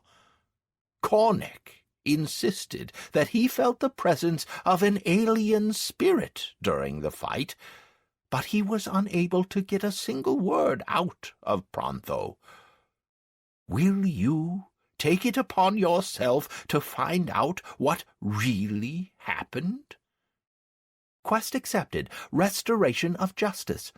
Description: following a duel that took place 12 years ago for the title of the head of the Shaman Council, High Shaman Prontho lost and was permanently stripped of his title and the permission to teach others. There is a suspicion that the duel took place in breach of the rules. Find out the truth about this duel from Cornic, Prontho, and other witnesses. Quest type: class-based unique. Reward: the return of the title of High Shaman to Prontho, a unique reward from the head of the Shaman Council, plus variable to the reputation with the Shaman Council, plus variable to the reputation with the Supreme Spirits of higher and lower worlds. Penalty for failing or refusing the quest: none. I will find out what happened 12 years ago, and will definitely discover the truth, I assured Almus as soon as I read the quest description. Today seems to be my lucky day for quests. A unique one, a rare one, and a class-unique one. Now I just have to weather out the 3 months of confinement in Beatwick, and I can head out to uncover the truth. I stayed at Almus's another 20 or 30 minutes, talking about entirely irrelevant topics, after which I thanked him for the information and headed off to look for cooking and smithing trainers.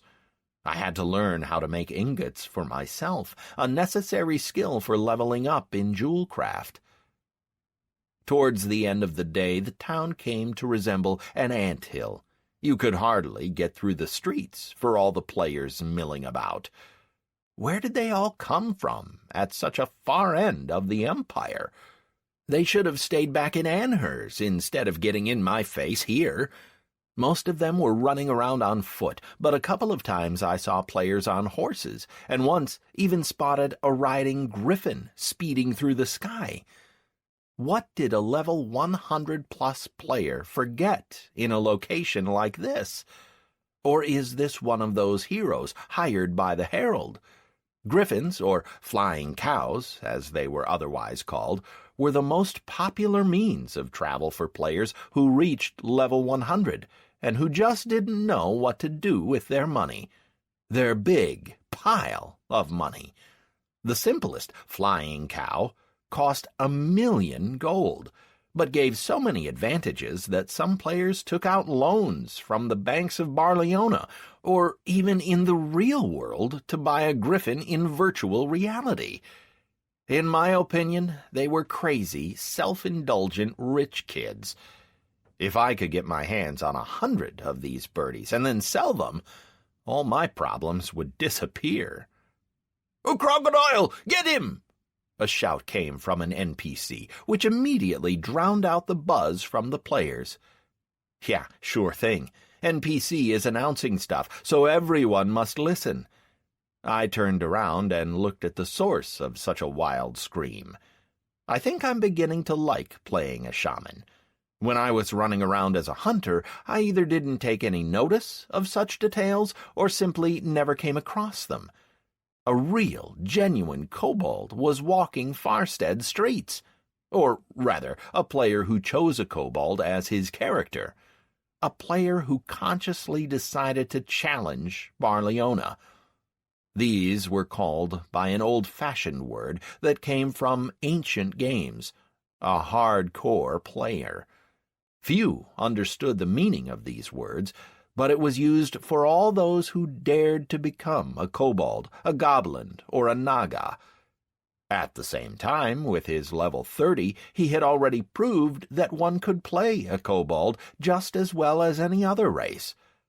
I opened the manual and looked up the properties of the race. Yeah. Racial penalty to intellect, minus 75%. Ratio of the necessary stat points, 1:3. Racial penalty to strength, minus 50%. Ratio of the necessary stat points, 1:2. Racial penalty to stamina, minus 50%. Ratio of the necessary stat points, 1:2. Racial bonus to agility, plus 150%. Ratio of the necessary stat points, 4:1. Racial bonus to rage, plus 50%. Ratio of the necessary stat points, 2:1. Racial ability, resistance to poisons. Racial ability, ability to see in the dark. Racial ability, plus level 5, resistance to physical damage due to thick skin. Racial ability, ability to breathe underwater. Racial skill, slowing poison. Racial restriction, reputation gain rate is halved. Racial restriction, attractiveness gain rate is halved. Racial restriction, experience gain rate is halved. Racial restriction, stats gained from equipment bonuses are halved. This isn't just crazy. This is downright suicidal. You might somehow get used to or compensate for the stat penalties by leveling up as, for example, a hunter instead of a mage or a shaman. The bonuses to agility and rage seem to point that way. But with such penalties to reputation, attractiveness, and gear, playing should be simply impossible. How did he manage to get as high as level 30? Did he do it just thanks to agility? Reptilis, y'all go to hellas. Even his name choice seems to be making fun of normal players. It was strange that he was completely ignoring the screams of the crowd, including the NPC children running away from him in all directions. He simply walked purposefully in one direction, judging by his trajectory towards the tavern. In general, this was quite an extraordinary event for Farstead, and no wonder. There's a crocodile in town. Terrible stuff. I'll show you. An enormous NPC smith aimed a blow at the kobold with his large club. Reptilis clenched his fists, and without saying a word, continued on his way at the same unhurried pace. He really was a hardcore player. My first impulse was to stop the man, but I quickly thought better of it. Who was I, with my red headband, to interfere with an NPC playing out his scripting? Did I really need this? It's not like I've joined the Paladins of late. I have too many problems of my own to go and get landed with someone else's. Moreover, Reptilis is probably quite aware of how NPCs see him. To get to level 30, playing such a crocodile, is no walk in the park. Boom! The club landed on the kobold's head, or rather on the place where the head had just been, and loudly hit the ground. With an imperceptible movement, Reptilis slid sideways and lifted his tail, from under which a green cloud appeared. The smith froze like a statue. Briefly holding his gaze on me as he glanced around, Reptilis headed for the tavern at the same slow pace, paying little heed to anyone else. Looks like kobolds have a rather useful air-fouling ability. Could it be transferred to someone else, I wonder? Chapter 4. Swiftbell's Treasure. I sat down on one of the benches, which were scattered in large numbers in the center of Farstead, and decided to do a full revision of all my quests. I had to decide which of them to do now, and which I could postpone until I got out of Beatwick. So, what did I have? The Path of the Shaman, Step 2. Find Shaman Trainer Cornic, class-based. Searching for your totem, class-based. The Hunt for Grey Death, common. Night Terror of the Village, rare. The Last Hope, Step 3. The quest isn't there yet, but it should appear soon, rare. The Eye of the Dark Widow. This quest wasn't there either, but it should appear at level 100. Legendary. Search for the Dark Coordinator, unique. Don't wake the wolf in its snooze, rare. Restoration of Justice, class-based, unique.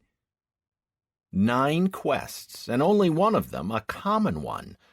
Not a bad collection for a 16-level player. The first 2 quests, like the last, can definitely wait until I am released from Beatwick. Number 3 to 5 are based in Beatwick. When I return tomorrow, I will decide what to do with the wolves and the vagrant.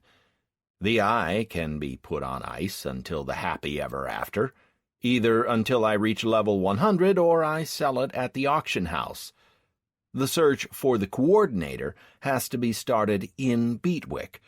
I only wish I had some clue as to who it could be. If he's coordinating various tasks, he either has to keep traveling between different bases or receive a lot of visitors. I could ask Tisha or the guards how often there are guests in the village and where they end up calling. That leaves the old lady's quest, which I would be dealing with today. But business first. The enormous mage tower, where I went to get the portal scrolls, loomed over the entire town. Inexplicably, In each town, even Anhur's, the Mage Tower was always the northernmost structure. Only the walls or the gates would be north of it. No one knows why that is, and if they do, they are keeping quiet about it. Perhaps there is some quest tied to that. Who knows with those developers?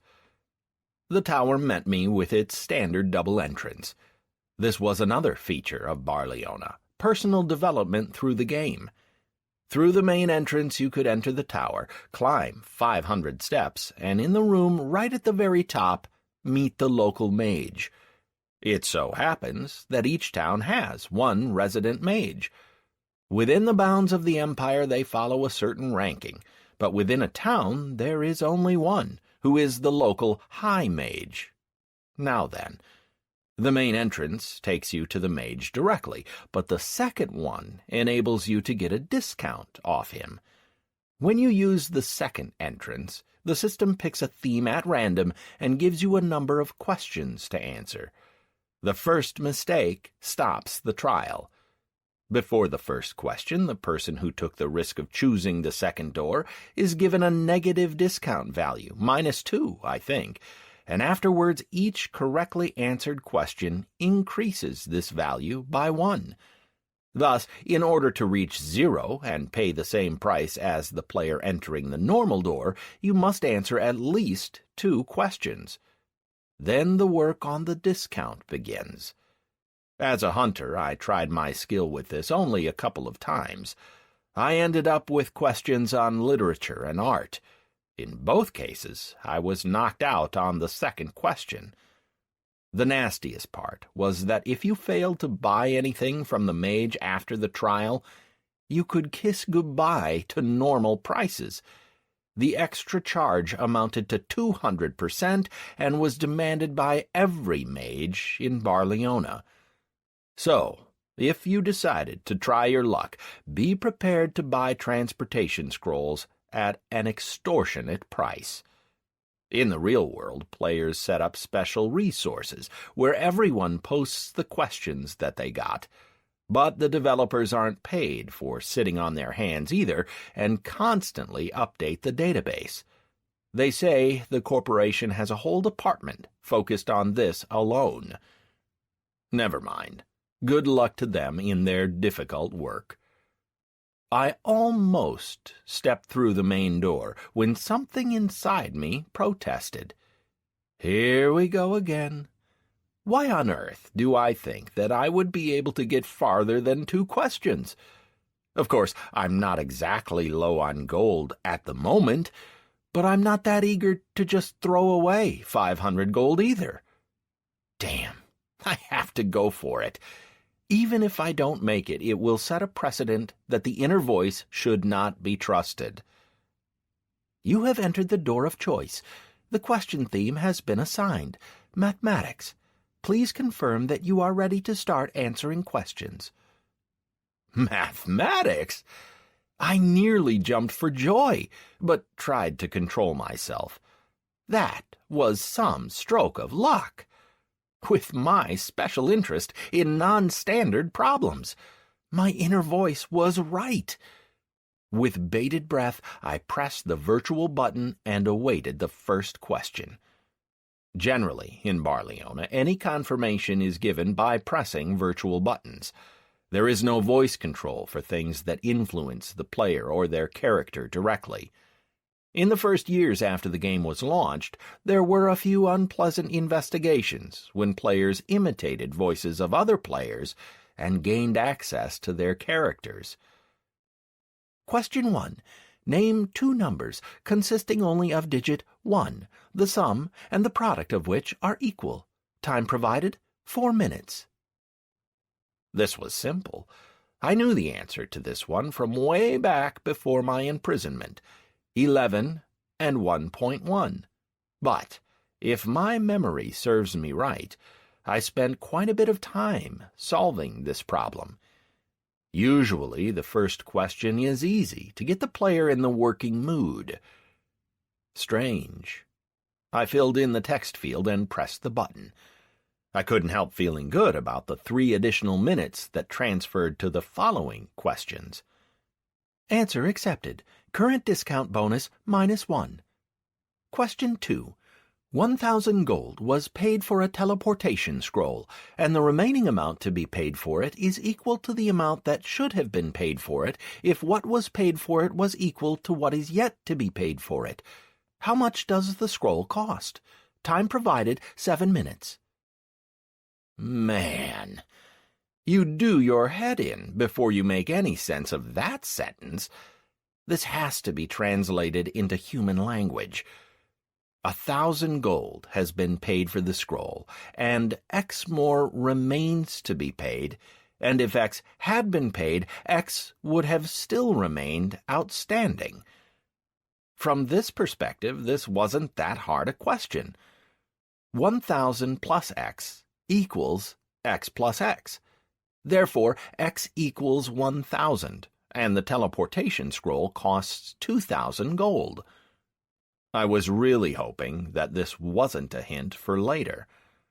I answered 2 questions and reached 0. I now had 5 minutes rolling over to the next round. Answer accepted. Current discount bonus, 0. Question 3. We have a 10-digit natural number. We know that its leftmost digit is exactly equal to the number of zeros in the number written out. The digit following it is equal to the number of ones, and so on, until the rightmost number, which is equal to the number of nines. Time provided, 9 minutes. Now this is more interesting. It's hard to name the number right away, so we'll go down the path of logical deduction. Let's suppose that the number contains only zeros. Then the first digit should be a 9. 9 zeros and a 9. If we have a 9, then there should be a 1 in the last place. Then we have 8 zeros instead of 9. We remove the 9 and put in an 8. We already have a 1, so we'll have 7 zeros instead of 8. Now that we have a 1, we'll put it in the second place. But now we have 2 ones, and we get a 2 and 2 less zeros. Damn, I'm getting confused. Starting again. I should write out all the alternatives on virtual paper. I opened the notebook and started to write down different steps. We have all zeros. 9, 0, 0, 0, 0, 0, 0, 0, 0, 1. Now there's 8 instead of 9 zeros. 8, 0, 0, 0, 0, 0, 0, 0, 1, 0. Then we have a 1, and the number looks like this: 7, 1, 0, 0, 0, 0, 0, 1, 0, 0. Now we have 2 ones, so in comes a 2, and we have fewer zeros again. Now the number is 6, 2, 1, 0, 0, 0, 1, 0, 0, 0. Checking. 6 zeros. 2 ones, 1 2, and 1 6. It all checks out. I looked at the timer. There was 4.5 minutes left. Moving on. Answer accepted. Current discount bonus 1. Question 4. J plus S equals O. M times A equals D. M plus M doesn't equal 2M. O divided by F plus M plus M minus J equals what? Time provided, 8 minutes. My first answer was no stroke of genius. O divided by F plus M minus J equals WTF. Not in the slightest. M plus M doesn't equal 2M. This was a bunch of nonsense, not mathematics.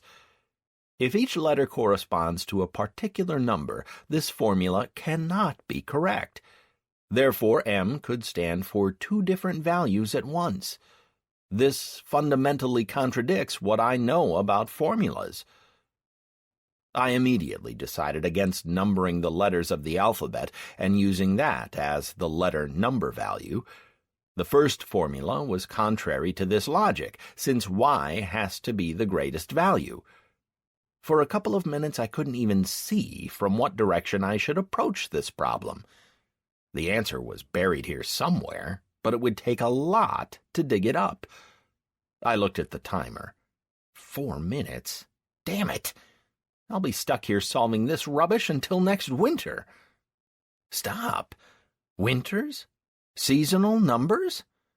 How about 10 divided by 2 plus 3 plus 5 minus 1 equals 12. So the answer is D. A clever trick they thought of, with m plus m doesn't equal 2m. It really isn't equal. Answer accepted. Current discount bonus 2. Question 5. Continue the sequence. H, H, H-E, L-I, B, O. Time provided, 5 minutes. Winter. Gold. The square of the hypotenuse. I spent the first 2 minutes trying to understand the logic and continue the sequence, and then 2 minutes on trying to see if I could come up with any associations. Nothing.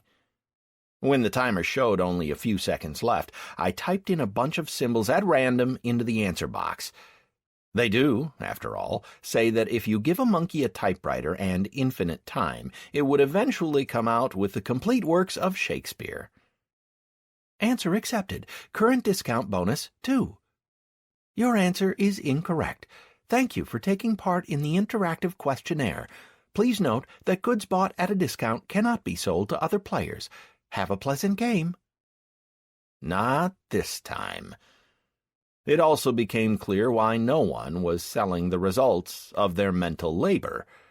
There are probably many know-it-alls who'd answer all the questions that I got in just a couple of minutes and get a discount so large that the mage would have to hand over his goods almost for free.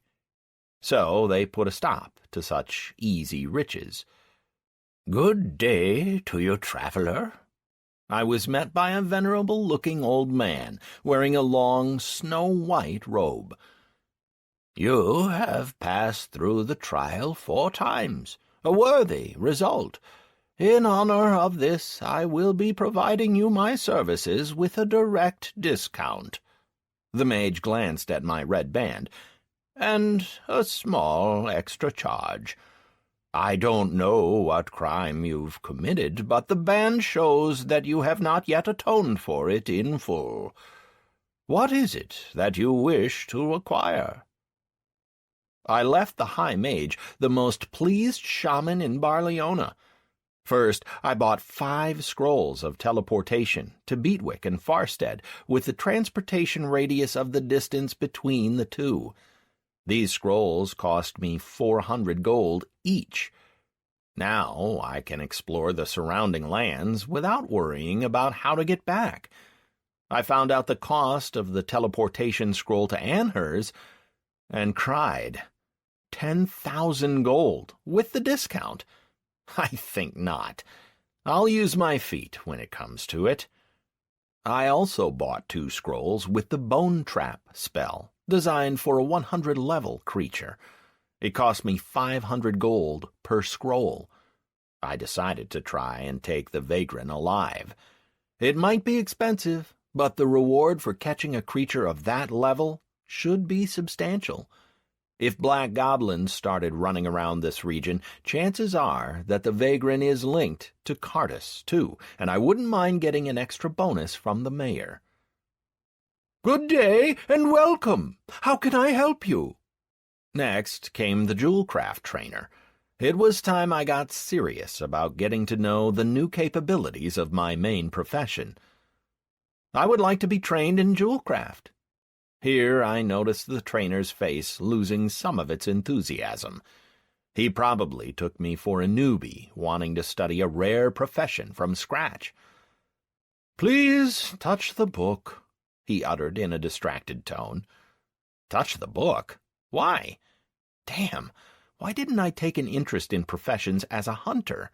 That way I'd know what to expect now. But if I must, I must. I put my hand on an open book with empty pages, which immediately filled up with a bunch of symbols. "Not bad, not bad," the trainer muttered in a completely changed voice, which now had notes of interest in it after he glanced over the emerging scribbles. I had no idea what language it was written in, and I understood nothing in the symbols and numbers that appeared in the book. "I see you have had clear success in producing unique and rare items. You are particularly proficient with rings. Would you like to choose a specialization for yourself? Picking one costs 200 gold. A specialization? I don't get it. What specialization? I immediately looked in the manual. I knew nothing of specializations within a profession. Search Jewelcraft and Specializations. The text that appeared brought me out of the dark realm of ignorance. Upon reaching level 10 in Jewelcraft, you could pick your first specialization: rings, neck chains, earrings, precious stones, and custom jewelry. The first level of the specialization gives a 10% increase to the speed of the item design, to durability, and to the chance of crafting a rare item. The next level of specialization unlocks when the skill reaches level 50, the third at level 150, fourth at 250, and fifth and last at level 500. You keep playing and learning, but will still die ignorant, eh? My hunter did not have a single specialization, and I had no idea about all these special features. I quickly looked at the bonuses provided by my other professions. Mining influenced stamina and strength. At level 10, it gave these stats, a 5% boost, and at level 50, 150, 250, and 500 each time added another 5% to the current base level of the stat. That's a pretty handy specialization. I should run to a mining trainer right away and get hardiness. In cooking, you had specializations based on the type of food prepared and its subsequent stat bonuses. None changed my main stats. A pity. Cartography came with influence on world perception, scrolls of some kind, and extra intellect. At every 5 levels in the profession, intellect increased by 5%. I'll start leveling up in cartography right away. I went into the settings and set myself a reminder every evening that I had to draw the map of the places where I had been that day. This was another leveling up opportunity which only depended on my diligence. There was no way I'll be missing out on it. Trade did not have any specializations. "Yes, I would like to choose my specialization," I replied, handing over the money to the expectant trainer. A nice fact. Although I spent quite a lot of time looking around the manual, the NPC didn't seem to notice it at all. All imitators have it in their settings to monitor the behavior of the players and not interfere with them reading the manuals. I would like to pick the ring specialization. Of all the specializations, rings seem to me the most neutral specialty. "Are you sure? Keep in mind that you would not be able to change your specialization later. Only the Emperor would be able to remove it." No, I am not sure. What was I saying? I would like to specialize in precious stones. Right. Time to do as Ants in the Pensa said on the forum. I am completely switching off my brain as a process and starting to work only on the level of intuition. Rings are more profitable, effective, and worthwhile, but I wanted gemstones. "Are you sure?" Yes, absolutely. You have chosen the Gem Cutter specialization. The speed of cutting gemstones and the chance of creating a rare gem has increased by 10%. "Congratulations! Now let's settle the matter of your training. I can offer you 5 scrolls which you do not have.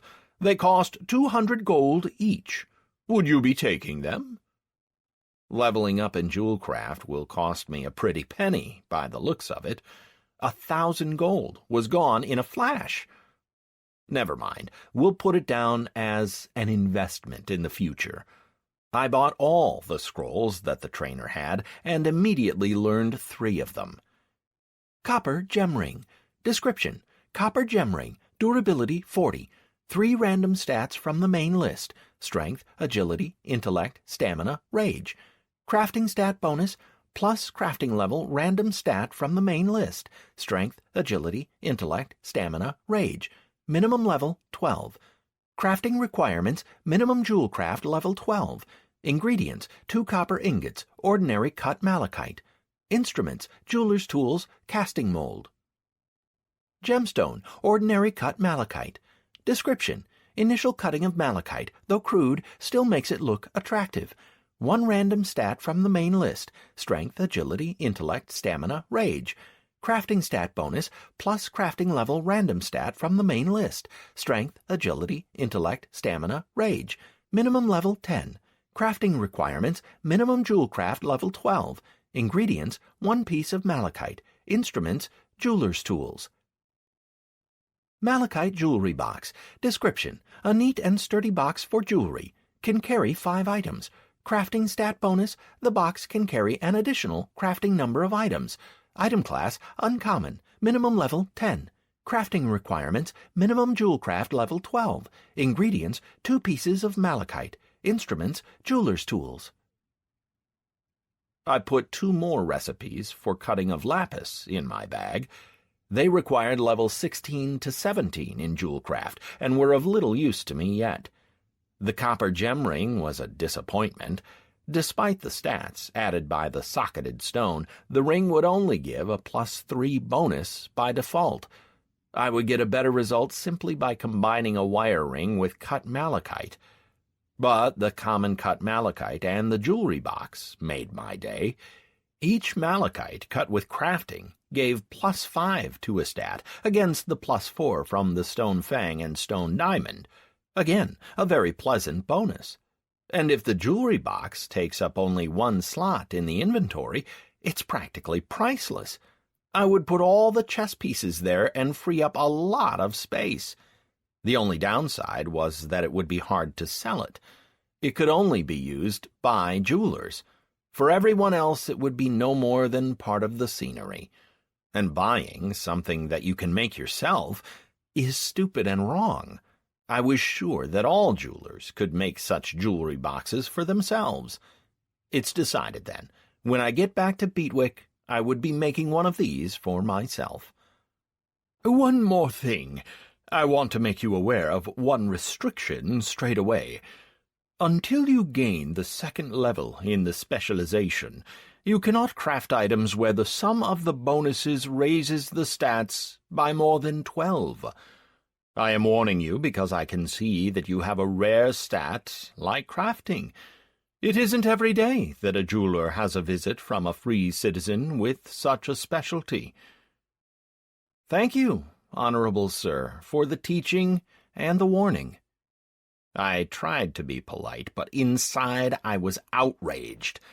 I already made plans, picturing in my imagination extensive sales of items with +50 stat bonuses, and mentally swimming in gold. But they turned out to be doomed from the start. It was all training and leveling up instead. This was a direct hit on my pocket. Until level 50 in Jewelcraft, the stat bonus of my items would not exceed 12. What a snag. The mining trainer was an almost square-shaped dwarf who taught me the hardiness specialization for 300 gold. He even presented me with a patch for my cloak. Swinger. No stat bonuses, just attractiveness increased by 1. Considering my standard value in that, this was a very relevant addition.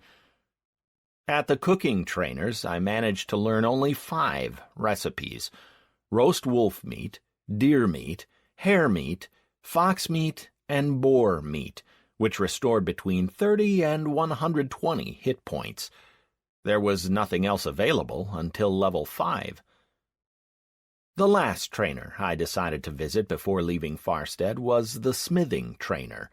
I did all I could to avoid this profession at the mine, but it still caught up with me. I found the trainer, an enormous orc, sitting by the smithy, from which some player was being carried out. I didn't get it. Did that player collapse? If the character had to be carried out, it meant that the player had lost control over him. That was possible only in one case: complete energy loss. "He overdid it a bit," said the orc, seeing my interest. "This blockhead was told several times, take a break, but oh no, he's all strong and tough. Now he won't be able to set foot in the smithy for a week. He just won't have the strength. Why are some free citizens so brainless? It's not like anyone will do the thinking for him. What did you want?" The last question was to me. "I would like to be trained, to end up like that guy." I nodded in the direction of the player who was being put down by the wall of the smithy. He would regain his energy in an hour, so nothing really terrible would happen to him. However, the fact that an overworked player would be landed with a week-long weakness debuff, as the manual helpfully pointed out, was news to me. With a debuff like that, you could not work on any profession, whether production or gathering-based. That would be a serious hit on the finances of the careless player. So I won't be removing my energy loss warning. It can stay where it is. "Training is simple enough, if you have the money. 10 gold for the training, and another 5 for the instruments," said the orc, periodically glancing at my headband. Damn! What stopped me from training in smithing at Prike? "Here you go." I gave the orc the money. "My resolve is firm, and I would spare no expense." Snorted the orc, accepting the gold. "Maybe there's some hope for you yet, if that's the way you see it." You gained the smithing profession, current level 1. You received an object, smith's tools. Attention, does not take up inventory bag space. I opened the page with the smithing skill and began to study it. Smelting ingots. Description. This ability allows you to smelt 5 pieces of ore into 1 ingot. The speed of smelting is determined by the player's agility and level in smithing. Crafting stat bonus. When smelting ore, you have a crafting % chance of discovering a precious stone, corresponding to the level of ore. Ingredients. Copper ingot, from level 1 in smithing. 5 pieces of copper ore. Tin ingot, from level 10 in smithing. 5 pieces of tin ore. Bronze ingot, from level 40 in smithing. 4 pieces of copper ore and 1 piece of tin ore. Silver ingot, from level 60 in smithing. 5 pieces of silver ore. Iron ingot, from level 80 in smithing. 5 pieces of iron ore. Recipes for ingots of level 100 plus are bought separately. Instruments, smith's tools. My heart missed a beat when I read about the crafting bonus, and I immediately went to the manual. The chance of a sapphire vein appearing, 0.001%. Sapphires are mainly obtained by sifting through elementhrium ore, from where the drop chance is already 0.5%. If I level up my smithing to 260, I would be able to smelt elementhrium ingots. Even at my current level of crafting, I would have a 4% chance of getting a sapphire. I looked up other rare stones. Emerald. The chance of a vein appearing, 0.2%. Drop rate when sifting, 2%. Diamond, 1/10,000th and 1,000th, respectively. My palms were sweating from excitement. You needed level 460 in smithing to smelt phantom iron, from which you could get a diamond, but diamonds were worth enough to cover any leveling up expenses.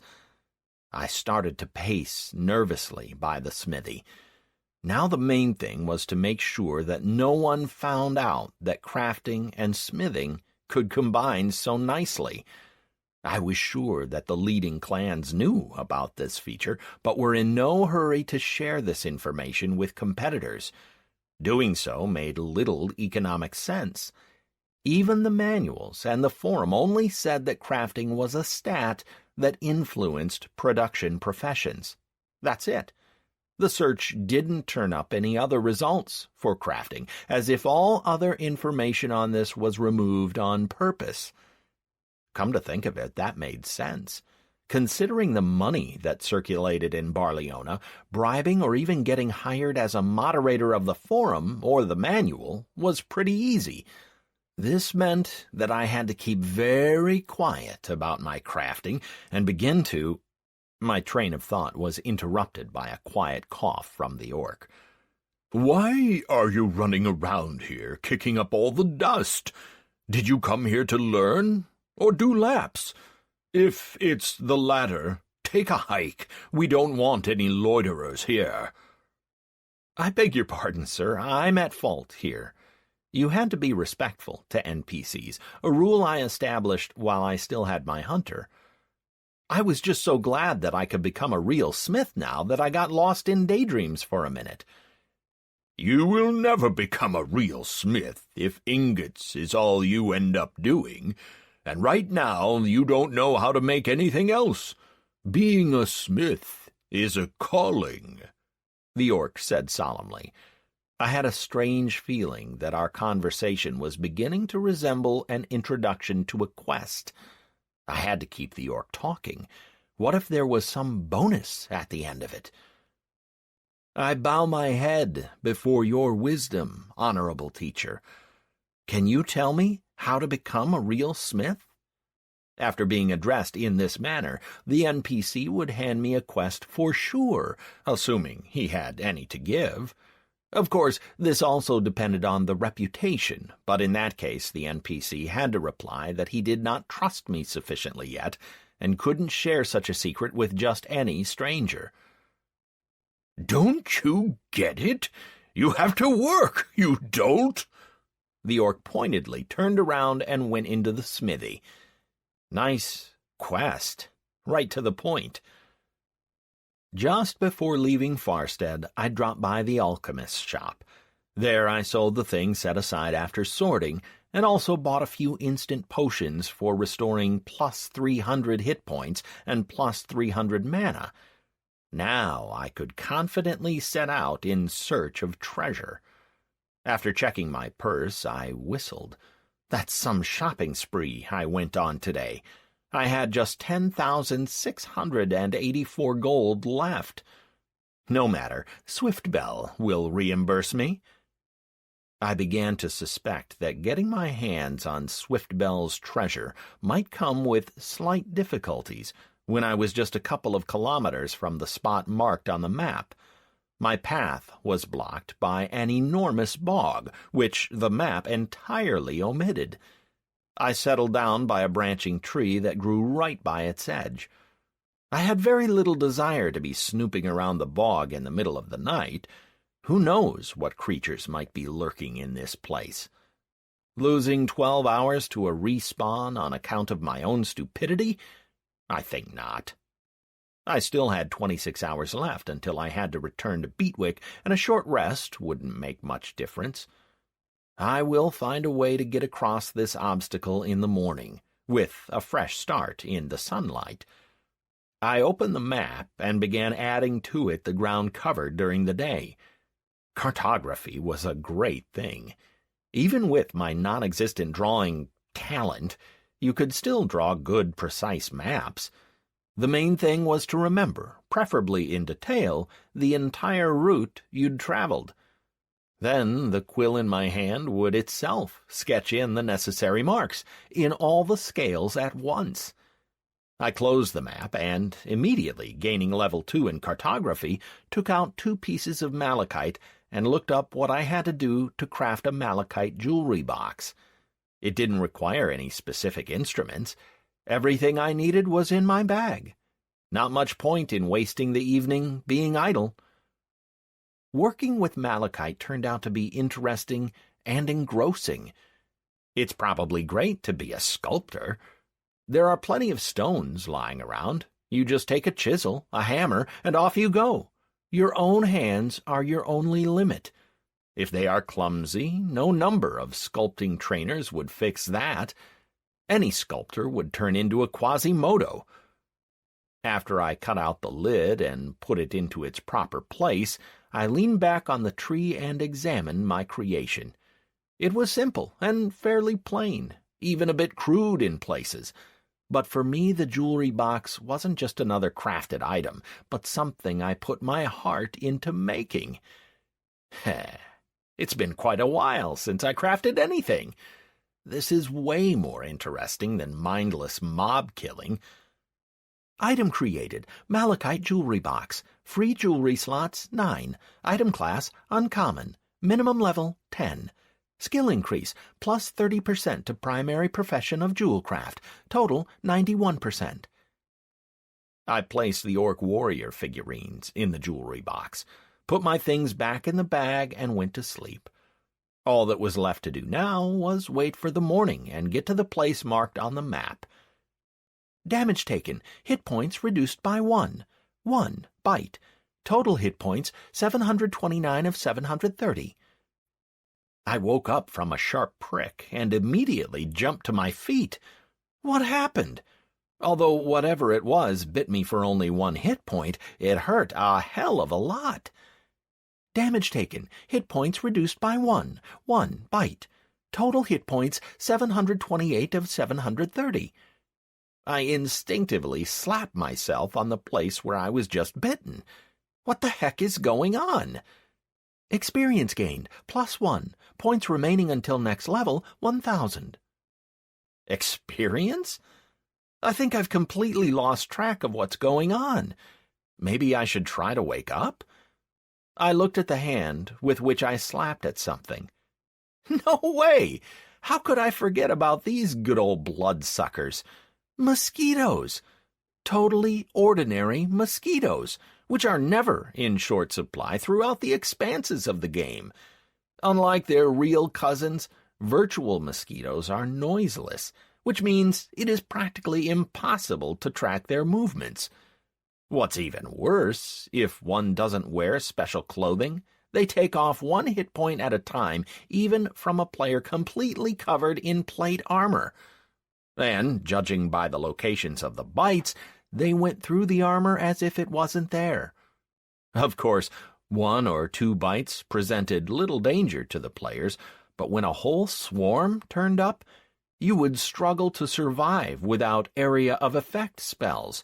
They'd eat you to death. I looked around. Under the light of Barleona's second moon, which just rose in the sky, I spotted an enormous moving cloud of these insects. Barleona mosquitoes were 2 or 3 times bigger than the largest specimens in the real world, so spotting them was easy enough. In just a few moments, I was entirely surrounded by this flickering cloud. Man, if I only had something with mass effect, I'd get a couple of 1,000 experience points right away. As it stood, I was looking at being sent for respawn. I got a better grip on my mallet and looked at the cloud. Damage taken, hit points reduced by 1. 1 bite. Total hit points, 727 of 730. Damage taken. Damage taken. It began. I was furiously flailing around with the mallet, getting around 5 to 10 experience points with each swing. But it seemed that the mosquitoes were just multiplying on the spot, while my hit points were melting away. Energy level 30. Stop, you angry shaman! Damn it! Just what I need. I summoned another healing spirit on myself, and it started to dawn on me that I wasn't getting out of this fight alive. Judging by the timer for my return to Beatwick, I've been fiercely waving that mallet around for 2 hours, but there seemed to be no end to the mosquitoes. I was set to run out of mana in about 2 minutes, and that's despite my fairly fast level of regeneration. I was letting too many bites get through. These bloodsuckers are going to eat me alive as sure as rain. The battle wasn't without its upsides, of course. I reached level 23 in endurance, which continued to increase steadily. Intellect went up to 57, strength to 23, and agility to 14. Even stamina went up by 4 points, ending up at 34. Experience gain was a given. In 2 hours I gained 2 whole levels, bringing my free stat points to 20. That's all very well, of course, but I still wasn't that keen on being sent for a respawn. Not keen at all. But if I continued to swing my mallet, my energy would fall to 0, and for 2 hours I would be at the complete disposal of the mosquitoes. The shaman-shaped dinner would be served. I had to think of something, and quick. The mosquitoes wouldn't disappear until I disappeared. The sun, which should be here in a couple of hours, has little effect on them. They can fly quite fast, so I wouldn't be able to run away, nor swim away if it came to it. Stop. Swim away. They can't go underwater. So what if the bog is full of strange green sludge instead of water? I can live with sitting in it for a couple of hours. As far as I remember, that's the timer the mosquitoes have for changing their target. Waving my mallet around and still receiving experience point by point, I hurried to the edge of the bog and made a running jump into the sludge. I knew I probably should have checked the depth first, but I was completely out of time. The level of energy had passed 20 and was quickly making its way to 10. If I reached that mark, for the next 2 hours I'll be a statue. So I had to take the risk. I was lucky. The place where I submerged myself, head and all, wasn't actually that deep, just up to my chest. I took a lungful of air, more on account of habit from reality, and dove completely under the sludge. Immediately there appeared a window telling me that I had enough air for 3 minutes. After that I would either have to come up for 10 seconds or drown. But the air was full of mosquitoes, which would very gladly renew the timer for finding a new target. But then again, that's if they would manage to get to me in those 10 seconds. Moving slowly as I overcame the resistance of the mire, I headed towards Swiftbell's treasure and away from the mosquitoes. When just a few seconds remained until I ran out of air, I carefully came up and looked around. I managed to walk only about 50 meters, so I could see the swarming cloud of insects very well. But they could not see me. And this was great. I counted the 10 seconds necessary for restoring my breath and was about to dive back in when I saw a message. Achievement earned. Diver level 1. 27 minutes spent underwater until the next level. Achievement reward, time that can be spent underwater increased by 1%. Current time, 3 minutes, 1.8 seconds. You can look at the list of achievements in the character settings. Diver is a somewhat better achievement than the Romeo and Juliet one I got a couple of days back. If I remember correctly, there were treasure-finding contests held among divers. I would have to look that up when I get to Anhurst. I surfaced to restore my air bar 3 times until the mosquitoes were nowhere to be seen. My mana was almost restored, and energy was no longer drawing nervous glances from me every few seconds. Things were looking up. Damage taken. Hit points reduced by 2. 2. Bite. Total hit points 768 of 770. You will lose 2 hit points every 5 seconds for 30 seconds or until the time you remove the leech. I had run out of any emotions by this point. I summoned a lightning spirit on the leech that attached to me and looked around. The closest island wasn't far, about 100 meters away. If I were to swim to it, I'd get there in a minute and catch my breath afterwards. It would also not be a bad idea to. Damage taken. You are losing 2 hit points every 5 seconds. There weren't nearly as many leeches as mosquitoes, but they had a very unpleasant trait. I had no idea where they were biting me to target them and hit them. Even with my sense of pain turned on to full, I didn't feel them bite, so I could only be guided by the messages on the damage sustained. I then had to stop and remove the evil bloodsuckers.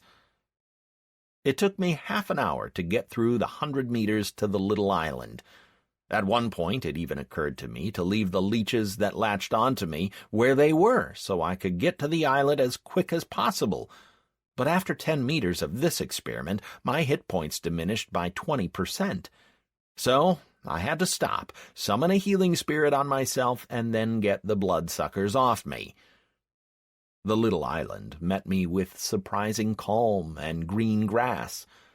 Almost completely drained, with just 20 points of energy, I fell on the grass.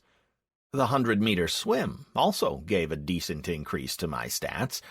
+2 to stamina, +3 to intellect, +3 to endurance, and a new 19th character level. This treasure hunt was turning into quite a boost. In just a couple of hours of my search, I leveled up by as much as it took me a month of work at the mines. The place marked on the map wasn't that far away now. I could even see that islet about 300 or 400 meters ahead. I had to get there to collect the treasure, but I wasn't rushing there headlong. My inner voice insisted that I must not take the direct route there, and I was in complete agreement with it. The watery surface that separated me from the islet, with an unassuming tree in the middle, was just a little too smooth and calm. I settled down on the grass for a think. I wasn't even thinking, but waiting for something. The island where I ended up wasn't that large, about 30 meters in diameter and almost completely round. There was something strange about it. Suddenly, there was a barely audible splash of water. A shadow flashed nearby and immediately vanished, but I had enough time to select it. An alligator, level 20. Another obstacle before the treasure by the looks of it. That does it. I'm fed up with being the whipping boy. Level 20, you say? Great. Where did I put my tambourine and mallet? The shaman has 3 hands. There came a subdued growl, and the alligator immediately appeared on the surface. It swung its head around and, finding its bearings, headed in my direction. Come on over. Here I am. One lightning spirit took off half of the crocodile's hit points, so I waited until it climbed onto the islet and summoned the second spirit. A piece of meat and an alligator skin made for decent loot. I picked up the meat and threw it in the water. I'll lure these gators out one by one. One by one didn't happen. As soon as the meat fell into the bog, the entire surrounding area started to move, and alligators came out from all directions. Oops, I didn't really count on this when chucking the meat in the water. But let's see what I'm capable of as a shaman. Amount of mana, 1,980. Each crocodile needs 2 lightning spirits, and each spirit costs 76 points of mana. Therefore, I should have little problem summoning 26 lightning spirits in a row. After that, I would rely on my regeneration. In total, there were 40 alligators. I ran around the island constantly summoning lightning spirits, but it was so full of crocodiles that there was barely any place to turn. A couple of times, it was very close, and I had to use a healing potion, but on the whole, the fight didn't present much of a problem. My mana regenerated fairly quickly. The crocodiles were slow, despite their large numbers. The tambourine worked like a dream, and the spirits turned up immediately after the summons. When the last crocodile dropped out of the game for the next 3 days, the time it took for normal mobs to respawn, I reached level 21, gained +3 to intellect, +2 to endurance, and an open path to the island. I collected the loot, and after a short swim, reached my goal. Now all I had to do was climb the hill to get to the tree and meet up with the woodwothe. A quiet splash made me freeze. I thought I'd downed all the local reptiles. What else could be splashing around here? Slowly, making no sudden moves, I turned around. I just knew that there was something odd about the island on which I was fighting the alligators. As it happened, it wasn't an island at all. It was an enormous turtle, which stretched out its wrinkled head as it moved in my direction, like a tank. Only about 40 meters remained between us when the turtle swiftly moved its head, caught something in the water, and started to chew. A bar labeled Fullness appeared above it, 5% of which turned green. So, it wants to snack on me, does it? I selected the turtle and looked at its life bar. Well, I'll be. Level 100, 150,000 hit points. It would take me about a week to down it with my spirits. The turtle made another quick move, grabbed its next victim from the bog, and chewed on it industriously. It's pretty nimble for its size. The level of fullness rose to 10%, and then, just as unhurriedly, it moved towards me. Strange, I thought that no one lived in the bog except for the crocodiles. What is it catching? Think. I need to think, and fast. I wouldn't be able to kill it, nor would I be able to run away. Can I feed it? What with? Alligator meat. I have 40 pieces of it right here. Around 10 meters remained between me and the turtle, so I quickly threw all the meat I got from crocodiles out of the bag and ran some distance up the hill. Please, please let it work. The turtle crawled out of the bog, stopped by my pile, which looked rather silly compared to its enormous size, sniffed the meat like a dog, and started to eat it. 20% of fullness, 40, 70, 90, 99. That's it. There was no more meat. The hungry hulk lifted its head, looked at me, and again slowly began to move in my direction. Damn my luck! I turned around and ran as fast as I could to the opposite side of the island. It may not be large, just 50 meters in diameter, but while this mammoth crawls over to me, I'll think of something. It was a great idea, but it was not to be. As soon as I turned and took a few steps, the turtle shot out its head at the speed of an arrow, clenched me in its jaws, and slowly began to chew. The pain was hellish. It was like being crushed between two grinding stones. My hit points were in a free fall. I was screaming, but the pain wasn't going anywhere. Suddenly, it all stopped. I fell to the ground, fitfully trying to breathe in. A minute went by before I could recover enough to look around. My hit points were at 25. The durability of all my items was reduced by 70%, and the enormous hulk of the sleeping turtle was lying next to me with its fullness bar at 100%. After I summoned 4 healing spirits in a row on myself, I was able to get up on my still unsteady feet. My endurance had gone up to 30 by now, and I was meant to be feeling 6% less pain. Somehow I didn't notice this reduction at all while I was being chewed up by the turtle. If anything, it felt more like it had increased by 100%. I even shuddered at the memory. And all this for some treasure? Where the heck was it then? I'm here. The island marked on the map is here. So where's the chest with the treasure?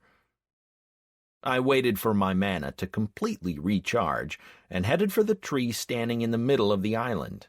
If that chest was anywhere, that would be the place. Halt, traveler! You have gone through the fire. Now you must go through water. A hairy, formless something appeared between myself and the tree.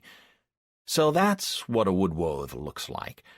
And you're the one behind all this? You are the bastard responsible for the mosquitoes, the leeches, and the crocodiles? The little turtle, sleeping peacefully nearby, also gets a special mention. You're the one that's done all this? Level 30, 2,500 hit points, defense unknown, but that no longer matters. I'm angry and irritated, and the wolf had the luck to be in my way. My first question, the woodwolf began, but I brazenly interrupted it. I've had it with all their riddles. The shaman has 3 hands. That's for the mosquitoes. They could have eaten me alive. Stop, shaman! What are you doing? The woodwolf began to wail, dropping its question. And behind his back a wing.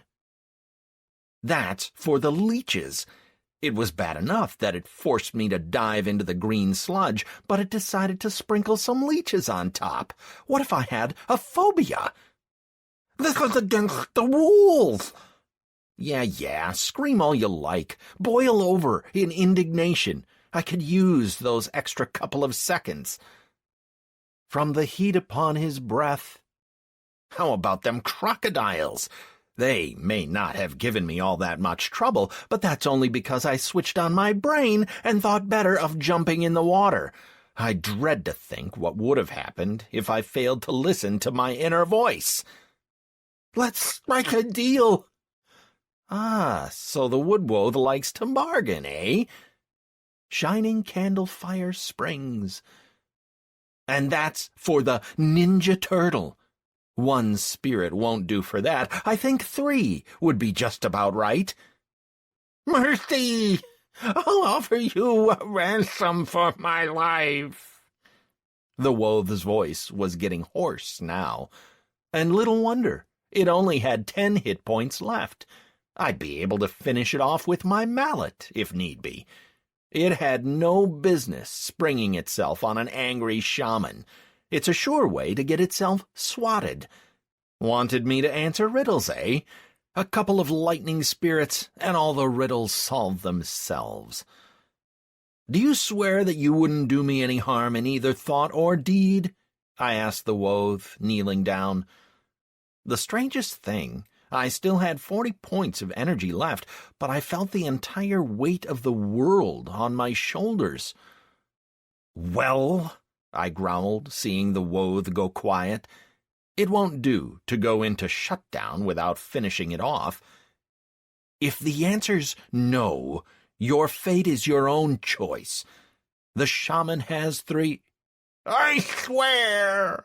Shouted the hairy something, and a moment before losing consciousness, I felt the heaviness leave me. But I didn't care anymore. I was tired and had to rest. I came to myself, judging by the timer, only 10 hours later. The peacefully sleeping mountain that was the turtle disappeared. It probably doesn't like sleeping in the open air. I turned around and under the lone tree saw the round, hairy something which put me to sleep for so long. It had no feet or head or eyes. It was a practically round furball. Awake now? Like a balloon, the wolf was gently floating above the ground. Awake, I confirmed sullenly. What did you hit me with? The spell of forgetfulness. I didn't think that you would attack right away. I thought you'd first try to solve the riddle, give your brains a good runaround. But that's not the way things ended up. I turned out to be unprepared. What did you come here for? There's nothing here except me and the mosquitoes. Well, I haven't dropped in for tea, exactly. I was told that Swiftbell buried his treasure here. That's what I came for. No point in going to waste. Ah, you're a seeker. I nearly thought you were some villain up to no good. I guess the sisters sent you here. What on earth did you do to them to get sent to a sure death? Death? Of course. You don't think I'll just hand the treasure over to you. I haven't been guarding it all these years to give it up to random strangers. And don't look at me like that. You should have killed me right away when you had the chance. Now, I prepared myself. You can try, of course, but in that case, my oath not to do you any harm will become void. I see. So there's no chance for me to make it out of here alive? What the heck do I need you for? You can go as you please. You may even stay here. You're not in my way. You wouldn't find the treasure anyway, nor would you get the better of me. Hang on. You said that you were prepared to bargain for your life, did you not? I waited for the Woth to give a snort of agreement, and then continued, Then I would trade your life for the treasure. You think you're so damn clever. It won't work. Swiftbell put me under a ward. I cannot hand over the treasure, even on the pain of death. I can only give it to him or to his friend. As far as the bargain goes, in place of death, I grant you the opportunity to speak to me. I will even answer your questions. Not all of them, of course, but some. Well, I am the friend. If the ransom idea didn't work, I will try to get it out of the Woth by other means. You can't be the friend. Swiftbell hid the treasure 40 years ago, when you weren't even a twinkle in your parents' eyes. You could feel its smile, pleased at its own joke. Does this mean that the treasure was hidden even before Barleona was launched? This is a sign that this is a quest prepared in advance, rather than being a randomly generated one based on the player's actions. That's good to know. Such quests bring tastier rewards. All that's left now is to get my hands on these tasties. Perhaps I should take the risk and try fighting it again? I just have to summon 5 lightning spirits. Will there be time? Besides, I remember Swiftbell's friend very well, continued the Woth. You don't look anything like him. Didn't work. Fine, we'll try a different approach. Tell me honestly, haven't you got tired of sitting here? After all, you're a Woth of the wood, not the bog. To be stuck for 40 years all alone, guarding the treasure that you've never even seen? Isn't all this rather silly? What do you mean, not seeing the treasure? I look at it every day, asked the Woth in surprise. But something in its voice seemed off. I had to dig deeper. And what do you see? A closed chest? Are you even sure there's treasure in it? Maybe the only treasure is the chest itself. Did you even once look inside? I can bet that you haven't. But Swiftbell said that, said the Woth, now sounding not so certain. It was time to move in for the kill. I just wanted a glimpse at what I came here for. If it's worth it, I may even attack the Woth for it. You believed a merchant? It's practically in his job description. Deceive everyone to get more profit. How did he persuade you to guard the treasure? He didn't. It was his friend, whom I just couldn't refuse. Few could have refused that one. The Woth hesitated a few moments and then asked, Are you sure there is no treasure there? Of course. Do people visit you often? If the treasure was real, the bog would have been overrun by other free citizens. Do you see many of those? You're the first. Usually some common folk turned up. One time, Mabel sent her husband. She probably got tired of living with him. By the way, how do you know the old ladies? They don't seem to be the type to make friends with a wood-Woth. I just couldn't see how this local wonder became acquainted with template NPC old ladies from Farstead. They're so ordinary that they were even made from the same prototype. Or is there something more behind their resemblance? Could the conditions of the quest really state that Mabel and Patricia must send players to the Woth for certain death? You could say that they formed a criminal association with the local evil entity. It just doesn't seem like them at all. I know this through Swiftbell. They are his sisters. So that's how the old women knew about the treasure, and I almost began to think badly of them.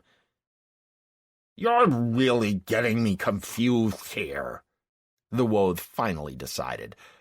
What if I really am guarding an empty chest? That would be scandalous.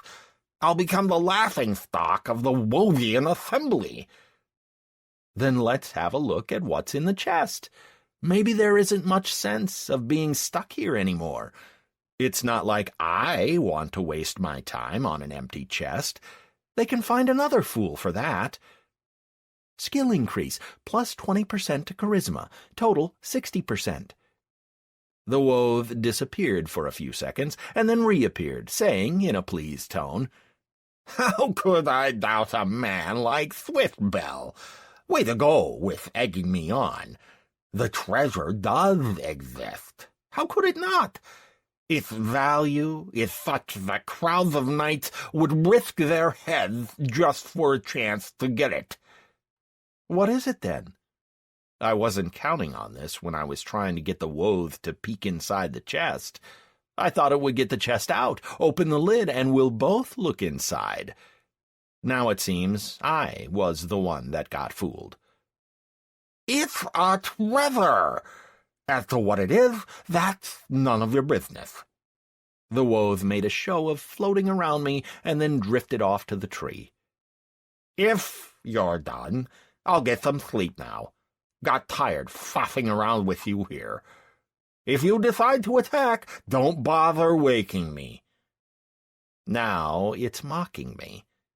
Going for a nap. Damn, can't even think of anything to ask it. Although... By the way, why a bog? Could the treasure not have been hidden closer at hand? It seems stupid to drag a great chest all the way into the wilderness. Swiftbell didn't drag it, as it happens. His friend brought the chest on him, replied the Woth, yawning. On him? What do you mean, on him? Swiftbell's friend is a horse? Why does it have to be a horse? The Woth floated up to me again. Swiftbell's friend is no horse. He's a dragon. Just an ordinary dragon. For him, flying over the bog is child's play. A dragon? From where? Few of these have been seen in the entire history of Barleona. For instance, I've never heard of a player who has, or read any mention of this on the forums. And here you have some merchant flying around on a dragon. How did Swiftbell end up with a dragon for a friend? I asked, genuinely surprised. This? I don't know. Perhaps the sisters could give you a clue. They were very close with Swiftbell. The Woth yawned once again. Come on, decide already. I want to sleep, and you just can't make up your mind whether to attack me or not. The sooner we settle this, the sooner I'll get some sleep. Changes to the Searching for Your Totem quest. You managed to find out that Barleona's dragons are real and not a myth. Merchant Swiftbell had one of them as a friend. Find out from the merchant sisters how he got a friend like that. If you fail to find this out, speak to the shaman trainer. Hold on. Does this mean that you have to hand the chest over either to Swiftbell or to a dragon? Either one or the other? All the dragons are one family. I could give the treasure to any of them, but not one of them has been seen in 40 years. Would you give it to him? Almost too anxious to breathe, I asked the Woodwoth, and then said in my head, Draco, hello, would you like to play? To play? I wait to play. Do you promise that we play? We didn't play last time. We will, for sure. Come now. To whom? Him, chuckled the Woth. It's not like you have a friend who's a It didn't manage to finish, as a projection of a little dragon appeared next to me. The world froze. It was like someone flicked a switch and turned off all the bog sounds at once. "Hello! I came to your call!" The high-pitched child's voice put an end to the silence that surrounded us. My lord! I could be wrong, but judging by the Woth's look, it fell to its knees, if it had any. "Who's this? What's he doing?" Draco looked at it in surprise. He's just fooling around. Just imagine, before we could play hide-and-seek, we need to get hold of a chest. The Woth, that thing lying over there, has one, but doesn't want to give it up. It says it would only give it if a dragon asks it. So, do you want to play hide-and-seek? "Hide-and-seek! I like hide-and-seek!" Draco even started spinning around me in anticipation of the fun. "Am I dragon?" Yes, a dragon. "Give me the chest." Draco looked at the Woth, and then added, "Please." Yes, lord. Immediately a small, about knee-high, chest appeared next to the Woth. So that's what all the fuss is about. Could it contain a legendary or an epic item? That would be great. "And now we play. Woth, you with us?" If you command, my lord. The Woth showed no sign of getting up from the ground. "I command it. Play with us. I'm it." The hide-and-seek took us about 2 hours. The island turned out to have an abundance of hiding places. So much for me thinking of the tree as the only place to hide. Small hollows, stones, and even a burrow where the Woth lived, all could be used for hiding. I never touched the chest, and Draco didn't ask why we weren't using it. He even tried it out as a hiding place, but the see-through tail always let me know that my totem was behind the chest. At last, Draco started to yawn and asked if he could go now. I had to promise that soon I would call him once again, and we would continue the game. "You have summoned your totem. Because your totem is still disembodied, the next summoning can only happen in 7 days' time." And I was all set on continuing to play with Draco later today. But never mind. In 7 days' time, I'd be sure to summon him again. "So, you have a dragon as a totem," said the Woth when Draco disappeared. "It's been a long time since I've seen one of them. I even forgot what it feels like when a dragon is looking at you." That's right. So can I take the treasure, then? I glanced at the chest that was still standing by the tree. "Yes, you can. My service has come to an end. I'll go back to the woods and seek out a dryad. Or a couple." The Woth fell silent and, before disappearing, uttered, "The little turtle will wake up in a minute.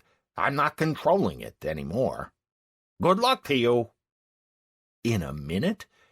The teleportation scroll takes 30 seconds to activate. I had no idea how long it would take for the turtle to get to the island. What if it decides to nibble on me some more? But I'd venture a guess that it's not long at all. This means... I ran to the chest and lifted the lid. So, where's my legendary or epic item? Lyra's ball gown. Description: the world-famous beauty Lyra took great pride in her wardrobe. The star of the collection was a special dress, the likes of which has not been seen in Barleona. A girl wearing this dress would become the owner of a truly unique object and would gladly fall into the arms of him who presented her this gift. Durability unbreakable. If the item is presented to a female NPC, plus 100 to attractiveness with that NPC. Item class unique. Nothing like it exists in Barleona. Level requirements, none. Don't wake the Woth in its snooze, quest completed. I automatically threw the dress into my bag, took out a scroll of teleportation to Beatwick, and activated it. While the portal was being formed, I had time to think that it's been a long while since anyone had fooled me so beautifully. Chapter 5. The Hunt for the Vagrant. The next day I bought some food from the trader and headed out for my work team. I have to supply them with rations for the next couple of days and should take some more off them as well. By now they should have something to show for all that pick swinging. Then I would drop by the smithy and we'll start to level up in smithing. What if a gem... Hey, Mayan. My thoughts were interrupted by a low and self-assured voice. What are you doing here? I looked around and saw no one. What the... Am I starting to hallucinate now? Look up, said a breathtakingly beautiful female voice. I looked up and saw 2 griffins silently flapping their wings above my head. Well, I'll be.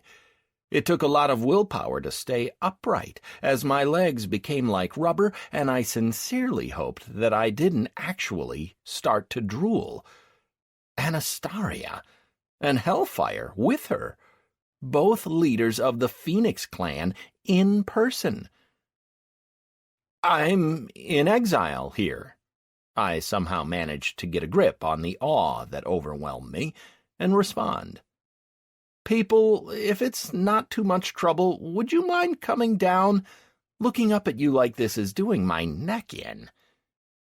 Hell, this boy's cheeky, chuckled Anastaria. Or maybe he has no idea who we are. Let's land. Hellfire barely moved his hand, and his griffin began to descend. I stood there, trying to suppress the shakes. 2 top players of our continent within Barleona.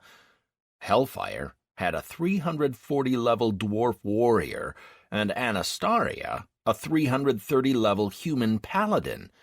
What on earth did they want with a 20-level player? They shouldn't even take any notice of someone like me. Don't fret, we're not PKers. The paladin beauty's voice was simply divine. If I understand correctly, you are one of the 5 prisoners that were the first to complete the Mushu dungeon, correct?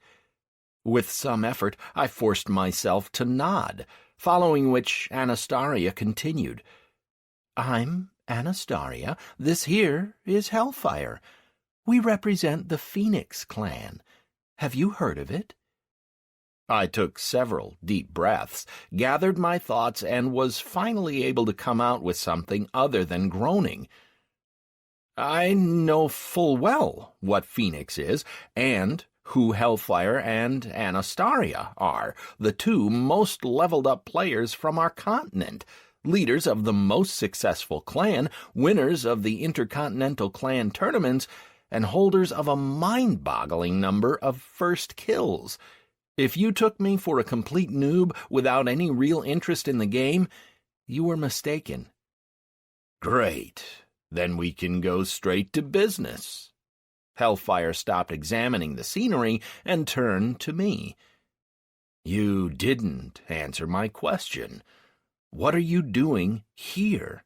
What does this exile mean? Since when do Red Riding Hoods get exiled? I briefly told them the main points of the law, which required the first 6 months of the sentence to be served either at a mine or in a settlement. So, you've managed to earn respect with the guards in less than 6 months?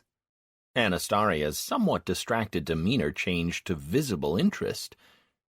How did you manage that? Damn, should I tell them about jewelcraft or not? If yes, they would probably ask me to show them, and then simply to hand over the chess pieces. then I would never solve the riddle contained within them. I stood up for another prisoner who was set up at the mine. Then I killed the culprit. I was thrown for respawn, and the Commission for Prisoner Affairs ruled that I should be given 3 character levels and friendly status with the guards. And then it was simple. Rats. I'm a shaman who can summon spirits, and rat tails provided a decent reputation increase. So that's how I got out in 3 months. You could say I just got damn lucky. You got lucky with the dungeon, too? Now Hellfire joined our conversation. To be honest, yes. Eric, one of our 5-strong group, saw a dot in a mountain. He played Barleona before prison as a tank, so we believed him. That dot turned out to be a cave entrance. We completed the Malachite gathering quest and went through the dungeon. It was aimed right at our level, so it wasn't too difficult. But Eric, as you call him, Leide, and Klutzer said it was actually pretty hard. Judging by the way Hellfire was watching me, he was expecting some sort of a reaction. It was strange, but the more time I spent in Anastaria's company, the more I wanted to curl up in a ball under her feet. She's just an ordinary girl, even if unbelievably beautiful, with such wonderful hair that you want to... Right, pull yourself together, you sop. Hard is when you've had 100 wipes and are out of ideas on how to keep going. When a dungeon is completed at the first attempt, it's not that hard. Where was I getting all this confidence from? And how did you find out about Leide, Klutzer, and Eric? They've gone through a trial and become our recruits. They're part of Phoenix now. When you get to Anhurst, drop by our clan's representative office. You're expected there already. When you complete the trial, you'll join us as well. Hellfire did not have a shred of doubt that I would be unable to turn down his offer, and my pride reared its head. So what's this, then? Eric, Leide, and Klutzer are already in Phoenix? Have all our plans for creating our own clan gone to the dogs now? Well, you can all go bugger yourselves. I won't join, and that's that. Damn, this really has got to me. I was really hoping that I could play the remainder of my sentence with others like me, former prisoners. But it didn't turn out that way at all. Right. We're done with small talk. Now to business. We are looking for a squad of dark goblins. They're roaming around somewhere in this region. Have you seen anything? Can't you see from the air who's where? I was genuinely surprised. That's the problem. There's a ziggurat standing in this area with a 40-kilometer radius of effect. A ziggurat? This was serious. I went to the manual to refresh my memory with the description of this wonder from Cartus. Ziggurat is a unique Cartus device for suppressing the maps and airborne forces of the enemy. A ziggurat conceals a certain area of the map and is located in a random spot of the covered area. It is impossible to conduct a search from the air in an area affected by a ziggurat. All Cartus buildings and units gain the invisibility buff. Have you fallen asleep? Huh? No, just thinking. A ziggurat in this province? Guys, are you sure you're not confusing something? All right, there may be a squad of dark goblins, even 10 squads with 10 goblins in each. They are all level 20 to 30. A ziggurat is something a lot more serious. Only a magister can set one up. Why would there be a dark magister of Cartus in the Krong province? You really aren't a noob, smiled Anastaria. When you join the clan, I'll take you into my squad. Although... Stop! Hell, get him! A gust rushed through the area. Hellfire, who was standing a couple of meters away, was suddenly sitting on me. I was pinned to the ground and practically immobilized. "Stacy, what happened?" Though Hellfire didn't understand anything, he carried out Anastaria's command without question. Like an experienced raider, first do, then ask why. It's the only way it works in the dungeons. Our little shaman here is getting just a little too curious. Are we looking at competition here? Even if he's too much of a small fish to be a competitor, hell, think about it. We didn't say how many goblin squads there were. We didn't say what level they were.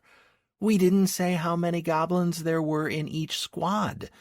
But man told us all these things just like that, while the Herald shared this information with us as highly confidential. You don't find it all a bit strange? You think the number 2s hired him? Hellfire's voice became steely. He bent my head so I saw his gray eyes.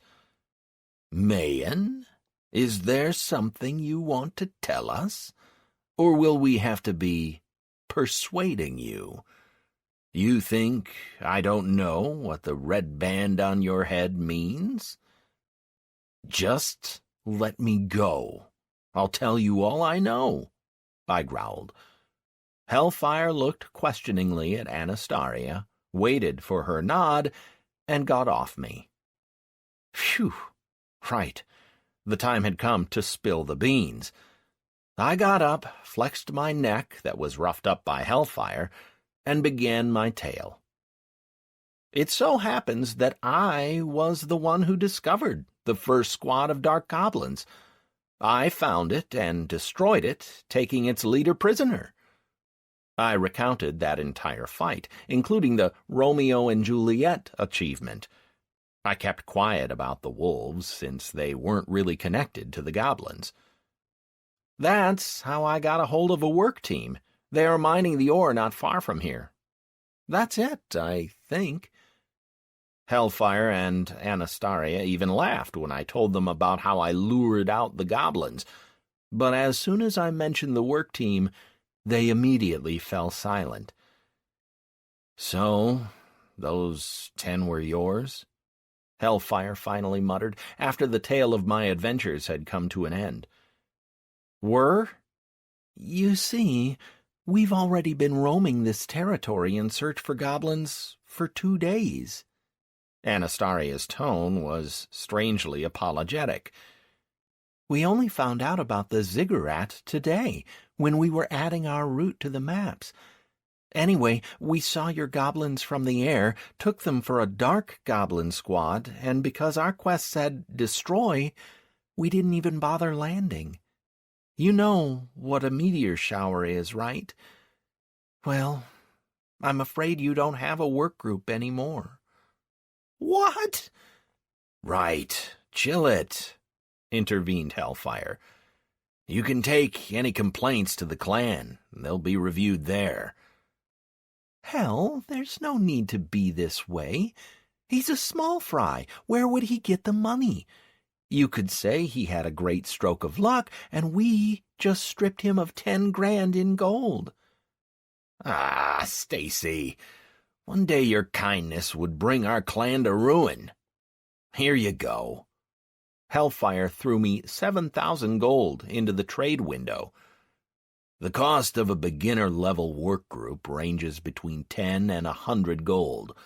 The annual profit that they could generate for you wouldn't exceed 10,000 gold, so you can't have any claims against the clan from the financial side. On behalf of the Phoenix clan, please accept my apologies for this misunderstanding. I hope that your gaming experience has not suffered. Stacy, let's keep flying. We have another square to cover. Man, if you see the goblins, let me know. Anastaria handed me a communication amulet. Call me right away. The griffin soared into the sky, leaving me in a state of complete befuddlement. 7,000 gold is good, of course, but now I would have to mine the ore myself. I wonder if they took the gathered ore or just left it lying on the ground. If they didn't actually land, it should still be there. I have to go and check. I'll do some swinging with my pick as well, take my anger out on a tin vein at least. Why does Phoenix think that all the players owe them? And most importantly, how could Eric, Leide, and Klutzer flake out on me like that? The mine was transformed after the meteorite attack. There were huge holes and piles of stones, and not a trace of my workers. The place where the ore was collected was also worse for wear, or rather it had simply disappeared under a pile of enormous rocks. Even if my former workers did gather anything, it was impossible to get at it now. Damn! I took out my pick and unleashed my fury on the vein. Although, why get angry? Some high-level players flew by, made it clear who was boss around here, paid some money, and flew off. Same as everywhere else. "Oi, you there!" A rough voice interrupted my involved, tin vein-facilitated anger management session. I'd taken off around 40% of its durability in about half an hour. Not bad for a vein of this level. My hands still remembered how these things were done. "What you mucking about with here?" Taught by experience, I looked up. There was another standard griffin and a great bird of flame. I knew well enough who it was that managed to get his hands on the only phoenix in the game. The Dark Legion clan, or number twos, as everyone called them behind their backs. The phoenix was carrying none other than Plinto, the head of the clan, a 330-level player, a rogue. Hellfire offered him a crazy amount of money to buy out the phoenix, but Plinto laughed at his requests. He said that this was showing Phoenix's proper place, under Plinto's. Basically, there was a non-stop war between these two clans. Phoenix's strength was in their mastery, while the Dark Legion's was in sheer numbers. When a crowd of 100-level players are trying to catch a 200-level player, the outcome of the battle is very hard to predict. The Dark Legion had tens of thousands of members. Plinto accepted everyone. This included those rejected by Phoenix and those eager to take part in capturing a castle. Almost all high-level PKers were members of this clan, but the Dark Legion always remained in the second place. Right now, I had two main players from this clan floating above me. I seem to be having quite a day for running into people. "I'm mining ore." I had little desire to be rude to Plinto, who was famous for his short temper. He could send me for respawn in the blink of an eye. "Have you seen any goblins?" I could barely restrain myself from saying that I was looking at a couple right now. Yes, there were 10 of them in this mine. Then Hellfire and Anastaria from Phoenix flew by and destroyed them. You can see the result, total chaos and ruin. They really shouldn't have killed off my workers. It wasn't much, but it was still revenge. "They're here? Drawn, call in reinforcements." "Plinto, we can't. Remember the conditions of the quest? Only 2 clan representatives on this territory. Any more would mean a fail. We've already found 2 groups out of 9. Those bastards got at least 1. Who the heck knows how many duos are still flying about in the Freelands?" "Then get mercenaries. I need 20 level 200 mercenaries. They have to slow Phoenix down. We could use an extra 12 hours. We'll be first." Plinto looked at me. "Where did you see them last?" "Not far from here. They flew off that way." I waved in the direction the killers of my work team had departed. "Quick, let's follow them. Here, take this for the info." Plinto opened a trade window and threw me 700 gold. "If you see them again, give me a call." A communication amulet landed on me after the money. There was a slight breeze, and both players were quickly out of sight. Let's see. What's going on here? What kind of a quest would be limited to only 2 clan members? And we're talking about the most powerful clans, too. I remembered the mayor's words. The search for the remaining 8 squads is being carried out by 8 heroes that had been hired by the heralds. So this means that 4 more must be flying around here somewhere, plus the ziggurat, plus the coordinator. Right, stop. This has nothing to do with me. I got a better grip on the pick and continued to smash the tin vein. My task is simple. Live a quiet life and don't bother anyone. I had little desire to get involved in clan disputes. Attention, the Last Hope quest chain has been blocked due to the destruction of Grey Death and her pack. Pack respawn time 4 months. I blinked in surprise at the message that popped up. The wolves have been killed. I had high hopes of getting a nice bonus at the end of this rare quest chain. But then these high-level players flew in and destroyed everything.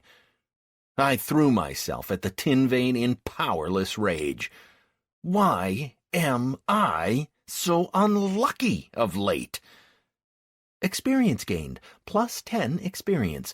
Points remaining until next level, 8,145. Skill increase, plus 40% to mining. Total, 101%. Mining increased to 13. Plus 2% to stamina. Total, 60%. Plus 2% to strength. Total, 67%. I looked at the results of my work. 7 pieces of tin ore. Maybe I really should forget everything and just keep leveling up in the mining profession? You don't have to think or make any decisions. Just swing the pick without a care in the world.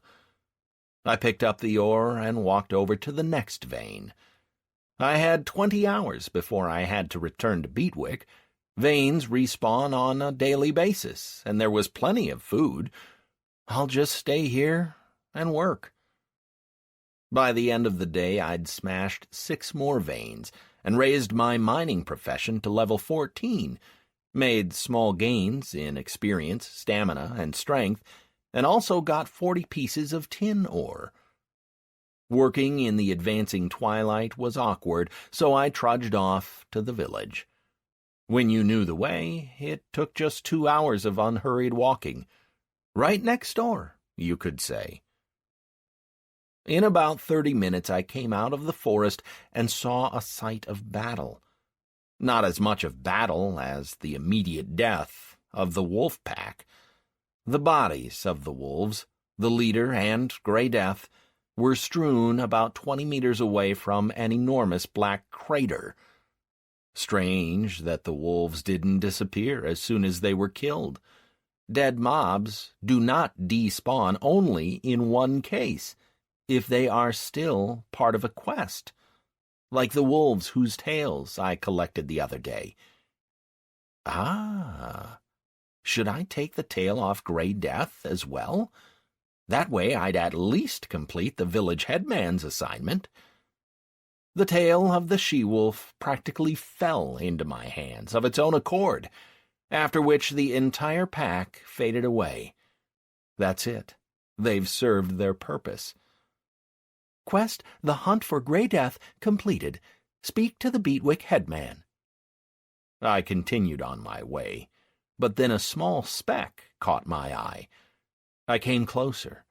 It was a piece of paper held down by a rock. Who would be littering the expanses of Barleona with something that doesn't exactly cost a pittance? I kicked away the rock, picked up the paper, and read the text, written in neat handwriting.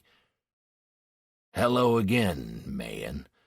I decided not to bring up jewelcraft in Anastaria's presence, but this topic is of great interest to me. In his report, Eric pointed out that you have 3 levels in crafting. He mentioned your rings separately, as well as how you brought down rats with your spirits. I know full well how crafting is gained, and how you level up in it.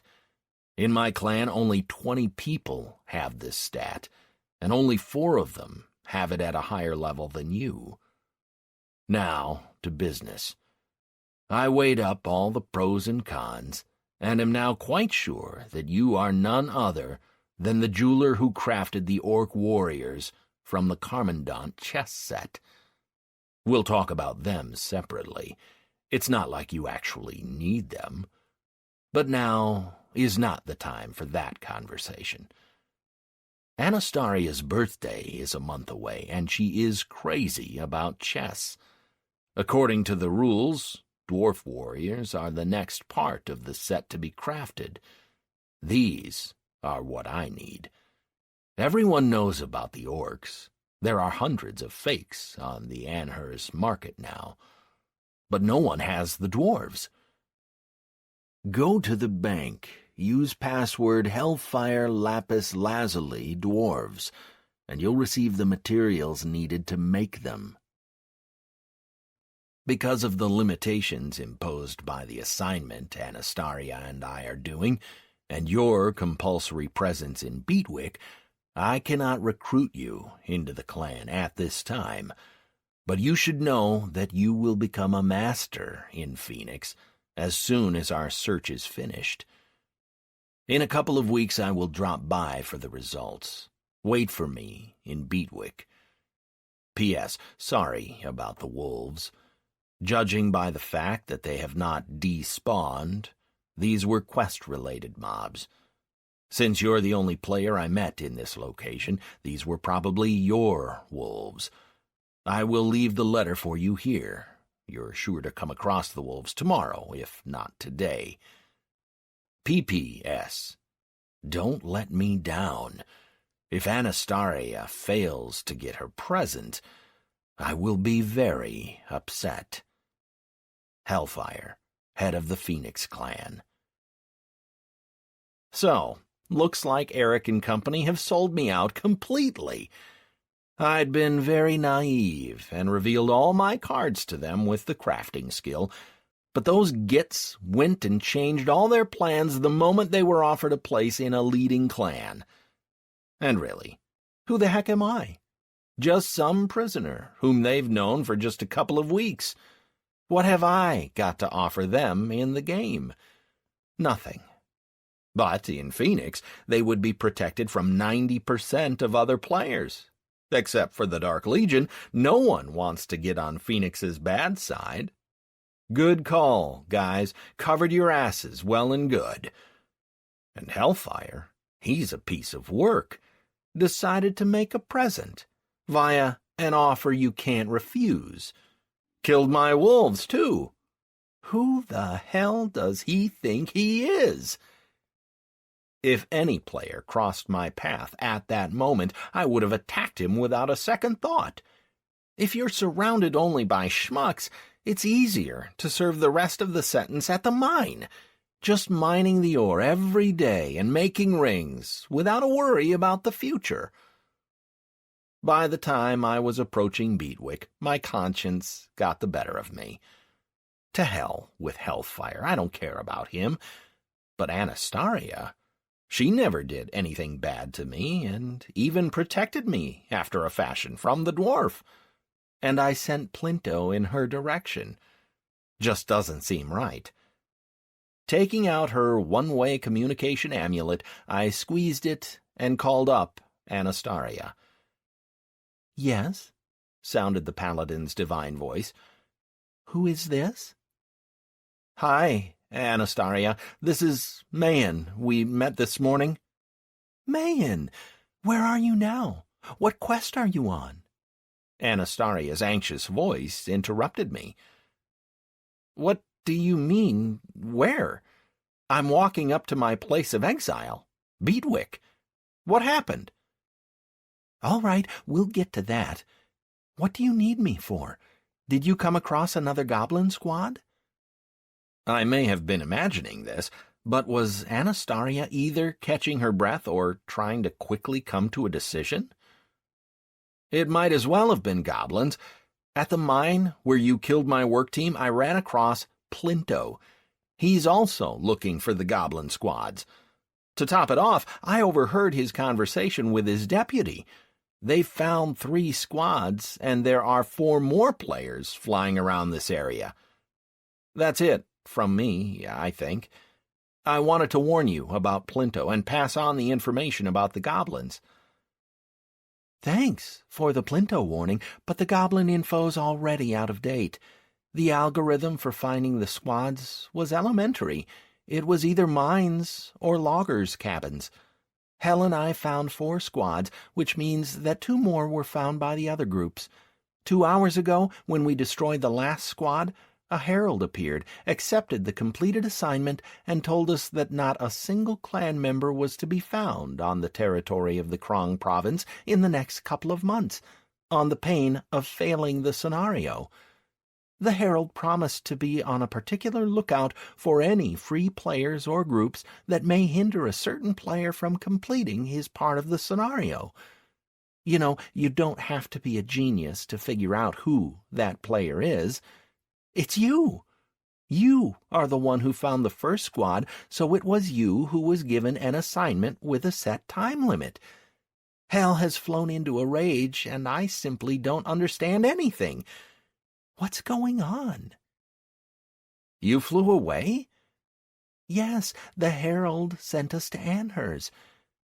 Man, can you tell me your quest? Can I help in any way?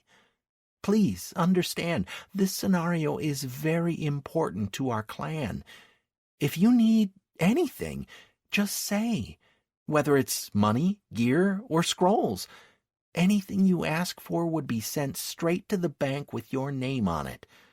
Don't hurry. Have a think about it. There isn't that much thinking to be done. I need a full set of level 21 gear with bonuses to intellect. Getting equipped around here is a big pain. I wasn't going to pass up on a gear freebie. I have no need of money, but scrolls, anything with AoE damage would be great. As for the quest, I told you everything at our meeting. There is nothing more to add. I have no idea why no one from your clan is permitted to show up here. May I ask a question, by the way? Sure. The gear will be sent today. As for scrolls, I think we can put something together for your level. Would 100 do? Yeah, that's plenty. So, have Eric, Leide, and Klutzer really been accepted into Phoenix? I still had trouble believing that they ditched me. They just couldn't have, whatever Hellfire may say. Yes, but not all. A few days ago we were approached by several beginner-level players who had first kill. This really piqued my interest, so I personally oversaw their testing. Testing? What's that? Identification of their abilities. Eric turned out to be an excellent tank, and he's already been sent for a leveling boost. Klutzer's a decent DD, but Leide didn't pass the trial. He makes a pretty average DD, and we decided not to take him. Now we're looking for Karachun to assess his abilities. So how come you let Leide go? After all, we all got a scaling item for taking the second place in Malachite Gathering. Letting a player with such pauldrons go is somewhat careless, I noted in surprise. An item doesn't make the person. If you have clumsy hands, no amount of gear will help. We gave Leide a chance, but he didn't take it. Fine. Another question. What is a Phoenix Master? I asked nonchalantly. You can relax, oh gorgeous one. This just made for another point against joining Phoenix. So, I am supposed to think that Eric and Klutzer are now in the clan and even came out with a full report. Yeah, right. They just ran in and typed it all up, especially about the non-existent second place and Leide's pauldrons. So it looks like Karachun was the one you spoke to. But he doesn't know about the 5th place or Leidi's sword. For a while there was a silence, and I even started to think that we lost connection when Anastasia spoke again. So that's how it is. Now I know how you got crafting. Did you already solve the riddle? You wouldn't share the formula with me, would you? Oops. I'm treading on very thin ice here. Anastasia knows about crafting? How? After all, Karachun only saw the rings and heard that I was able to change stats. I don't quite get what you're on about. Damn, what a clumsy evasion. Totally childish. All right, it doesn't matter. Just in case, remember, my analytical department is one of the most powerful in the game. We don't just sit there making strategies for going through dungeons. We know how to use our heads, too. If you need any help, just say. As for the Master, altogether there are several ranks in Phoenix. Right at the top there are 2 people, the clan leaders, Hellfire and myself. The 2nd tier down there are treasurers, 2 in our case, and 5 castle owners. The 3rd rank in our hierarchy is held by the Masters. We currently have 8 of those. Masters are the most valuable players for the clan. They are even paid a salary from the clan treasury. For example, one of the Masters is a player with level 20 in crafting. As far as I know, this is the maximum level of crafting in Barleona. On the 4th tier there are the specialists. We greatly value people who bring money into the clan and so create very favorable conditions for them to develop. The clan accepts any players with over 200 levels in any profession, irrespective of the results they get during testing. 5th are raiders. As you can see, they rank lower than specialists. 6th are fighters. These are our potential raiders. And 7th are recruits. These are simply hired players who've expressed a desire to join the clan.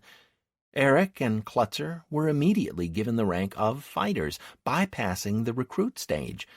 Their test results were just too good. As for their low level, with time that can change easily enough. Did I answer your question, future Phoenix Master? Yes, thank you. And we'll have to see about that master thing. Catch you later. So, for the next 2 months I won't be seeing any members of the leading clans. That is, while I am looking for the Dark Coordinator. That's just as well. I'll have time to think of how to formulate my polite refusal to join Phoenix. Judging by what Anastasia just told me, I will be practically rolling in it in her clan. If you add to this my desire to quietly pass my time until the end of my sentence, this was the ideal scenario. I would gradually level up my professions and may even join Phoenix on a few raids. I would be invited to receptions with the Emperor, and there would be crowds of players offering me untold riches just to put in a good word for them. I would have it made. But I was very much on guard by the inconsistency in the words of Anastasia and Hellfire. If Eric had sold me out completely, in his report he should have said that we took 5th place in the Gathering of Malachite, and that Leidi got a sword of some kind. If Anastasia personally met these players, it hasn't been all that long for her to forget the details. Something wasn't right here. My inner voice was very firm in insisting that I must not join Phoenix, and that joining any clan at all was out of the question. I had to make my own. Why?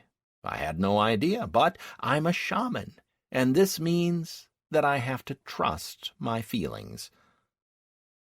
4 days flew by in what felt like an instant. When I handed in the wolf quest to the village headman, I gained access to his other assignments. There are no quests in Beatwick. Yeah, right. You can fetch the water, gather wood from the forest, or sweep the street. Just in the first day of doing quests, I raised my reputation with the Krong province by 500. After that, I went to the blacksmith and arranged to loiter around his place for 4 hours a day. The smith turned out to be an altogether strange NPC. He was silent and huge, and all his replies to my questions were monosyllabic and came through gritted teeth. At least he wasn't kicking me out of the smithy. Leveling up in professions ended up being very productive. I raised my smithing to 8, first casting copper and then tin ingots. When I was smelting copper ore, the stars aligned correctly, and a piece of malachite dropped for me. You had to see the smith's eyes at that point. He stood there for a couple of minutes, muttered something inarticulate, and went out to get some fresh air. I planned to focus on smithing for another week or so, and then switch to jewel craft. Nor had I forgotten about the Dark Coordinator. "Hi, Tisha." I sought out the headman's daughter after leaving the smithy. "Hi, Mayan," replied the pretty girl, fixing her hair. After Anastasia, who represented the real world, all NPC beauties seemed to pale in comparison. "I see that you're making progress in our village. My father's happier than ever. Now the water arrives on time, and the wood, too. And the matter with the wolves has been settled. They really have caused too many problems for our flocks, as the father says. Did you want something?" "Yes, I have a question. Listen, I would like to visit some neighboring villages. Maybe they have some jobs as well. You don't happen to know who travels a lot between villages and whom I can ask where it's best to start?" "The merchant. He visits all the villages once every 3 weeks.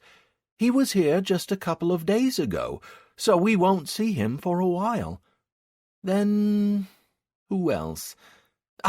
Slate, our smith. He goes between the villages quite often.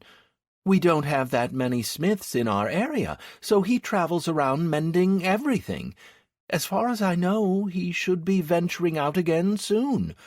I think that's it. We don't have anyone else traveling between the villages." "I see.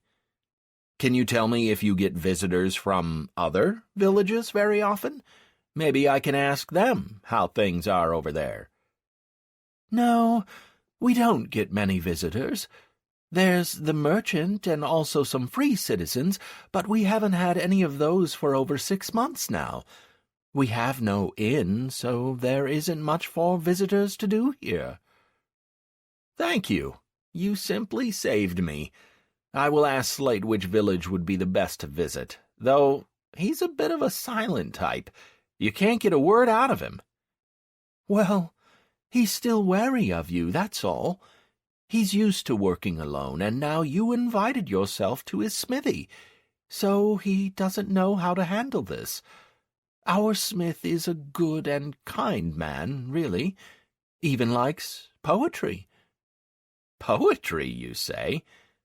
Do you know how long he's been living in Beatwick?" "About as long as we have, a couple of years." I left Tisha in possession of 2 suspects, the merchant and the smith. And the version with the merchant, who was trying to offer me crazy money for the eye, looked a lot more likely. I just couldn't see the smith as a goblin coordinator. This meant that I had to check out the merchant, something to do when he returns in 3 weeks' time. After 4 days of working side by side, Slate still hadn't warmed up to me. He still shot me sullen side glances from under his eyebrows and was untalkative, responding only in short phrases. I really had to do something about this. It's high time we became friends. Slate, Tisha told me that you travel around villages fixing things. Is that right? Can you please teach me the art of repair? I know how to craft, but I have no clue about mending things. For example, most of the stuff I'm wearing is already on its last legs, but I have no way of fixing it. Repair, you say? That's not hard to teach. Ah, finally we have progress. So many words at once. But to repair, you first have to know what it is you'll be repairing. You can't learn everything. You can repair items made of metal, leather, or cloth, but you can train in only one of these. Which do you need? Shamans mainly wear leather items. I can put on mail or plate items, but I'll be moving around like a tortoise, slowly and steadily. Just in case, I asked, is it possible to change a specialization? For example, if I get tired of mending leather items, could I train to repair items made of metal? Yes, you can. Any repair trainer can retrain you. So, what did you choose? Yes, I'd like to learn to repair leather items. You have acquired the repair profession, current level 1. You received an object, repair kit. Attention, does not take up inventory bag space. You have chosen the leather repair specialization. You can now repair leather items up to 10 repair level. Nice one. I thought repair would be part of smithing, but it turned out that it had been given an entire profession of its own. It even had specializations. So, how do I use all this? It's fairly simple. It was beginning to look like I finally found some common ground with Slate. You put the item on the table, take out the needle and thread from the repair kit, and start sewing up the torn areas. This way its durability will be gradually restored. Thank you. I'll try it out right away. I picked out the necessary instruments, took off my rather battered jacket, and started to repair it. And, you know, Mayan, I'm sorry for the first welcome I gave you. I nearly ran the needle through one of my fingers on hearing such words from the smith. I didn't realize you were a normal guy.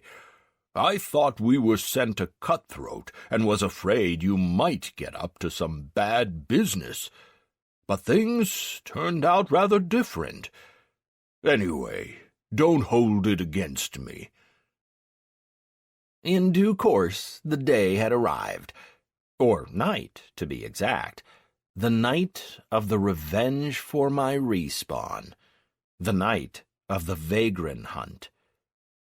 The actual method of capture wasn't particularly ingenious. I would come out to the middle of Elizabeth's courtyard, summon the 2 bone traps around me, and then sit between them and wait for the old red-eye. I didn't doubt for a second that he would show up.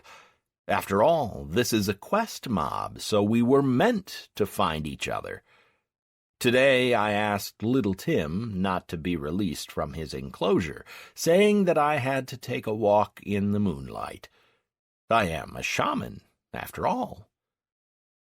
Elizabeth, where are you going at this hour? I was very surprised to see the mistress of the house going out so late in the evening. Ah, it's you.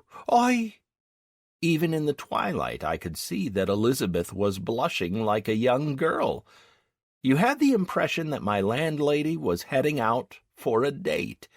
At her age, too. And I even knew where she was heading. Probably to the local headman. Hey, Elizabeth. I'm going out for some fresh air. She managed to regain her composure, glanced at the fence gate, and asked, Will you be taking long with your walk? After all, it's quite chilly. You might be more comfortable in the house. As soon as I completed the wolf quest, Elizabeth offered me to move from my current cramped abode to a normal room in the main house. But I refused, at least for the time being. Until I've caught the vagrant, I didn't want to disturb the household with my stamping around at night. "Well, I'd better go." Only now did I notice a small bundle in the woman's hands. Why would she need that on a date? Or was she going to a completely different place? But where? The night in Beatwick was coming into its own. As before, it was pitch black, and its silence was tinged with the sound of the forest. But now it featured a shaman squatting between two traps. Elizabeth never came back, although it was past midnight now. I looked at Tiny Tim. The dog showed no sign of agitation and was calmly pacing around the enclosure. It would be such a laugh if the vagrant decided not to show today, and I would have wasted nearly 1,000 gold on traps. That would be a pity. I don't think I got the night wrong. But there was no one here. Nothing. I'll pop over to Farstead tomorrow and buy a couple more traps. Wouldn't be a bad idea to drop by the old ladies and ask how Swiftbell came to know the dragons. And then to the bank. The parcel with the gear should have arrived from Anastaria. I had long since outgrown what cart made for me, but, being so far away from the auction house and normal merchants, it was practically impossible to buy a decent replacement. And I should also collect the lapis that Hellfire promised me. As it happens, after 4 days of thinking it over, I decided to have a chat with him. I was prepared to work for the clan, but not as a member. Joining a clan was to be avoided at all costs, or I would miss out on some very important bonus. I spent a couple of hours looking through the manual for things that you could lose out by joining a clan, but found nothing. On the contrary, the recurring message was that with joining a clan you gained access to the main aspects of the game in Barleona, and the player acquired the full set of features. Perhaps this was just my paranoia playing up? Who knows? I also took stock of the fact that Hellfire was talking to me from a position of power. For him, that was normal. After all, he's the highest-level player in Malabar, and was simply incapable of speaking in any other way. Phoenix already had the bonuses from the first completion of the Mushu dungeon, and as for the chess pieces that Phoenix so covets, I wouldn't hand them over until I solved their riddle. After that, we could talk.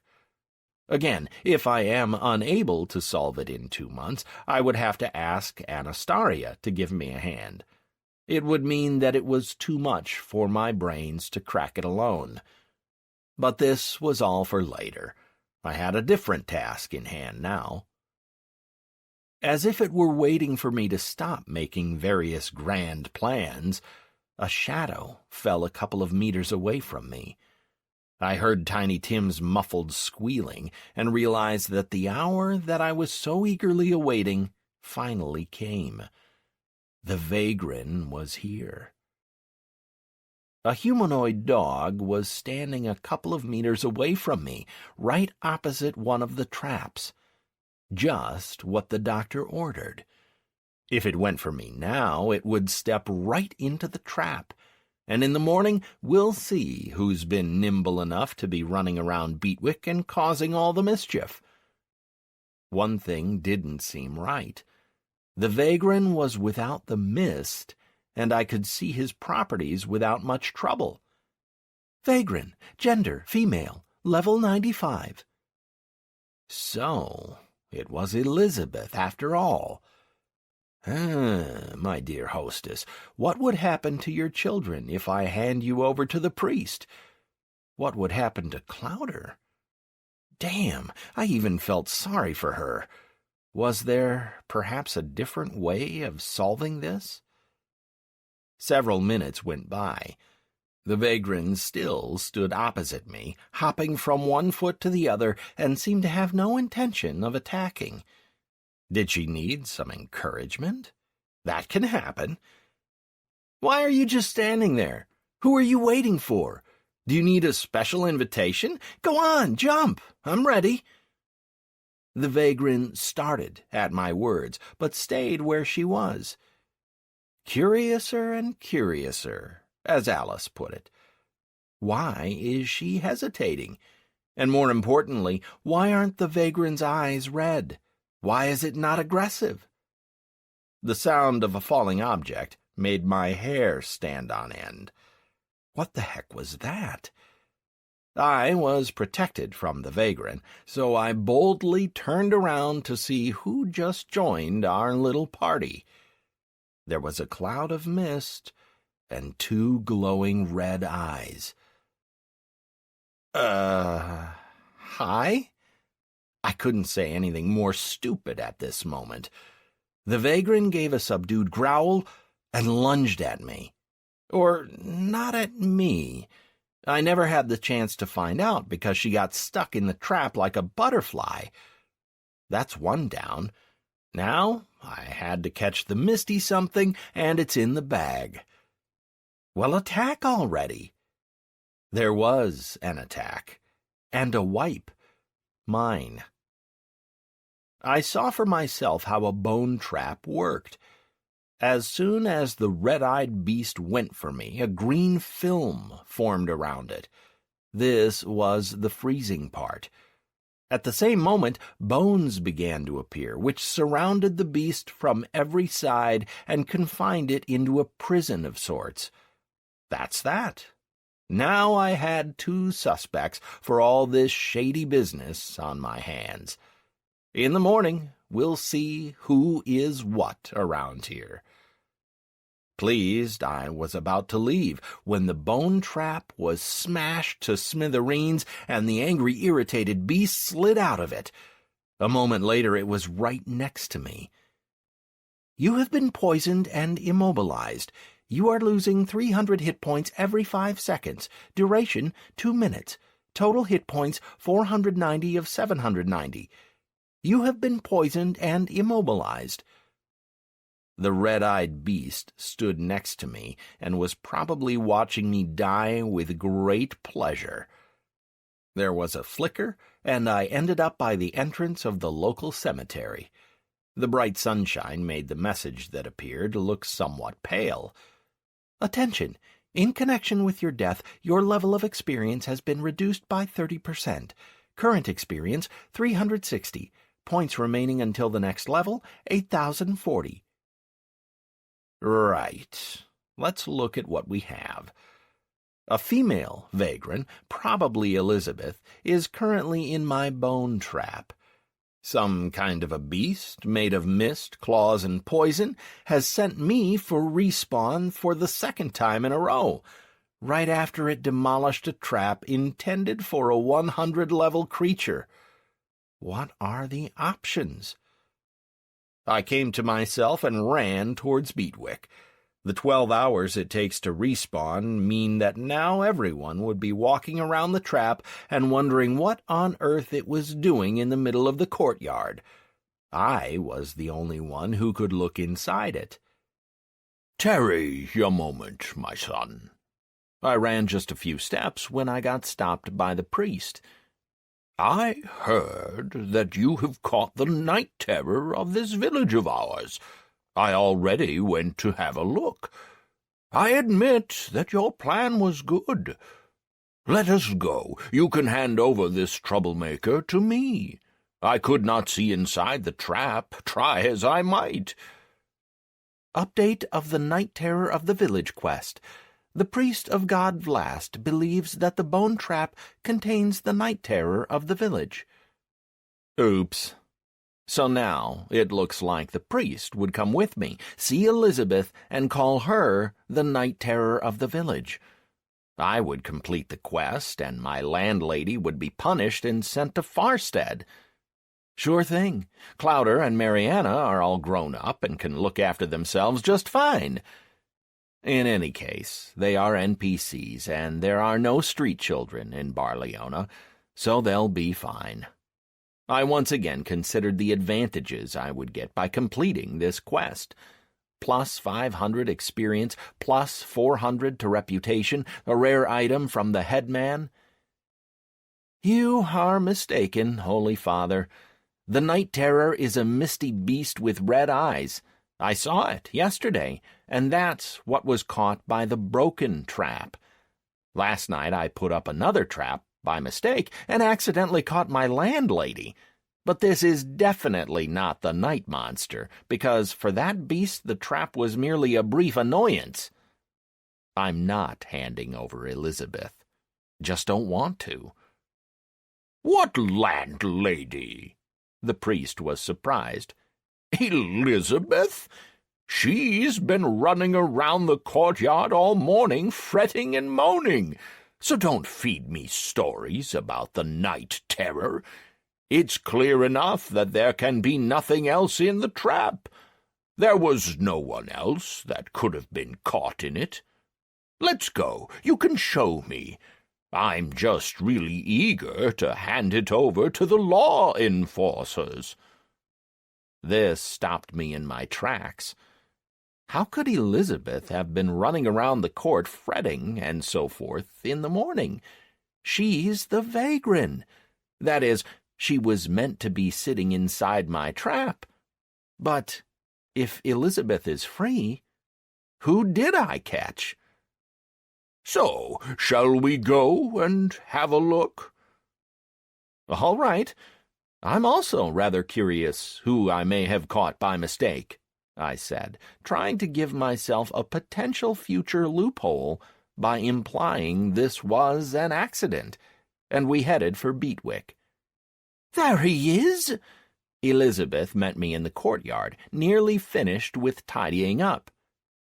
Made a mess and ran away, did we? And I have to clean up after you? We should have let Tiny Tim out.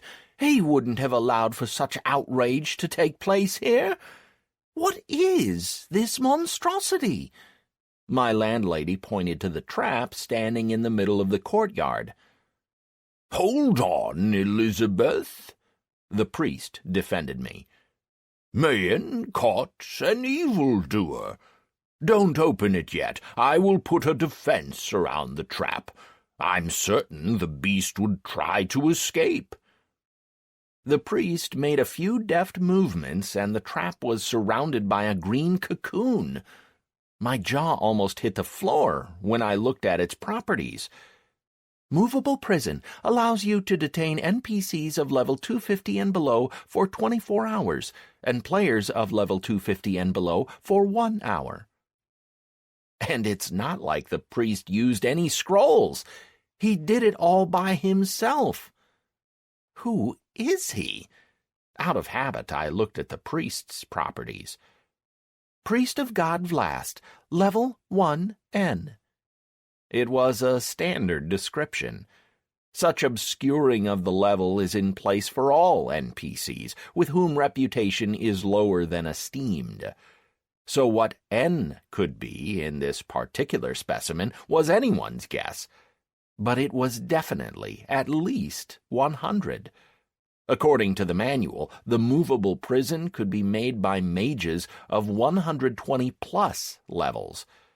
I should have a chat with the priest about where he got an ability like that. What happened, my son? The priest looked at me in surprise. Do get on and open the trap. I put a thorough defense around it. No one would be able to get out. I selected my trap, went to the settings, and chose deactivation. He's wrong about no one being able to get out of it. Someone like Hellfire and Anastaria wouldn't even notice it. The trap fell apart, and there were sighs of surprise from everyone present. What on earth are you doing now? Not only did you fill my yard with junk, but put Tisha in a trap as well. That's it. My patience has reached its limit. This very day I will go to the headman and he can find a different place for you to live. I don't want to see your face here any more." Elizabeth started to give me a proper dressing down, but I didn't care. I looked at Tisha with wide, surprised eyes as she smiled shyly at those present and tried not to look at me. "Looks like we have our villain." The entire courtyard fell silent from the priest's simple words. Even Tiny Tim, who was running around the enclosure, froze, trying not to make any noise. Everyone looked at me and at Tisha in surprise. "My goodness," was all Elizabeth could utter, covering her mouth in horror. "How could this be?" Tisha finally looked at me with her green eyes, full of hope and pleading. "Don't give me away," those eyes seemed to say. "I beg you." We stared at each other for a little while, and suddenly a message appeared in front of my eyes. "Attention! If you give up the Vagrant to the Priest of Last, the Night Terror of the Village quest will be completed. If you refuse to give the Vagrant up, the Night Terror of the Village quest would be altered, and your reputation with the representatives of God Vlast would fall by 1,000 points. Do you wish to name Vagrant Tiliasha as the Night Terror of the Village?" "You are mistaken, Holy Father," I said once again.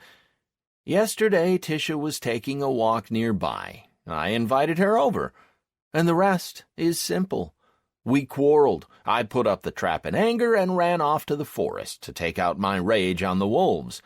But I did not come across any more wolves, and it seems that Tisha fell into my trap. Tisha, please forgive me. I was a fool." I looked at the Vagrant, hoping that she was smart enough to confirm my words. "I will think about it," said Tisha, fixing up her hair. "We have a lot to talk about. I don't want a repeat of what happened yesterday. Agreed?" "Agreed. We do have a lot to discuss." "The quest Night Terror of the Village has been altered. Go to the village headman for further instructions. Your reputation with the priests of Last has fallen by 1,000 points. Current level, mistrust." "What are you staring at?" Elizabeth was the first to regain her composure and started to order her workers around. "Can't you see that this was a stupid lovers' quarrel? Off to work with you." The priest shot me a glance which was meant to dispel any doubt that I just made the biggest mistake of my life, removed his movable prison, and went back to his temple. Yes, what I just did may have been stupid, but Tisha was no mist monster. "Let's go to my place." Tisha came up to me and again looked me straight in the eyes. "I think there is much I have to tell you about what's really going on in Beatwick." "Tisha?" The headman looked up in surprise when we entered the house. "Daddy, something happened. Mayan caught me in a trap yesterday." I saw the headman's eyes narrow. "In my main form." "He knows?" The headman's commanding face turned into a frozen mask. "Now, yes, and he refused to hand me over to the priest, too. I think the time has come to tell him all the truth. What if he can help us?" The headman took a few minutes to think over his daughter's words and then said, "Can you make us some tea, please? This can take a while. And you, sit down." The headman was addressing me now. "I did not want to get you involved, but it seems fate would have it otherwise." Like heck this was fate. That's how it's been programmed in your settings, I thought darkly. I didn't sell out your daughter, so I get a change to the quest. Tisha brought the tea, sat in an armchair, and looked questioningly at her father, who seemed to be hesitating to start the conversation. Fine. If everyone is so hesitant, I'll start. Let me tell you what I know. So, a week ago, the priest of Vlast gave me an assignment to find a certain night terror of the village. I prepared myself, went on a hunt, and saw 2 unusual creatures last night. Unusual for me, that is. A vagrant and some incomprehensible mist-covered beast. I managed to catch the vagrant, but I had no such success with the mist beast. In the end, it turned out to be Tisha in the guise of the vagrant. For some reason, the priest is convinced that the vagrant and the night terror are one and the same, and was terribly offended when I wouldn't hand Tisha over to him. But I didn't do it because I saw the real monster with my own eyes. That's all I've got. Your turn. I looked at the headman in question.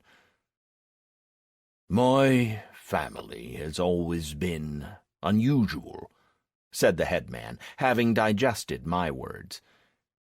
It's just a fact of life that all of us are vagrants. This is neither good or bad. It just happens to be the case. In our previous life, as we call out life before Beatwick, I held a very high position, but at one point everything changed.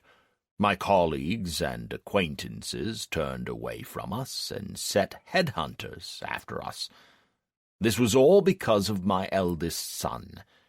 He did not want to accept our way of life and crossed over to the enemy. When I was offered to move to Beatwick and make a new start, I fully embraced this opportunity. You have to take care to protect your family. But trouble had followed us even here. This is all because of the mist monster, added Tisha. The headman gave her a stern look and continued. Yes, this is all because of the mist monster. 2 years ago we moved here. At first everything was going really well. We were given a good welcome by the local people and established good relations with the priest, who knew what we were right away. Trouble started a few months after my appointment. Animals started to disappear from the flocks. Every 7 days, either a cow or a sheep went missing from the village. And one time, claw marks appeared on the gates. I thought up the story about a werebeast, and our family went hunting. Tisha gave a fitful sigh, as if recalling unpleasant moments from the past. That was the only time when we saw the beast up close. It didn't hide, feeling itself in control of the situation. It tried to attack us several times, and each time we fought it off, inflicting considerable damage. In the end, the beast started to run away from us, and we managed to corner it. But even when cornered, we were unable to destroy it. It turned out to be too smart. Choosing the weakest among us, it attacked Tisha. And then I made an unforgivable mistake. Instead of attacking the monster, I threw myself in front of my daughter. The beast left me something to remind me of this for the rest of my life. The headman unbuttoned his shirt, and I saw a terrible scar on his shoulder. I have one exactly like this on my thigh. The monster started to hide from us, and I was unable to walk for half a year. I had to receive visitors in my home. From that time, our house turned into the local administration office. The previous house was demolished. The place where it once stood is now taken up by the square. Each night my sons have been going out on the hunt, but they haven't seen the beast since that time. Tisha is the first to see the monster this close in the last 2 years. The headman paused, finishing his tea, and then continued. But this is not all. It turned out that the beast isn't resting in the 6 days after it eats an animal. It raids the neighboring villages, appearing once a week in each of them. I made the decision that my family would destroy this monster. This is why my sons are hardly ever seen in Beedwick. They are travelling between the villages, hoping to catch or destroy the night terror, as the priest calls it. He has a reason to think that we're behind this. He once saw my son kneeling over a freshly killed sheep. We haven't managed to prove that we are the ones hunting the killer, nor does the priest have any evidence that we are the night terror. We are maintaining neutrality, but the initial trust is no longer there. Until our priest is presented with the real monster, he would not believe me or anyone else that we are innocent. For 2 years now the beast has evaded us, and we need help. Don't worry about the reward, it will be considerable. Would you help us? Change to the night terror of the village quest. The headman's family turned out to be vagrants who have spent 2 years hunting the mist monster. Find and destroy it.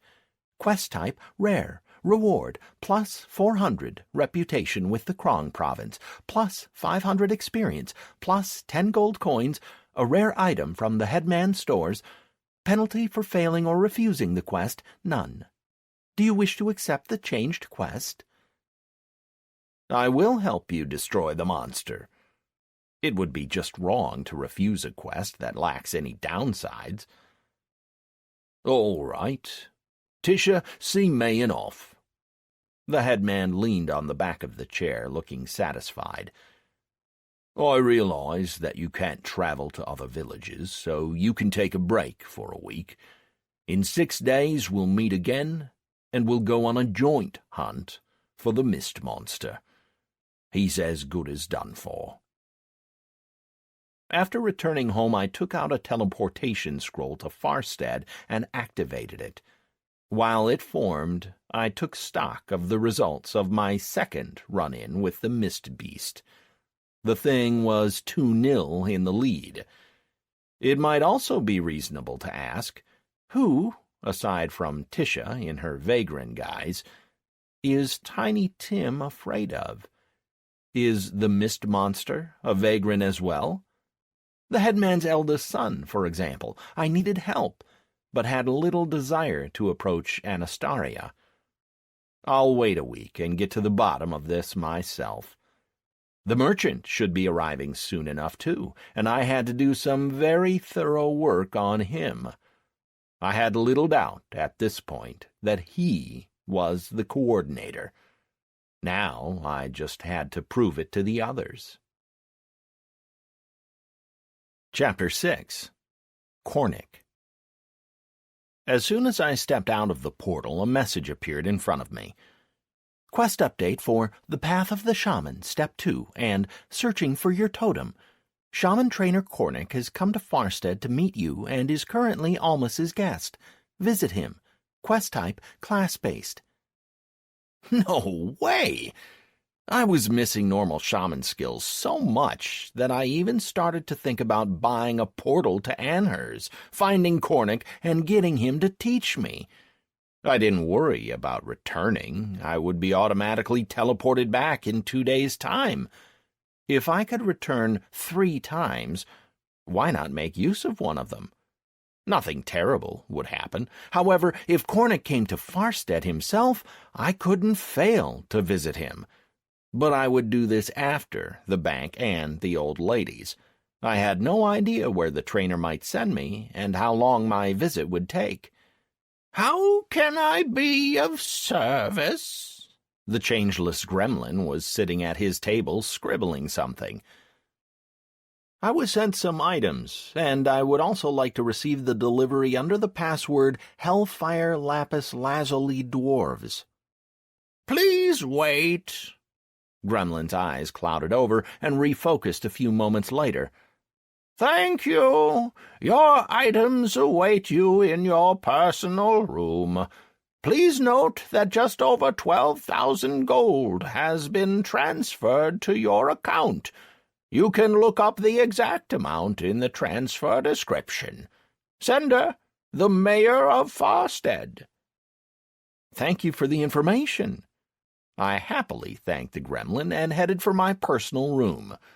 So, they did sell the goblin that I caught. 12,000 gold was a very pleasant surprise. A big pile of gear was lying in the middle of the room. I picked up the first thing at random and looked at its properties. Master Rick's leather pauldron, durability 600, physical damage resistance 80, magical damage resistance 40, plus 24 stamina, plus 32 intellect, item class, rare set, number of items in the set 8, level requirements 20, crafted by Rick Deadeye. Set of 2 items, plus 50 intellect. Set of 4 items, plus 200 defense from all damage types. Set of 8 items, plus 300 intellect. My inner hoarding hamster collapsed with paroxysms of love for Anastasia. Right now, he was not just prepared to hand over the orc warriors to her, but promised to craft all the remaining chess pieces in the next couple of hours. The 8-item set with stats like these could be worth around 50,000 gold. While the greed toad was trying to revive the hamster, I started to don the new gear. Putting aside the crafting gloves, I couldn't help feeling pleased when I looked at my stats. Yeah! Stamina 238, intellect 757, defense against all types of damage 280, physical damage resistance 840. And there was me thinking I was such a cheater with my rings. That was before I got acquainted with Master Rick. How could level 20 items, even rare ones, have such stats? There were several letters lying on the table. I opened the first of them, and it all became clear as I read it. "Good day, Mayan. I am sending you several items, as promised. I'm sorry I couldn't find a cloak at such short notice. Rick doesn't know how to make them, and the rest of our tailors didn't have anything for level 21.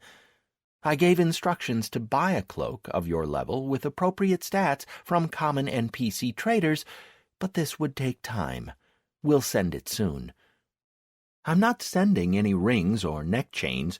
You're a jeweler yourself and would be able to create something much better than what I may have to offer. You can see that the items you were sent are somewhat unusual. They were created by our master, Rick Deadeye, who has 12 levels in crafting. You should have some idea how much such a set would cost at an auction. I'm not even going to get into the scrolls. As you can see, the Phoenix clan is very interested in having you join our ranks. We wouldn't have sent you some cheap rubbish that you can buy from any merchant. And now we get to the important part. We need to talk. Please contact me as soon as you can. I have already kicked myself several times for giving you a one-way communication amulet. To fix this, I'm sending you a normal two-way amulet so I can contact you at any time. Now then, your trick question about Leides' item was impressive and unexpected, and I wasn't ready for it. Yes, they have not been accepted into our clan. We recruited Karachun to get hold of the Mushu dungeon first kill.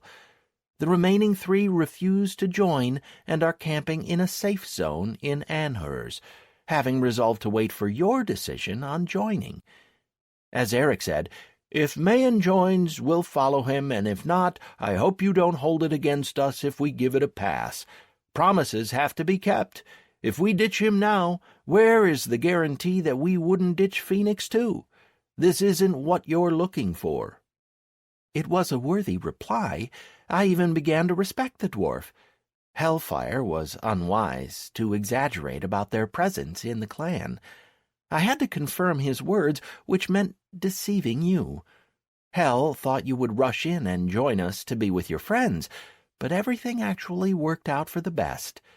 If you joined the clan, we would have failed the quest from the Herald. In essence, it's quite simple. We must give you a chance to carry out a certain mission. I am sure that you have many questions, and I am prepared to answer them. Once again, contact me. You can't write everything in a letter. The main reason why the clan needs you is your 3rd level in crafting and the Commandant chess pieces. You can, of course, try to deny that you're the one who made them, but try to weigh up all the pros and cons for yourself. From what I saw, you have a head on your shoulders. Figuring out the bit with the crafting was elementary. Karachun told us about the rings and their stat bonuses. We compared that against the recipes and got our answer. That wasn't hard. The only thing that Rick was curious about was how you managed to change stats, since you need character level of 150 and 100 levels in any profession before you can access the design mode. It goes without saying that this is unlocked via a quest chain, which needs several people to complete. It's physically impossible to solo. Our analysts are still racking their brains how this is possible and are even putting Karachun's words into doubt. But Eric, whom I contacted specifically on this account, has confirmed that you were able to change the properties of the rings you crafted. All my analysts are in a state of shock and can only shrug at this. This is the 3rd reason why we want you in the clan. As you can see, I'm showing you all my cards. Your move, jeweler. Kind regards, Anastasia, head of the Phoenix clan. It was a good thing that the personal room had a chair, so I just sat down instead of dropping on the floor. Right, time out. I'll leave the thinking for later. Now I will read the other letters and then make some decisions, if my head is still working by the end of it. I opened the 2nd letter and read on. Hello, man. Listen, some weird shit is going on. Our 3-strong fighting force had gathered together in Hanhurst 2 days after leaving the mine. Then, out of the blue, we were contacted by Phoenix representatives asking us to join the clan. It was an attractive offer, of course, but we made a firm decision to wait for you. We weren't that keen on ditching anyone. Today I had a visit from Anastasia, the leader of the Phoenix clan herself.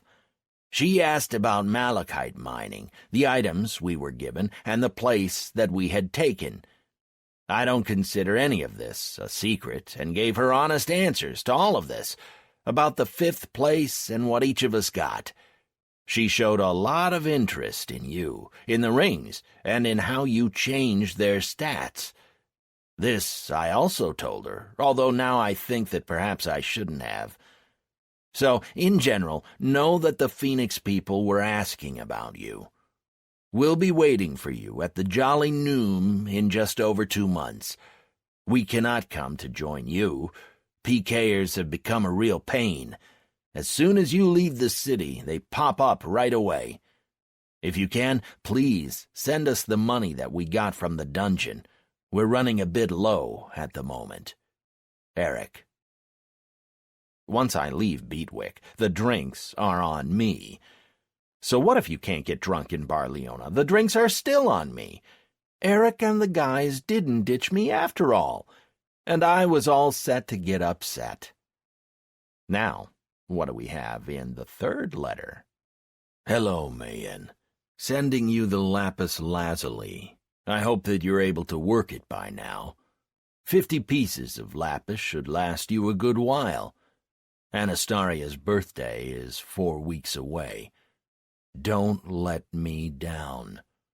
Hellfire, head of the Phoenix clan. The first thing I did before deliberating on the letters was go to the gremlin and send Eric 10,000 gold and the gloves that dropped in the dungeon. That's it. I just sent and forgot about them. They were becoming a tempting annoyance in my bag. I also wrote him that I was all right and would be heading out to Anhers in 2 months' time, though it might take me about a week to get there. After this, I sat down in the personal room and finally let it hit me. My hands were shaking, and not a single sensible thought entered my head except for what to do. Very soon an epic plan ripened in my mind. Cornick came to Farstead. If he was here, he could explain to me why my feelings seemed to be glitching. Why is my head pointing me towards Phoenix, but my heart away from it? Once that decision had been reached, it was much easier to start doing things, and I started to put everything away into my bag.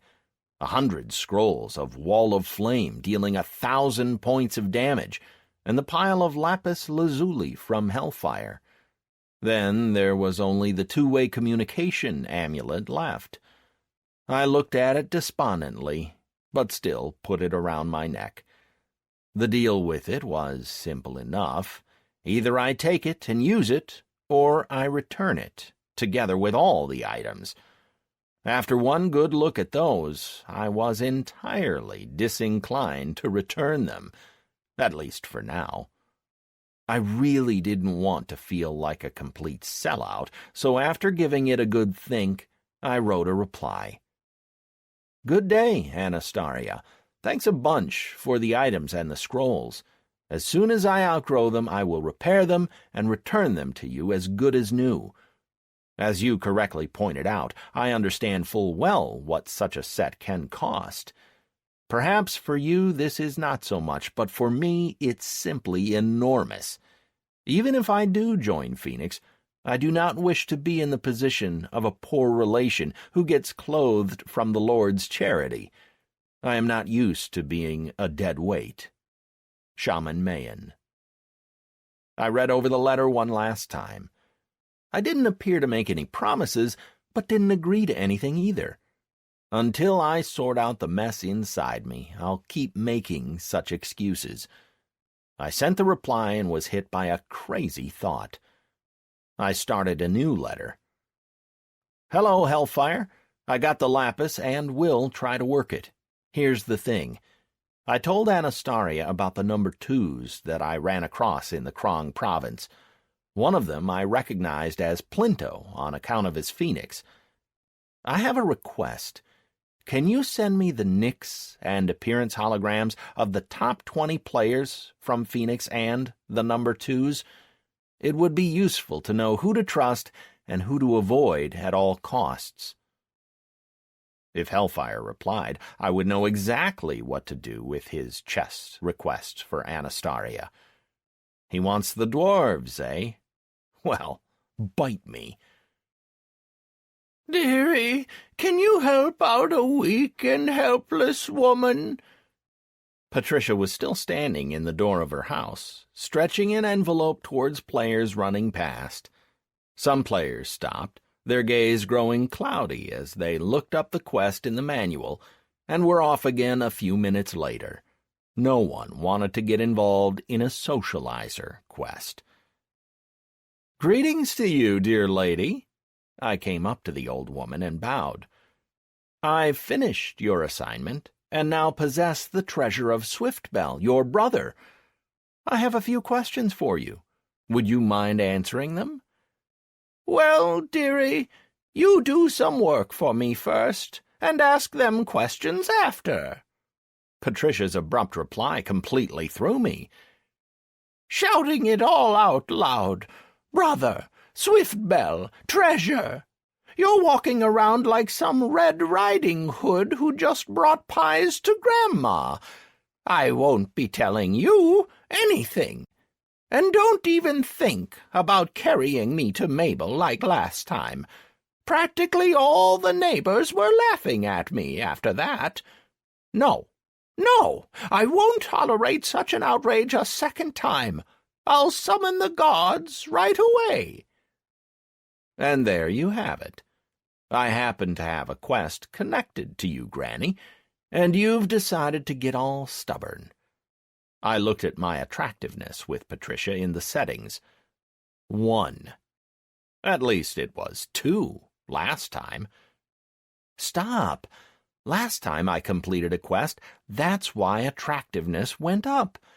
And later I made that tea for the old ladies. Then let me deliver that letter for you. It's on my way, anyhow. Right you are, too. I've not sent the letter yet. Everyone wants to get enriched at the expense of the old and frail.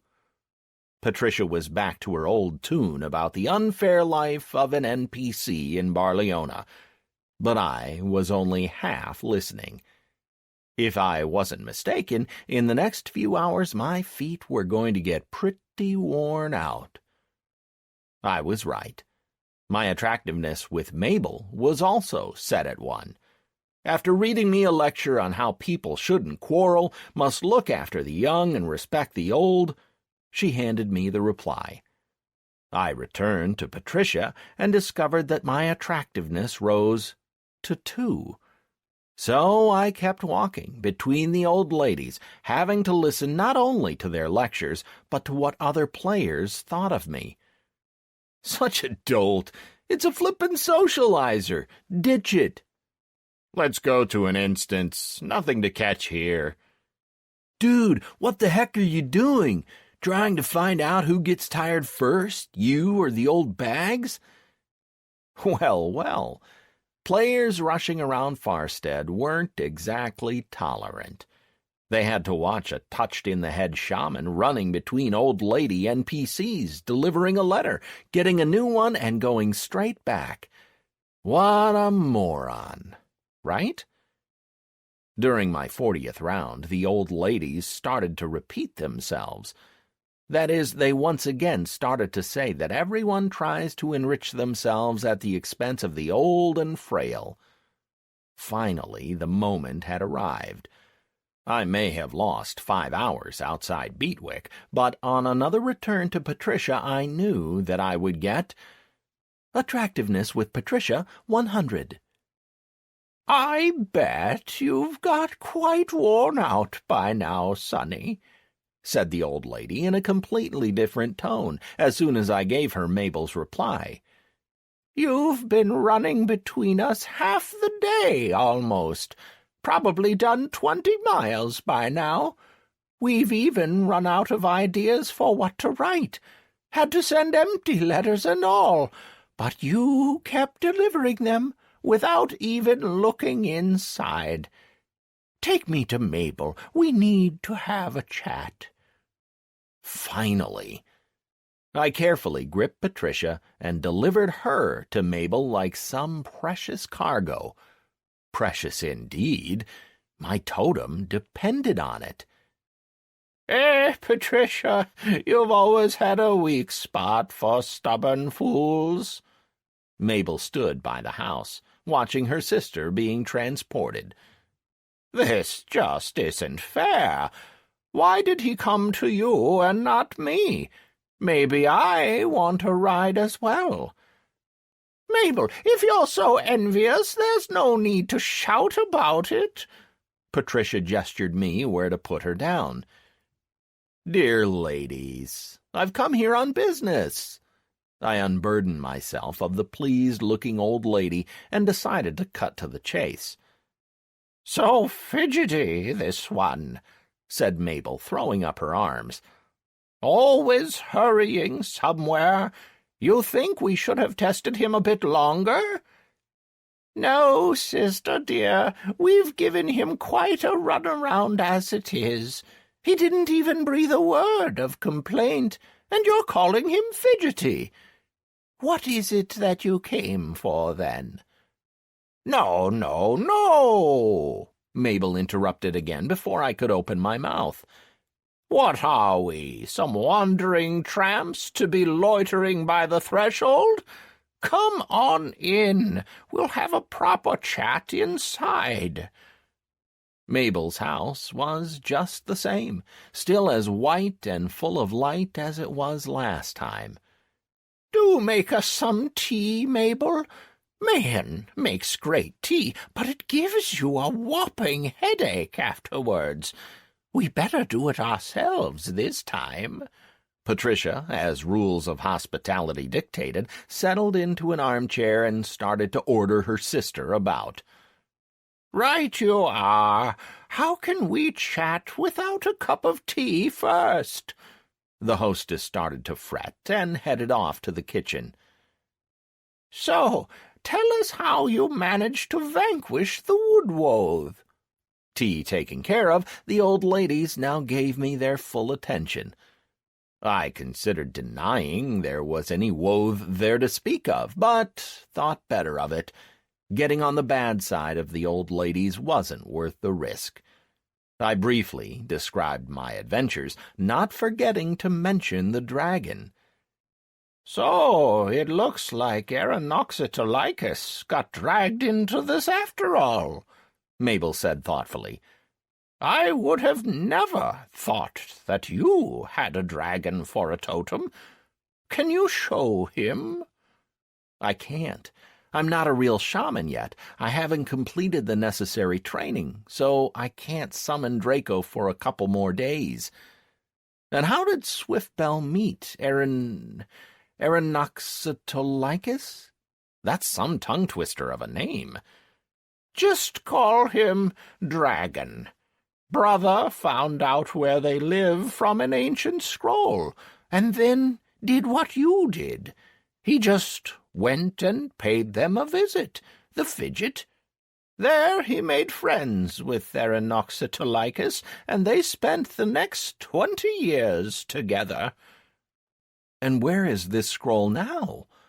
I was trying not to breathe in case I put off the old ladies. "I will make my own way back." Patricia got up and adjusted her dress, leaving my question unanswered. "Thanks for freeing the wolf, man. Our brother did wrong when he put it to guard the treasure. It was languishing and lonely there. As for the scroll, finding the way to it is not easy at all. But we've told you what it is already. Whether you heard us or not, that's your business. Go now, and don't visit us again. We'll pretend we don't know you and won't give you any more assignments." I was about to object when an invisible force gripped me and shoved me out of the house. The loud bang of the closing door was accompanied by the message, "Update of the Searching for Your Totem quest. Swiftbell found an ancient scroll which describes the path into the land of dragons. Where the scroll is right now is a mystery that you must solve. The merchant sisters gave you the necessary clues. If you fail to discover them, speak to the shaman trainer." I looked angrily at the door that concealed the old ladies. What clues did they just give me exactly? I went over the entire conversation in my head and didn't discover a single lead. But approaching a shaman trainer would come as the very last resort, when I admit that I was unable to find the totem myself. Missing out on a pet that might have rare stats and abilities was out of the question. It's a standard thing in Barleona. If you do something yourself, you'll get a big slice of the pie. If you ask for help, you'll only get a biscuit. Tasty, but small. And it's the big pie I'm after. "Where on earth have you been?" If I was now looking at Almus's full-time maid, he definitely had a preference for plump ladies. "Mr. Almus and his guest have been expecting you for a good while now. They've already had their third cup of tea, and still there was no sign of you. Disgraceful." "Catherine, bring him right through to the sitting-room. And no need to grumble. Shamans are not late. They always come at the time they consider appropriate," came the voice of the former trainer, and the maid immediately fell silent. Flashing her eyes and making it clear that she will be watching me very closely, She took me to the room where two men were waiting for me. Or, rather, one man and a sentient who was completely wrapped up in a gray cloak. Judging by his height, it was either a gnome or a dwarf who had been very ill for a long time. Cornic? We have no time for idle chatter. A deeply elderly voice came from under the hood. Almus, you know what you have to do. Warn the others. Yes, teacher, I understand. As for you, young apprentice, we have to get going. Great change is coming to Barleona, and you have to be ready for it. Cornic took me by the hand, and immediately Almus's place vanished, as did all of Farstead. Stunned, I gazed at the great mountains propping up the sky. The golden glow that surrounded Cornic and myself kept out the snow, which was racing around us in a blizzard. Was Cornic really a harbinger? I opened up the map to see the description of the province where we ended up. Yeah, we were right on the fringe of the Freelands, not far from the ocean that separated Barleona's continents. The map helpfully showed me fog in all available scales, with just a contour of the border between the land and the ocean. I didn't have this region on my map. Never mind, I would pencil it in the evening, though I had no idea how this could be of use to me other than leveling up in cartography. Not only was it the very edge of the world, it was also very hard to get to. Cartus was lying right between us and the Malabar Empire. Cornic loudly breathed in the frosty air, which was allowed through by the aura, pulled back his hood, and looked at me with the enormous, once brown but now faded, eyes of an elderly goblin. I had no time to wait for you in Anhers. Terrible events are coming, and we must prepare for them. First, you need to get your totem. Now we will pay the dragons a visit. There you will swear an oath of allegiance to the High Lord. Then— I'm sorry, teacher, but I must get the totem by myself. When on earth did I get this impudent? Thank you for your offer of help to speed up the process, but I must find my own way to the High Lord. If I understood correctly, that was the title of the head of dragons.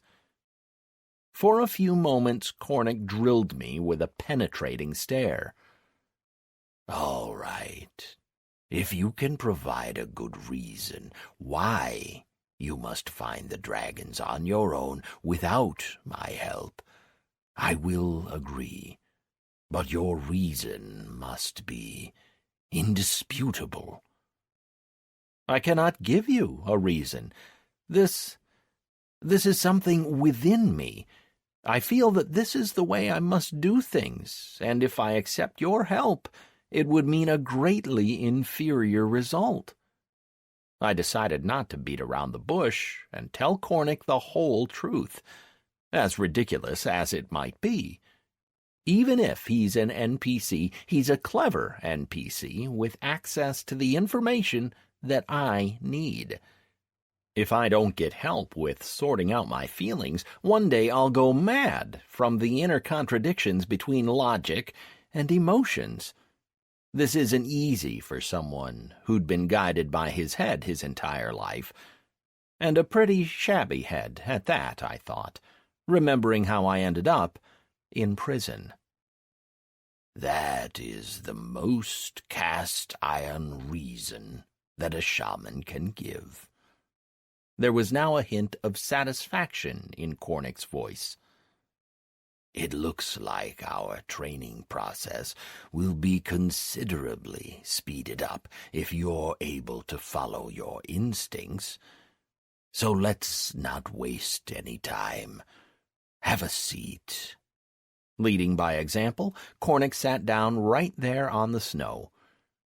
"To begin with, tell me what you know about shamans." Is this another Pronto?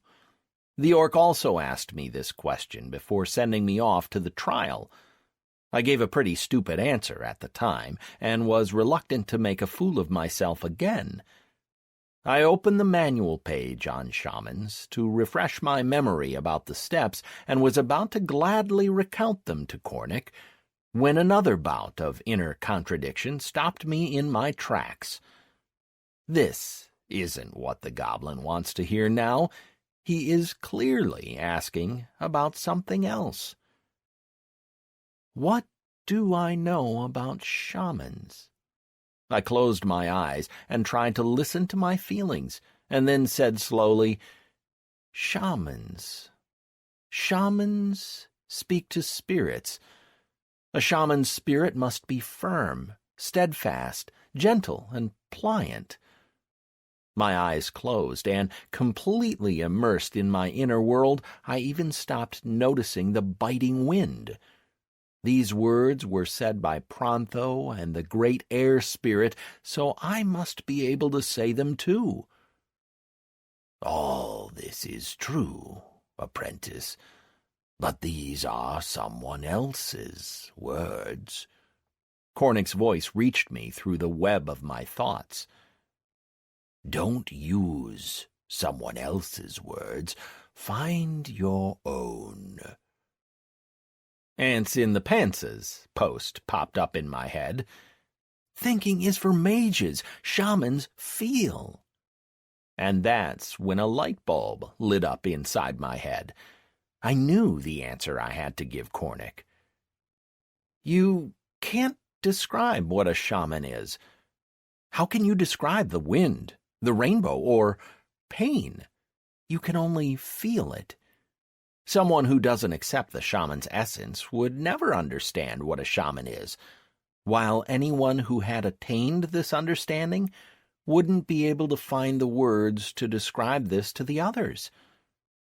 For me, being a shaman means to be guided by my feelings. For Pronto, it's the sense of duty, and for you, teacher, it's probably something else. For each of us, being a shaman is finding our own path and following it to the very end. What do I know about shamans? Nothing, and at the same time, everything. I don't know the shaman I would turn into after my training. I would have to get to know him all over again, and I still have questions for myself as I am now. But I know one thing. If you're a shaman, you are unique. I'm speaking of real shamans here, not just those who managed to get a totem but lack the ability to gain the title of a great shaman. Character class update. Class Initiate Shaman has been replaced by Elemental Shaman. Seek your trainer for learning to work with elemental spirits. Attention! You have earned the rank of Elemental Shaman without obtaining your totem. If you are unable to obtain your totem in the next 2 months, your rank would be brought down to Initiate Shaman. The Supreme Spirit was right. He does have a chance, muttered Cornick. For some moments there was a silence, disturbed only by the howling of the wind. "I have to teach you many things, my apprentice," continued the goblin a short while later, when I came to myself and opened my eyes. Sitting down in a lotus pose, I prepared myself to listen to the harbinger. I still had about 30 hours until I had to be back in Beatwick, so there was plenty of time left for training. "We'll start with the summoning of the spirits. Right now you are an elemental shaman who doesn't have a totem of his own, but who can still summon elemental spirits. In total, there are 4 types of spirits: fire, water, air, and earth. In turn, each type of spirit comes in 4 classes: mass and individual damage, and the same for healing. Yes, don't be surprised. Even fire spirits have the ability to heal. Right, I see. I will now have access to 16 spirits, but will be able to add only 8 summonings to the active zone. So something will have to be sacrificed. This isn't much of a worry at the beginner levels, but starting from level 100, I would have to build my active zone according to the opponent. It is foolish to summon a fire spirit on a salamander or an air spirit on an air elemental. Each type of spirit, Cornic continued, accessible to you, has its rank. The more often you use a certain type of spirit, the stronger spirits of this type become. You have to choose the direction in which to develop, because you can strengthen only one type out of 4. The strengthening would apply to all the spirits you can currently summon or would be able to summon later, from younger to the supreme. This is clear enough, too. This marks the start of the work needed to level up a skill. You have to choose one school, or how the shamans call them, type, and work with the spirits of this type. The more often you summon, the stronger the summoned spirit becomes. It's a pity that I bypassed working with the younger spirits, or I would already have a specialization. You have to understand that spirit summoning is not free. You have to give them something in return, either some of your life or a gift. Simple spirits require bread. Don't forget that if you want to reduce the amount of life you give to the spirits, you have to perform a sacrifice once a week. The sacrifice is made on an altar which each shaman possesses. You will receive yours later. Something else that was bothering me has been laid to rest now.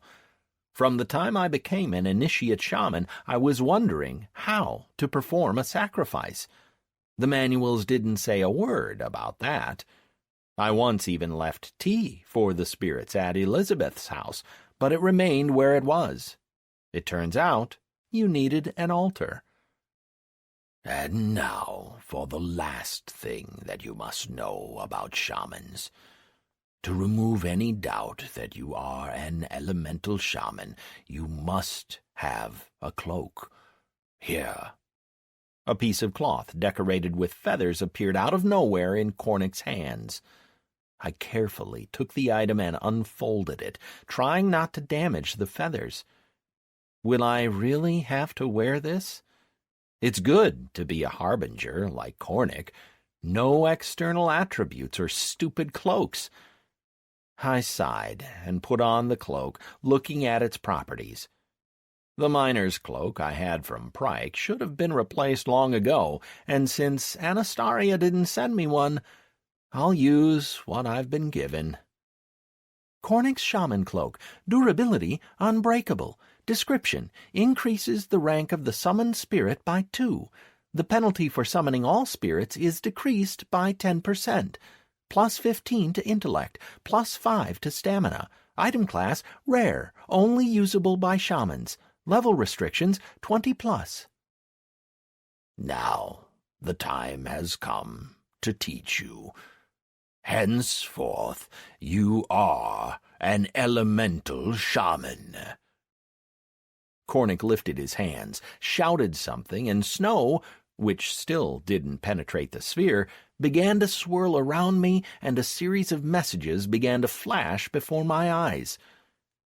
You have learned how to summon the air spirit of healing. Spirit type, air. Description: you appeal to the world of spirits, summoning a spirit which gives part of its essence to the injured person. The strength of the summoned spirit and the amount of the essence given is determined by intellect and spirit rank. Kamlani time, 2 seconds. Cost of summoning, character level 2 summoner's hit points. Cost of healing, character level 4 mana.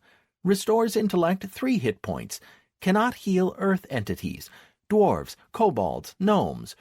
Bestows additional healing on air entities, air elementals. You have learned how to summon the spirit of Air Strike. Spirit type, air. Description. You appeal to the world of spirits, summoning the spirit on your opponent to take part of his life force with it. The strength of the summoned spirit and the amount of life force taken from the opponent is determined by intellect and spirit rank. Kamlani time, 5 seconds. Cost of summoning, character level 2 hit points of the summoner. Cost of attack, character level 4 mana. Damage, intellect 3 points. Range, 40 meters. Cannot attack air entities, air elementals. Deals additional damage to earth entities, dwarves, kobolds, gnomes. The spirits of the air healing wave and air wall provided AoE, healing and damage. Quite good, but in each of the learned summonings, both damage and healing were 3 times less powerful than with a single target. This provided an advantage only if there were more than 3 opponents or injured parties. Otherwise, you had to work with each target separately. I learned similar summonings for water, fire, and earth. They were practically the same, the only differences being in the names. A few things stuck in my memory right away. You could not heal humans and Thorin with fire spirits, orcs and trolls with water spirits, and elves and pixies with earth spirits. It was the same with damage. Each type had its limitations. You have to choose the type of spirit that you will be advancing, apprentice. I heard Cornic's voice after going through the entire list of spells. A shaman must make his choice at the start and follow it his entire life, no matter how wrong that choice might have been. Did I hear a note of sadness in Cornic's voice? This made me quite thoughtful. On one hand, the choice seemed obvious. Fire. Damage from all 4 types was the same, but psychologically it's fire that everyone fears. I don't know the visual side of the summoning, but calling a fire spirit should at least send some sparks flying. One thing that stopped me was you couldn't use it to heal humans. Leveling up a spirit type that doesn't grant you the ability to heal yourself is pretty stupid. Which should it be then? Earth, air, or water? Should I toss a coin, perhaps? Did you make your choice? Cornic hurried me. So impatient. I'm having a think here, and he's distracting me. Yes, teacher, water. I choose the water type. Explain your choice. I could refer to my feelings again, but this time I was guided by simple calculation. Fire and air